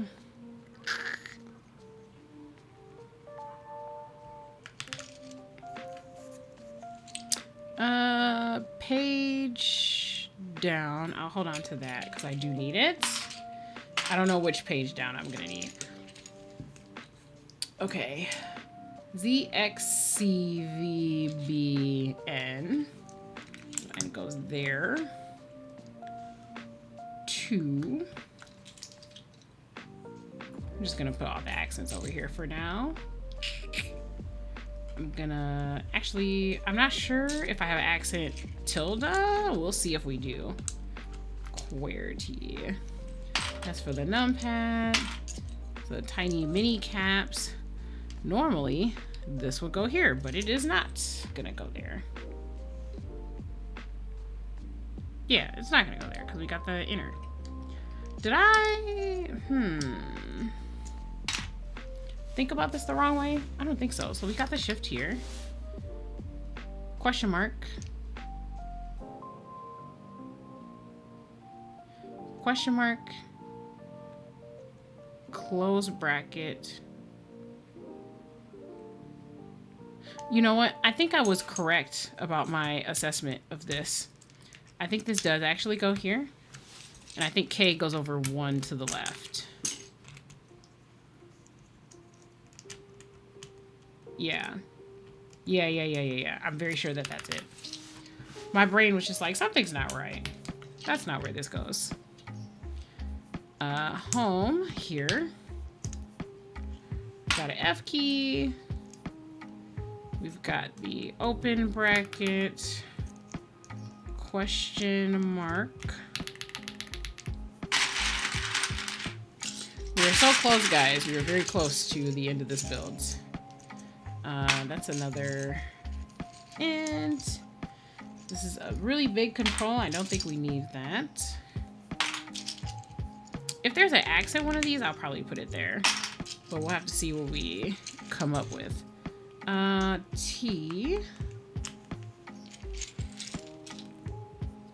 Scroll, I don't need that. Caps lock, I don't need that.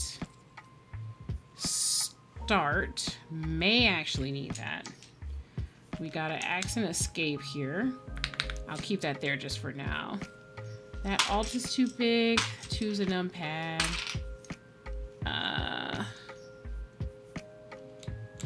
We'll have to do that. I'm pretty sure these are in the correct spot. Cool. We are so close. We've got so many numpad things happening that keeps coming up. Oh, we have another escape, another escape. B 0. In case you were anyone was wondering, I have won contests where the goal was like put keys on a keyboard as quickly as possible. UIO. I have in fact come away with a championship or 2 in that specifically.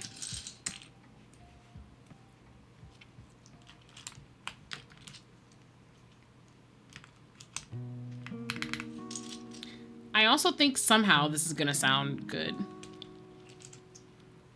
That's not the correct size. No.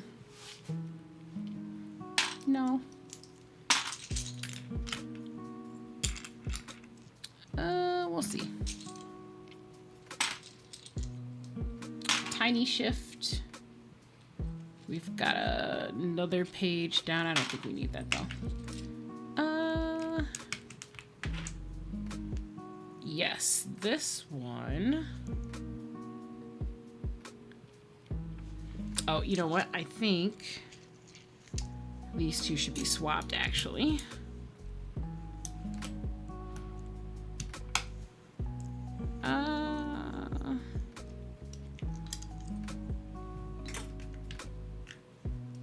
So I think this goes here in this row, and this one goes here on the bottom row. Cool, cool, cool. We are making progress. This is information that doesn't surprise me. I'm both flattered and also somehow embarrassed that it does not surprise people.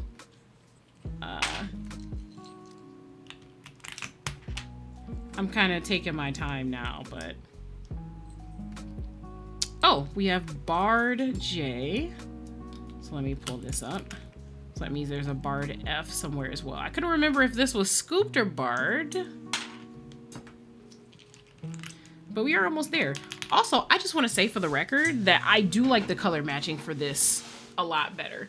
So I will say that you can tell the tone is off between like this key and this are not exactly the same, but it's not so stark in contrast that like we can't live life, right? Like, it's okay. It's like, oh, not there. It's fine. We'll be okay. I think the match is actually pretty good. I'm feeling really good about it. I'm actually gonna swap this song because I feel like Fairy Fountain is like the tried and true bread and butter we already know. You know, we know what it is already.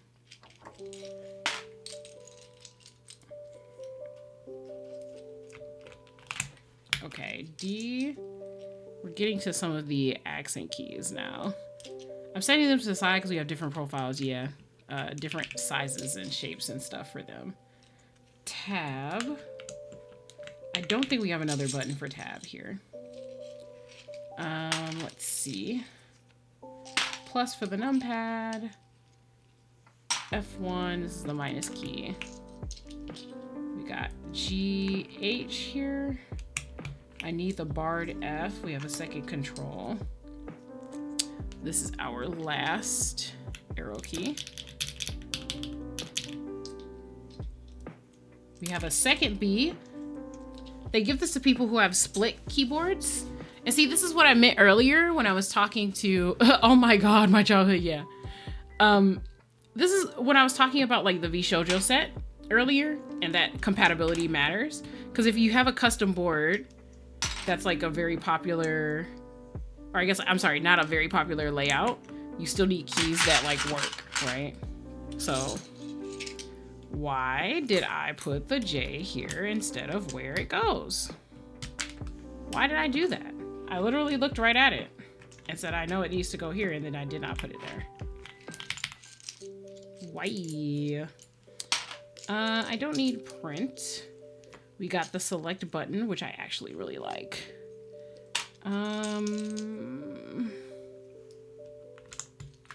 Usually I get all the number, okay, we got another one of these keys. Usually I get the numbers before I fill in the rest of the alphas. We just had a different type of luck today, I guess. That's numpad stuff, also numpad stuff. We got a short delete key. I'll put this here, but I don't think we're gonna use it. These are other accents. That's an F, but it's not barred.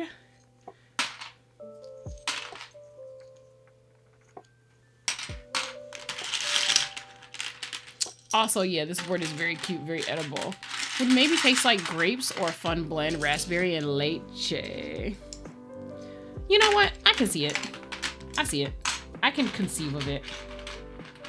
This key is an accent key, but it's longer than anything I'll need. I'm just gonna put it there anyway. So we've got Alt. It's really that bottom row that I'm not sure about. I'm not sure how I want to code the bottom row.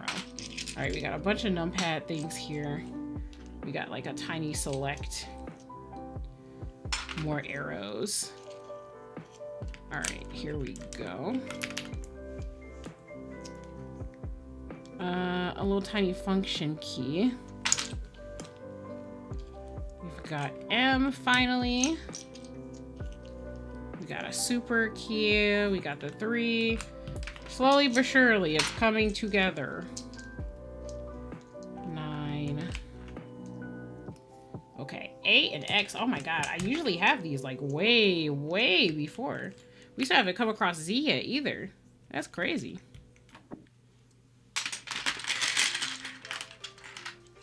Okay, so I'm gonna pick up the rest of these. We're gonna pour this stuff back in here.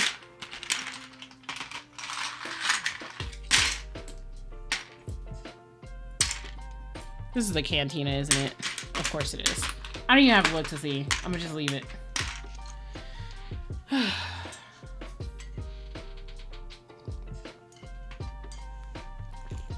Okay.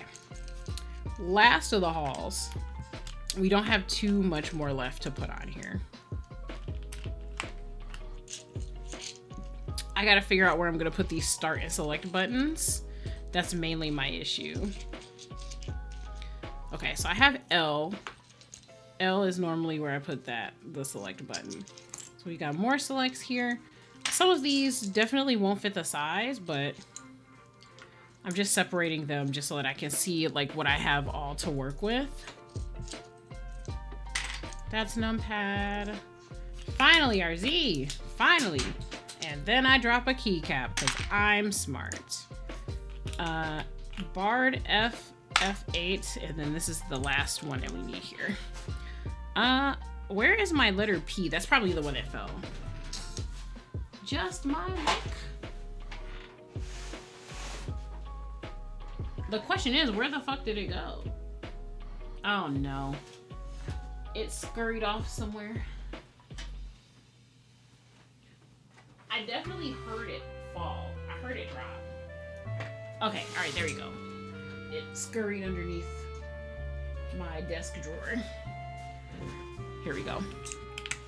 P. Okay, so now I have to figure out how we're gonna arrange this. I've got a few more keys to work with this time than I did with the 65. So,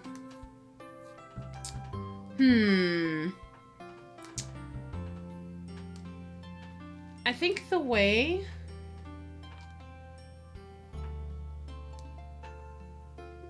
that I did it before, I did it with the accents here, but I think the issue is it should go up this way. Because if I recall correctly, the DMG,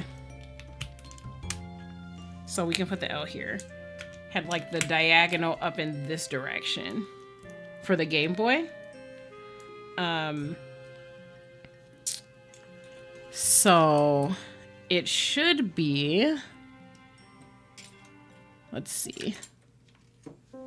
Are these the same profile? I don't think. Okay, so this should go there. And then this should go here.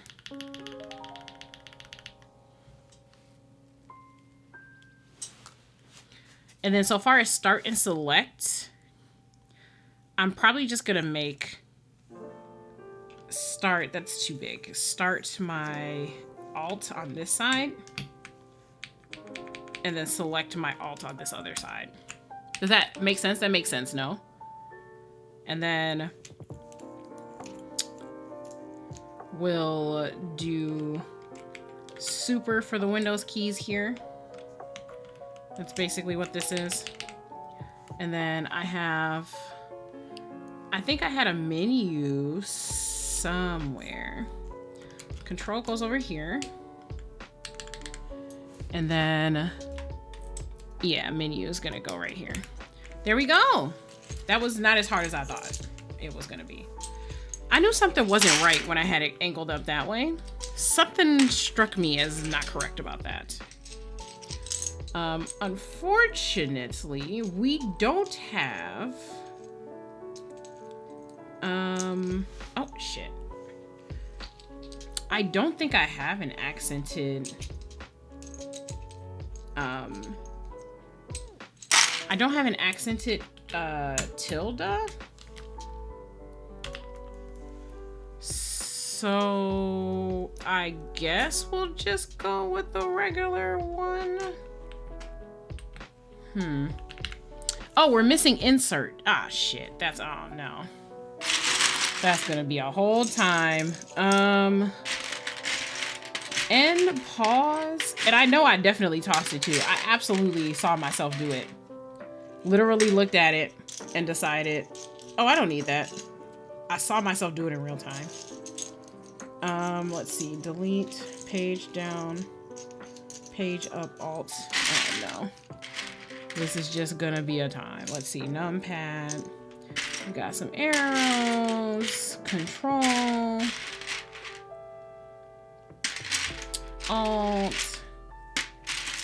Damn. Played myself is what happened. I absolutely fucking played my fucking self.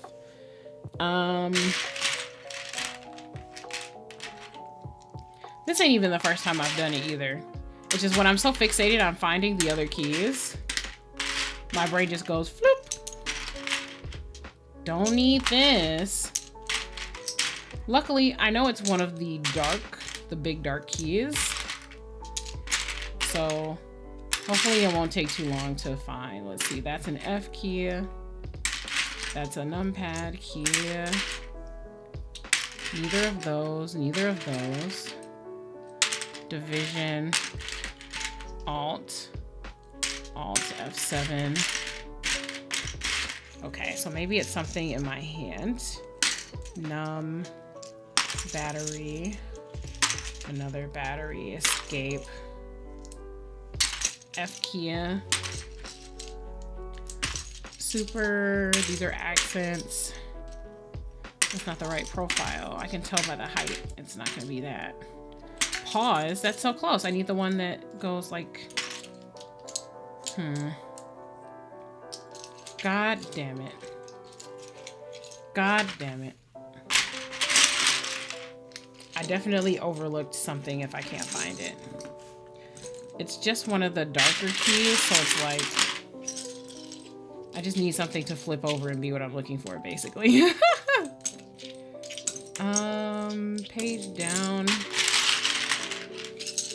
We are so close to finishing this. I'm sorry, my desk looks like it's in disarray because I'm just wantonly going through all these keys trying to find the insert button because that is what goes there. Select, not appropriate.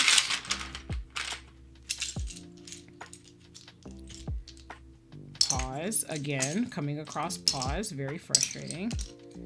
Okay, we've got these F keys. That's a super FN. Escape, we got another bouton. I could use this up here instead, but I don't wanna. I want the appropriate key. Where did my insert go? Please don't tell me I have misplaced it somewhere else.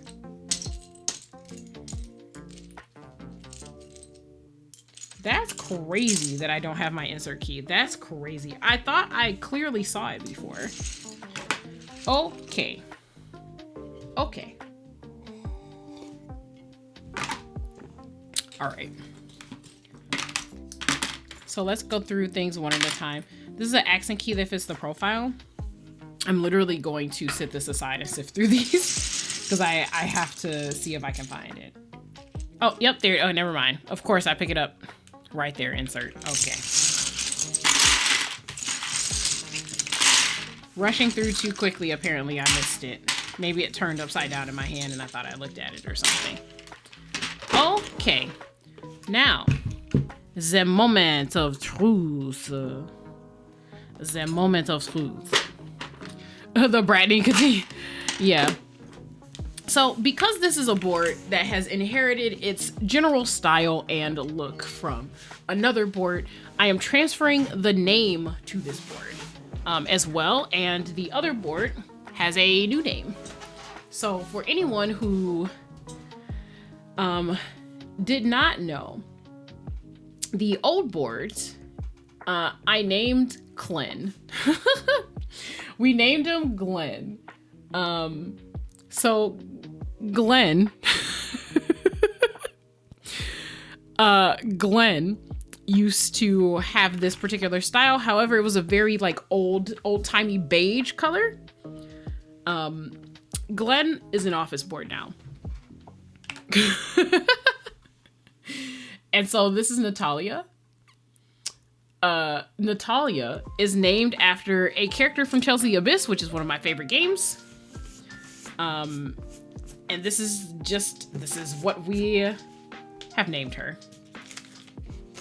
If you are just now coming in, a reminder that I'm a crazy keyboard lady, which is basically like a crazy cat lady, but for keyboards. And I name my boards. They have personality. This board is so cute. Love those keys. 10 out of 10 a cutie. I will say, despite having all the foam in it, it sounds pretty loud to me. Another yes. Another Neo70 strawberry. Yes, absolutely.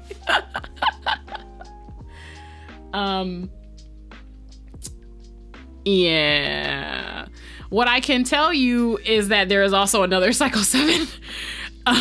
I went a little ham. 70% is my favorite form factor. We're just here. What plate did you use for this one? We used a palm plate.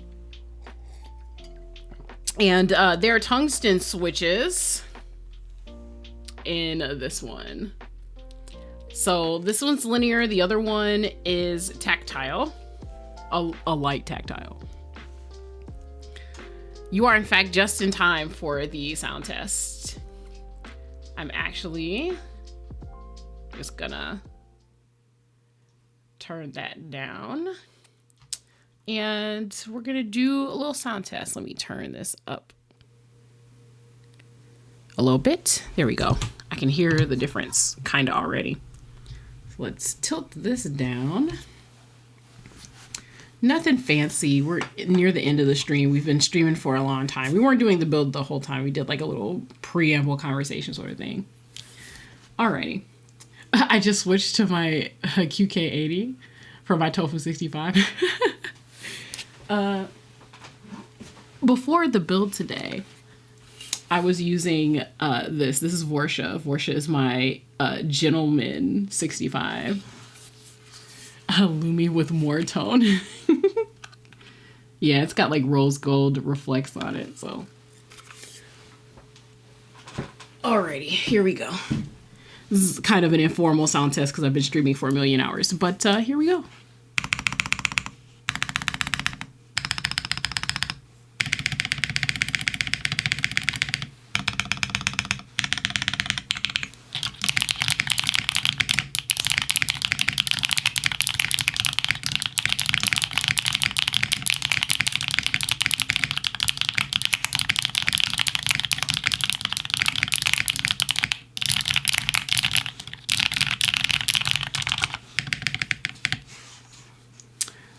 Totally have a mode for my model so that that doesn't happen and my mouth doesn't open every time I type. I always forget to turn it on. Literally always forget to turn it on. Well, there you have it. Ears feel all tingly. I'm glad that you guys enjoyed. This is a deeper sound than I was expecting. Also, so we did the O-ring mount this time instead of the dumbbell mount. I think that might be part of why this has a deeper tone. Like maybe the seal around the PCB is a bit tighter. Because I do think that this board is a bit more resonant. The Cycle 7 has a very crisp, controlled tone. This definitely has some resonance to it. It's not like, it's not resonance in a bad way, because it's not like there's a whole lot of space in the case. I think it's just the natural tone of the board, if that makes any sense. That is, in fact, the good shit. I'm glad that you guys are enjoying the good shit. Okay, there we go. Everything's a little straighter. This is a deeper tone than I was expecting because these tungstens were a little poppier in my class 65. But obviously that board is different. There's way more space in that board, a lot more bounce in that board, even though it had like the class 65 had an excellent space bar. Excellent space bar. But I like this. I know I'm just giving you guys extra quieter ASMR since my mic's not turned up. You can hear the difference between the alphas and this section here because this doesn't have O-ring. And I think that bothers some people, but it doesn't bother me as much.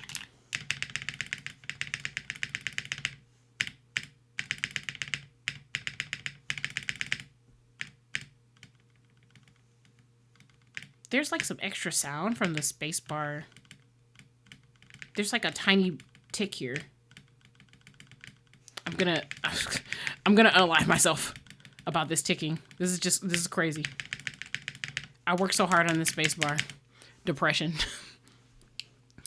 I'll have to take this apart at some point and figure out the space bar. Because it's not just this. The other one also had a slightly ticking space bar. I'm guessing it's the wires. That's my guess. My guess is it's the wires. I could probably put a different wire in from a different set and not have as much problem. These are technically, I guess these are NeoStabs. Nothing else here is ticking though. It's just this side. Depression. All right, let's complete the rest of the build because there's still a couple things to do. We are going to put our feet on.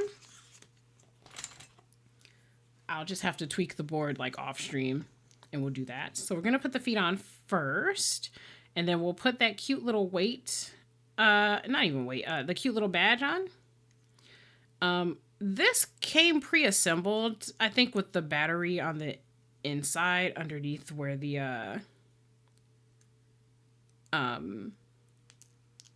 where the weight is.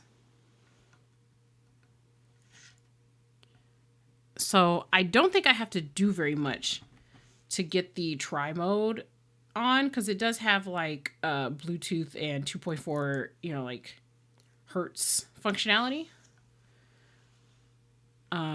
Usually I use my boards wired, but I don't mind the dongle if I can just plug that in and have it go from there. I'm not like a super huge competitive gamer or anything, so I don't really have to worry that much about the latency or polling rate or anything like that. I just type. But there is information on the site about it. These feet are a perfect match for this color. That's crazy. That's crazy how perfect that is. So, as a reminder, this is the Neo70 by qwertykeys. It's on sale now, actually. I think some online shops, like regional vendors, have extras from the first wave of orders. You can pre-order part of the second wave, or you can grab extras. And where's the badge? Let me see.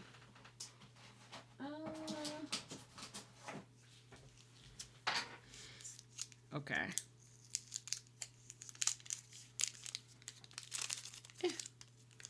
Wiggle out. Wiggle out.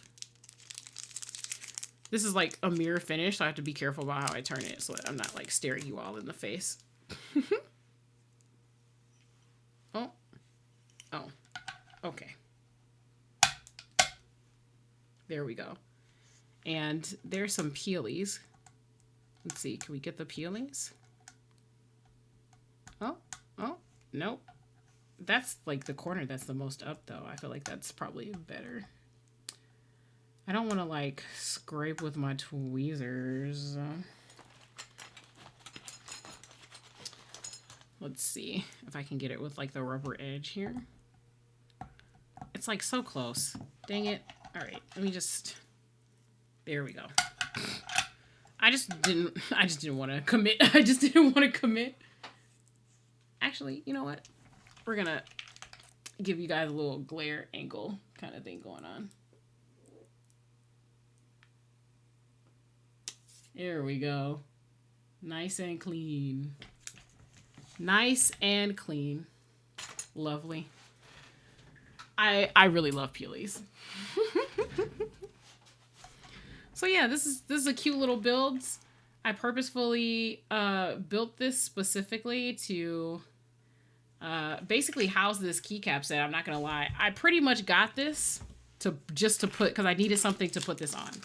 It was not working on my Class 65 because the retro beige was beiging. It was beiging so hard. This is clearly not beige, so it was just an issue. It was just an issue. Really quick, I'll turn my mic up before we go, and we'll do just a little bit more.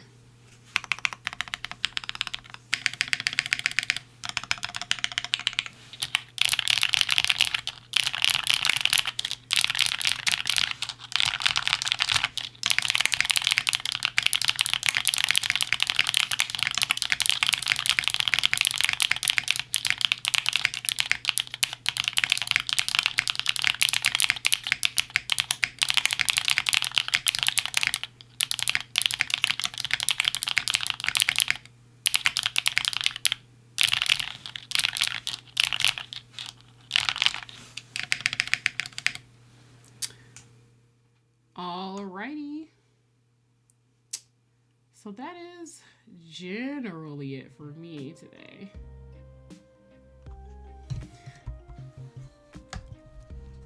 Please, all this is doing is making me want to get a Neo70. Okay, so I do want to give you guys the skinny.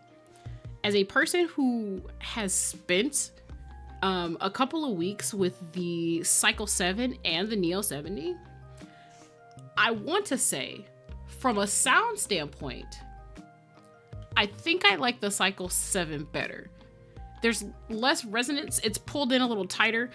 A person could argue that the tiny bit of resonance that's in here is personality, right? Like, it's character. The Tungsten is a pretty loud switch. I think this is kind of echoed in the board. I don't think it stifles it. This does have foam in it, because this, from what I've seen, it doesn't sound good without foam. And I'd rather not. But the Cycle 7 sounds good regardless of if there's foam in it or not. It has a tighter, like more crisp sort of sound, but this isn't bad. I feel like if the Cycle 7 is like, a 9 on the scale of boards, this is like an 8.7. Like, it's very, very, very close behind. In terms of the build, I like the innovation that's here. I'm a big fan of the innovation that's here. I like the magnetic strip connectors. Literally all I had to do after putting everything in was press it down. That's crazy. That's revolutionary. It changes a lot of things, especially for beginners in the hobby. This little section here, being able to flip this up, being able to stick my finger, you know, in here and like lift this up to do whatever. Crazy. Very convenient. Being able to take this off here at the back and just push through to get the PCB out.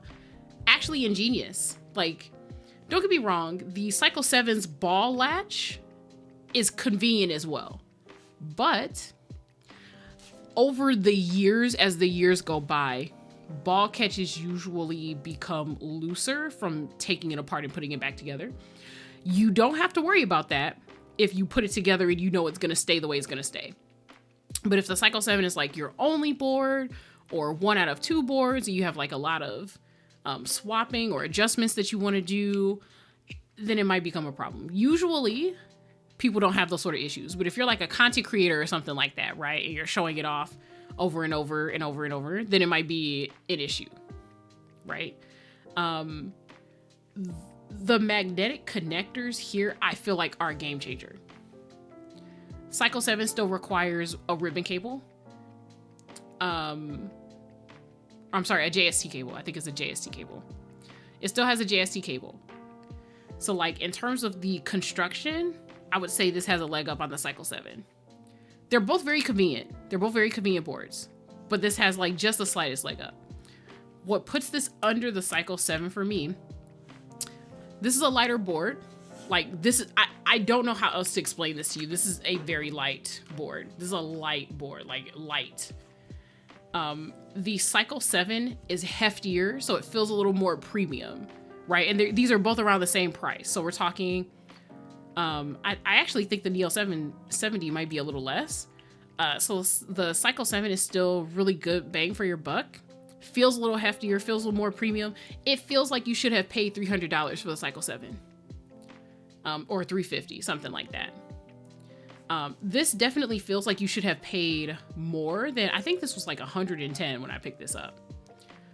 It definitely feels like I should have paid a little more for this.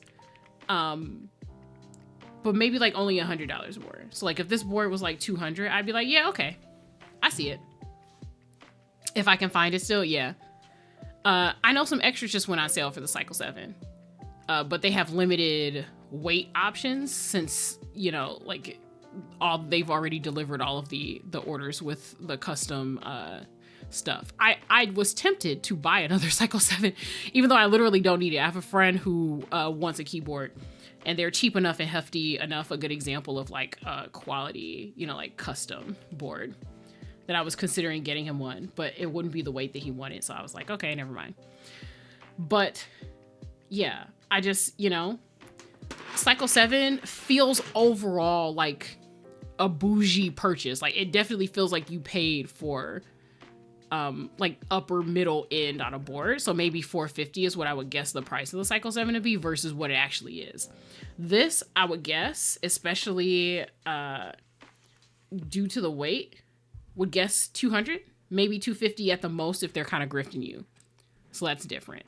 Neo70 also has the magnet stuff that makes it really appealing. Yeah. That's exactly what I was saying. The magnetic connectors, perfect, 100%. So like, if you're a newcomer to the hobby, like here's how to say it. If you have experience in the hobby, even though you're still new, I would shoot for the Cycle 7 because it feels more premium.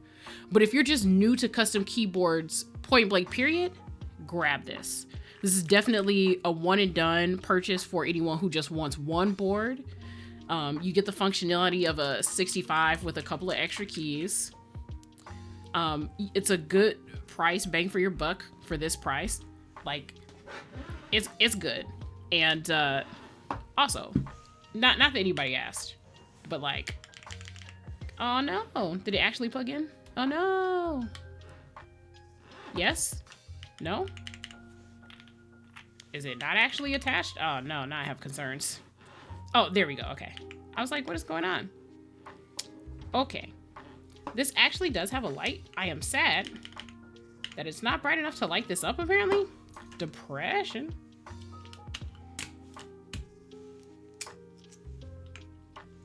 Oh. The light is on the regular fucking caps. That is depressing. That is depressing. Depression. Do I want to put the regular battery on there just so that I can have the light? I kind of do. How vain does that make me? I feel like that makes me pretty fucking vain. But I tell you what, I'm finna do it anyway. Wait a second.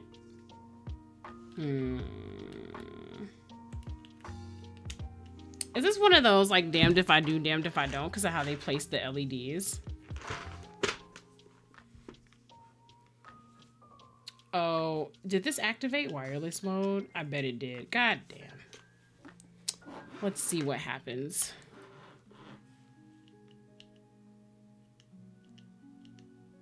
Okay. Let's see if I can find another battery thing. I have a feeling it doesn't matter. I think it's based on where they put the LEDs. Yeah, it's just where they put the LEDs. Oh, that's so unfortunate. That's so unfortunate. Actual depression. Well, we tried, boys. If I'm damned if I do, damned if I don't, so far as the switch position goes, I'm gonna actually just put it back on step caps. Like, we're just gonna put it back on step caps, and I'll live. I'll live. I do also have like a regular battery. Oh, sticky keys got me. No, I do not want to turn on sticky keys. Thank you. That's fine. You can't win them all. I guess. Depression. But yeah, this is good. I'm very happy with how this sounds. I'm very happy with how it feels. I can't wait to use it. The color matching is pleasing to my eyes. Not all of my boards have to match in color. I have contrasting colors, right? But this against beige was killing me. I'm not afraid to admit, I definitely bought this just to put this on here. Alrighty. That's about it for me, though. Let me, we'll turn the music down. Head over to, chatting. And, there we go. Thanks, guys, for hanging out with me today.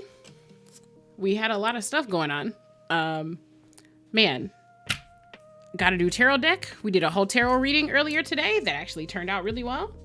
I had a great time. Next week, we're going to build the second cycle 7.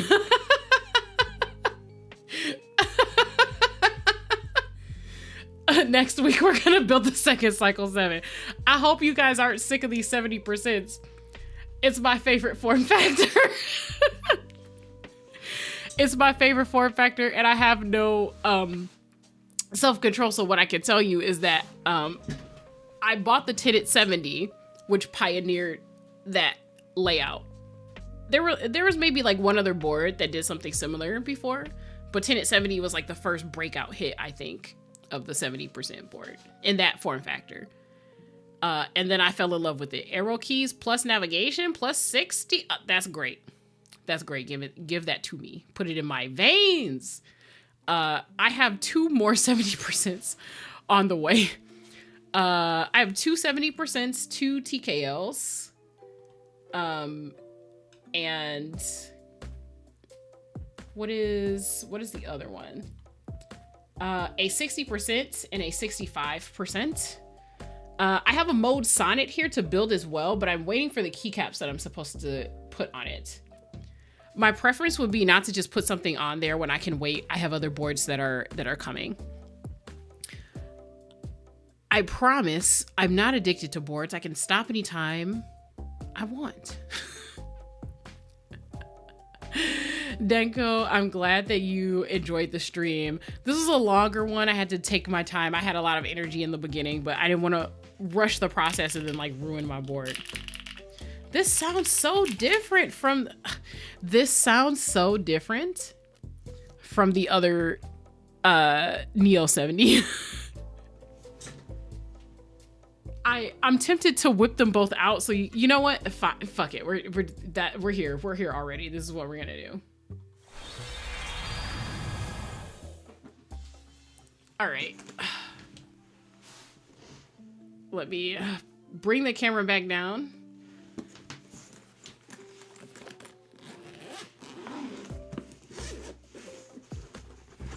I just want to compare for like a second. Like, I just want to compare for like literally a second. Literally a second. Ugh. The weight is ruined because of my greasy fucking fingers. The chroma weight. But, let me wipe this off so I'm not so embarrassed for y'all to see the fucking weight in case I turn it over. It should be fine though. Okay. Just really quick. The volume of the music's not that high. So I just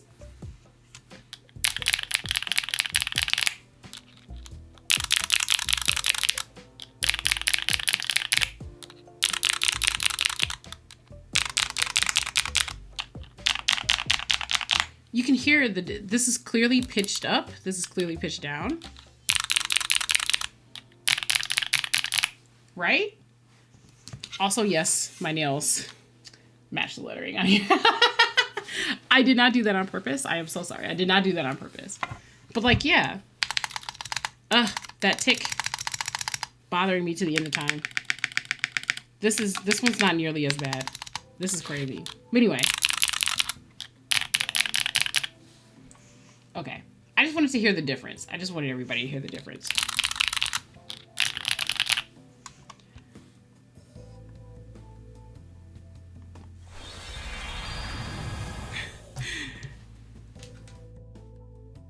I just, I think people find it fascinating when they're looking at two basically identical boards. And the boards sound completely different. I feel like some people, they think to themselves, like, right, they're aware that that the pitch can change, but until you see them right next to each other, right, and you hear that the sound is different, I think there's kind of like a cognitive dissonance almost that takes place. So that's that. All right, I am satisfied.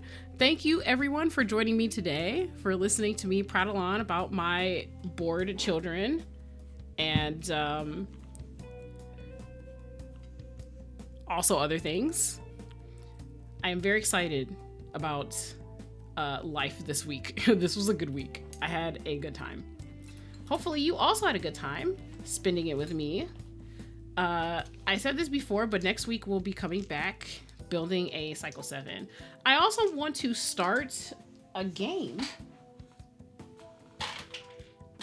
I would like to start to play Love Shore, which is like a visual novel.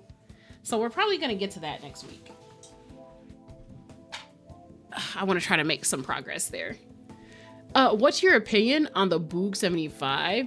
Also, thank you for the stream. Sorry I popped in at the back end. No, it's fine. I appreciate friendos sharing their time, energy, and attention with me. I know there are lots of other things people could be doing. So I don't own the Boog 75. However, I've listened to typing tests of it. I'm trying to think of a way to say this without like sounding bougie as hell. I think that it's a solid board if you are okay with what it offers. I mean, like, I feel like that's kind of a cop-out answer, right? Like, everything's preference in this hobby, though. I think it's a solid board, but I personally wouldn't buy it, if that makes any sense. I haven't heard about anybody having any big issues with it. There are a couple of better bang for your buck 75s that have come out recently, but I don't think there's anything wrong with the Boog 75. I think it's fine. Yeah. I think it's like, it kind of reminds me of maybe a slightly tighter version of the Zoom 75. I feel like it's limited by the switches you can get because there aren't that many magnetic switches. Okay, so yes, but I feel like if you're buying that board, that's kind of like what you're in the market for anyway. Does that make sense? If you're gonna buy a board for the gimmick, then it makes sense that you're playing into the gimmick. Like that's what you want. Kind of like with the Hall effect switches on like the Wooting, or even if you just get like a really old keyboard to mod that has like, that only accepts 3-pin switches, right? Unless you just don't know what you're doing at all, you're getting it to cater to that, if it makes any sense. So I don't know. I actually did not consider the magnetic switches being a problem because I just assumed you would gravitate towards what's already out there and just sort of like deal with that. It's kind of like moving over to Alps and then saying like, oh, it sucks because Alps doesn't have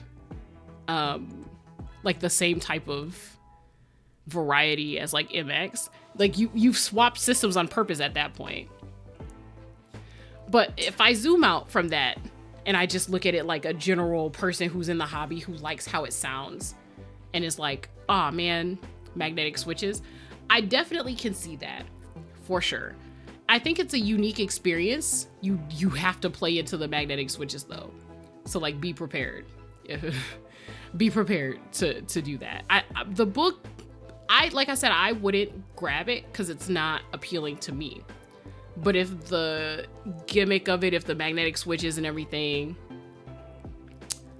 appealed to you and you just want to try that, then that's fine. I will say I'm also speaking from the perspective of a collector, right? Because I've come to realize recently I am not just a person who is interested in getting 1 or 2 boards for like work or play. I am a collector at this point. Like, I own too many boards to deny that I'm a collector at this point. So for me, that board is just like another interesting thing in the hobby that you either want to support so that eventually we can see more of it and maybe people will make more magnetic switches if it becomes popular. Or you were just planning on playing into what's already available already.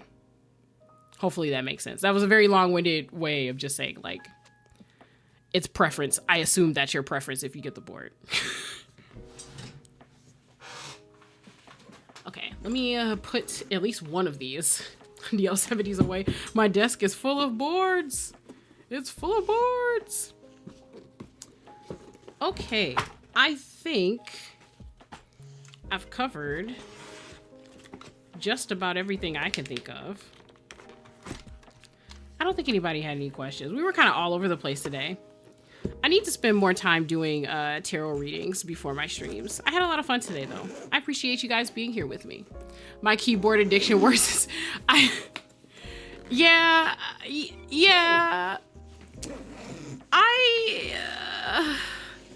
So the process that hit me earlier this week was I decided, even though this was a terrible idea, to finally add up my Excel sheet total for the total market cost of the boards that I own, including the keycaps and switches, like only the build. So not every single container of like switches I've ever bought, but just the things that are assembled. So for every completed keyboard I have, I keep track of like what's in it, how much it costs, and what the total of the build is. So that I can hate myself at night.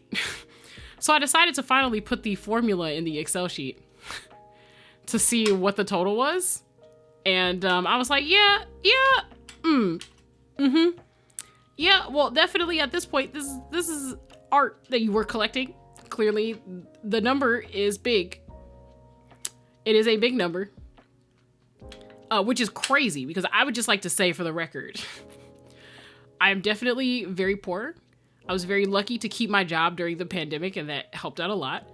But many of these boards, I definitely like paid for it in like installments and, you know, like those sort of things. It's not like I'm rolling in dough. I am not especially privileged. Now, I'm not like destitute on the street or anything, but I'm also not like rolling in dough. I'm very lucky to be in the position I'm in where it's convenient for me to pursue this as a hobby. I've definitely gotten to the point where like I literally cannot buy any more boards. Hopefully we're rolling back to like maybe once or twice a year on like the keyboards. But yeah, even if I'm winding down, I can't just say I'm like a casual hobbyist at this point. We're approaching 30 boards. I would offer to get more readings, but all of my readings would be more of the same, or the cards just whole ass telling me I'm the worst and I need to stop being a hoe. The cards will in fact tell you that, Denko. It is true. If you ask the cards a very obvious question, they will give you a very obvious answer. We've talked about this before. When I do tarot readings at the beginning of streams, assuming that I do more, you could ask for more nuance, perhaps. But if you're just asking for things you already know, the cards are just gonna be very blunt. They're just gonna say, yo, like, you're fucking up, do better, because you know you can do better. Maybe one day I should do a reading about my keyboard addiction. Is the end game near? So the thing that's crazy, Strawberry, before I go, I will say this. My second keyboard purchase was my end game. My experience in this hobby is entirely contrary to literally anyone else's experience in this hobby. I'm really obsessed, / have been in the past with Yu-Gi-Oh, like the original series. I'm super into, like Egyptian mythology and lore, and was like super into the board. My second board, technically I guess it was like my first, but I got like a drop plank. But anyway, outside of the drop plank, my first board was, or my first serious board, because like I got like some like Chinese made like Wamier 67s to like practice modding on, but those are like so cheap. They're literally like $50. My first big boy board was the R2 TKL, which is literally a big hunk of aluminum anodized in gold that has hieroglyphics embossed into the case. Actual insanity. That is definitely my dream board. There are other boards I have that identify with other parts of myself, but if I could get just like one single one and done board, it would be that. Yeah, I went from 0 to 100 real quick. To be fair, I practiced on a Wamier and an old Keycron to like practice modding. At that time, everybody was doing Band-Aid modding and like also just like tape modding their stabs to like get the tolerances to be tighter. We was struggling back then. We basically had to mod the hell out of anything that wasn't like a custom board by the community. But the Aru happened to be out at the time, and I was like, my God, I think if I don't get that board, which encompasses such a large part of my being, I might die. I might just perish. So I got that board, and then it was downhill from there, because keyboards are beautiful. The people who designed them are very creative and lovely folks who are talented. And at this point, originally I had a boards I wanted to experience list. And then it became a boards that are special or innovative in some way list. And at this point, I just have to say, I just collect boards and support the hobby. That's life.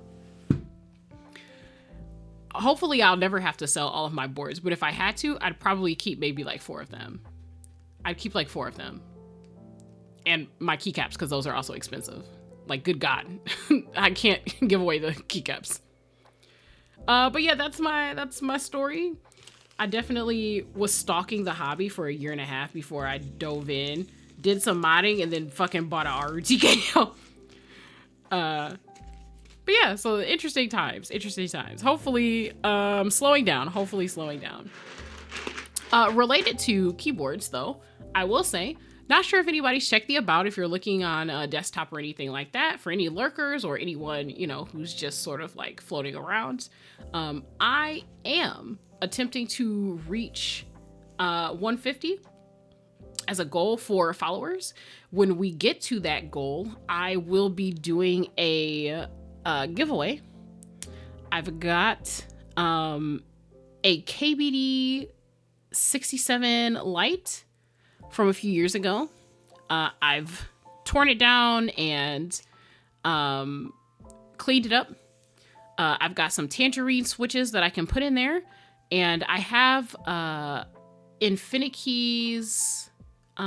It's DSA Nature Witch, which is a very like earthy, mushroom-filled, frog-accented sort of set with like these beautiful browns, greens, and sort of like reddish, like orangish red. They're really nice. I've also got a couple of other bags of like kind of garden variety switches from like Tai Hao, and a couple of KBD fans sets as well that I can like ship out to folks. So if you're interested in that, once we get to 150, we'll get to doing that. I'll release more details about how we're going to do it and what stream it's going to happen in a bit later once we reach the goal. But I did just want to let people know I appreciate your time and energy. I know that keyboards are an expensive hobby, and I just am very zealous. And I do plan on giving back to the community a little bit. I mean, I've given away some boards already. You can kind of, if you look at my the spreadsheet that I have, you can see what I've kept and what I've given away or whatever. but I wanted to directly give back to my viewers who spend their time and energy on me. So if you're in the market for that, you know, stay tuned. Pop by every once in a while. Pay attention to Twitter. I'll be announcing it whenever that happens. Alrighty.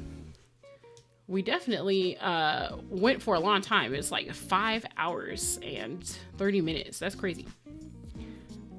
So I want to remind you, you are important.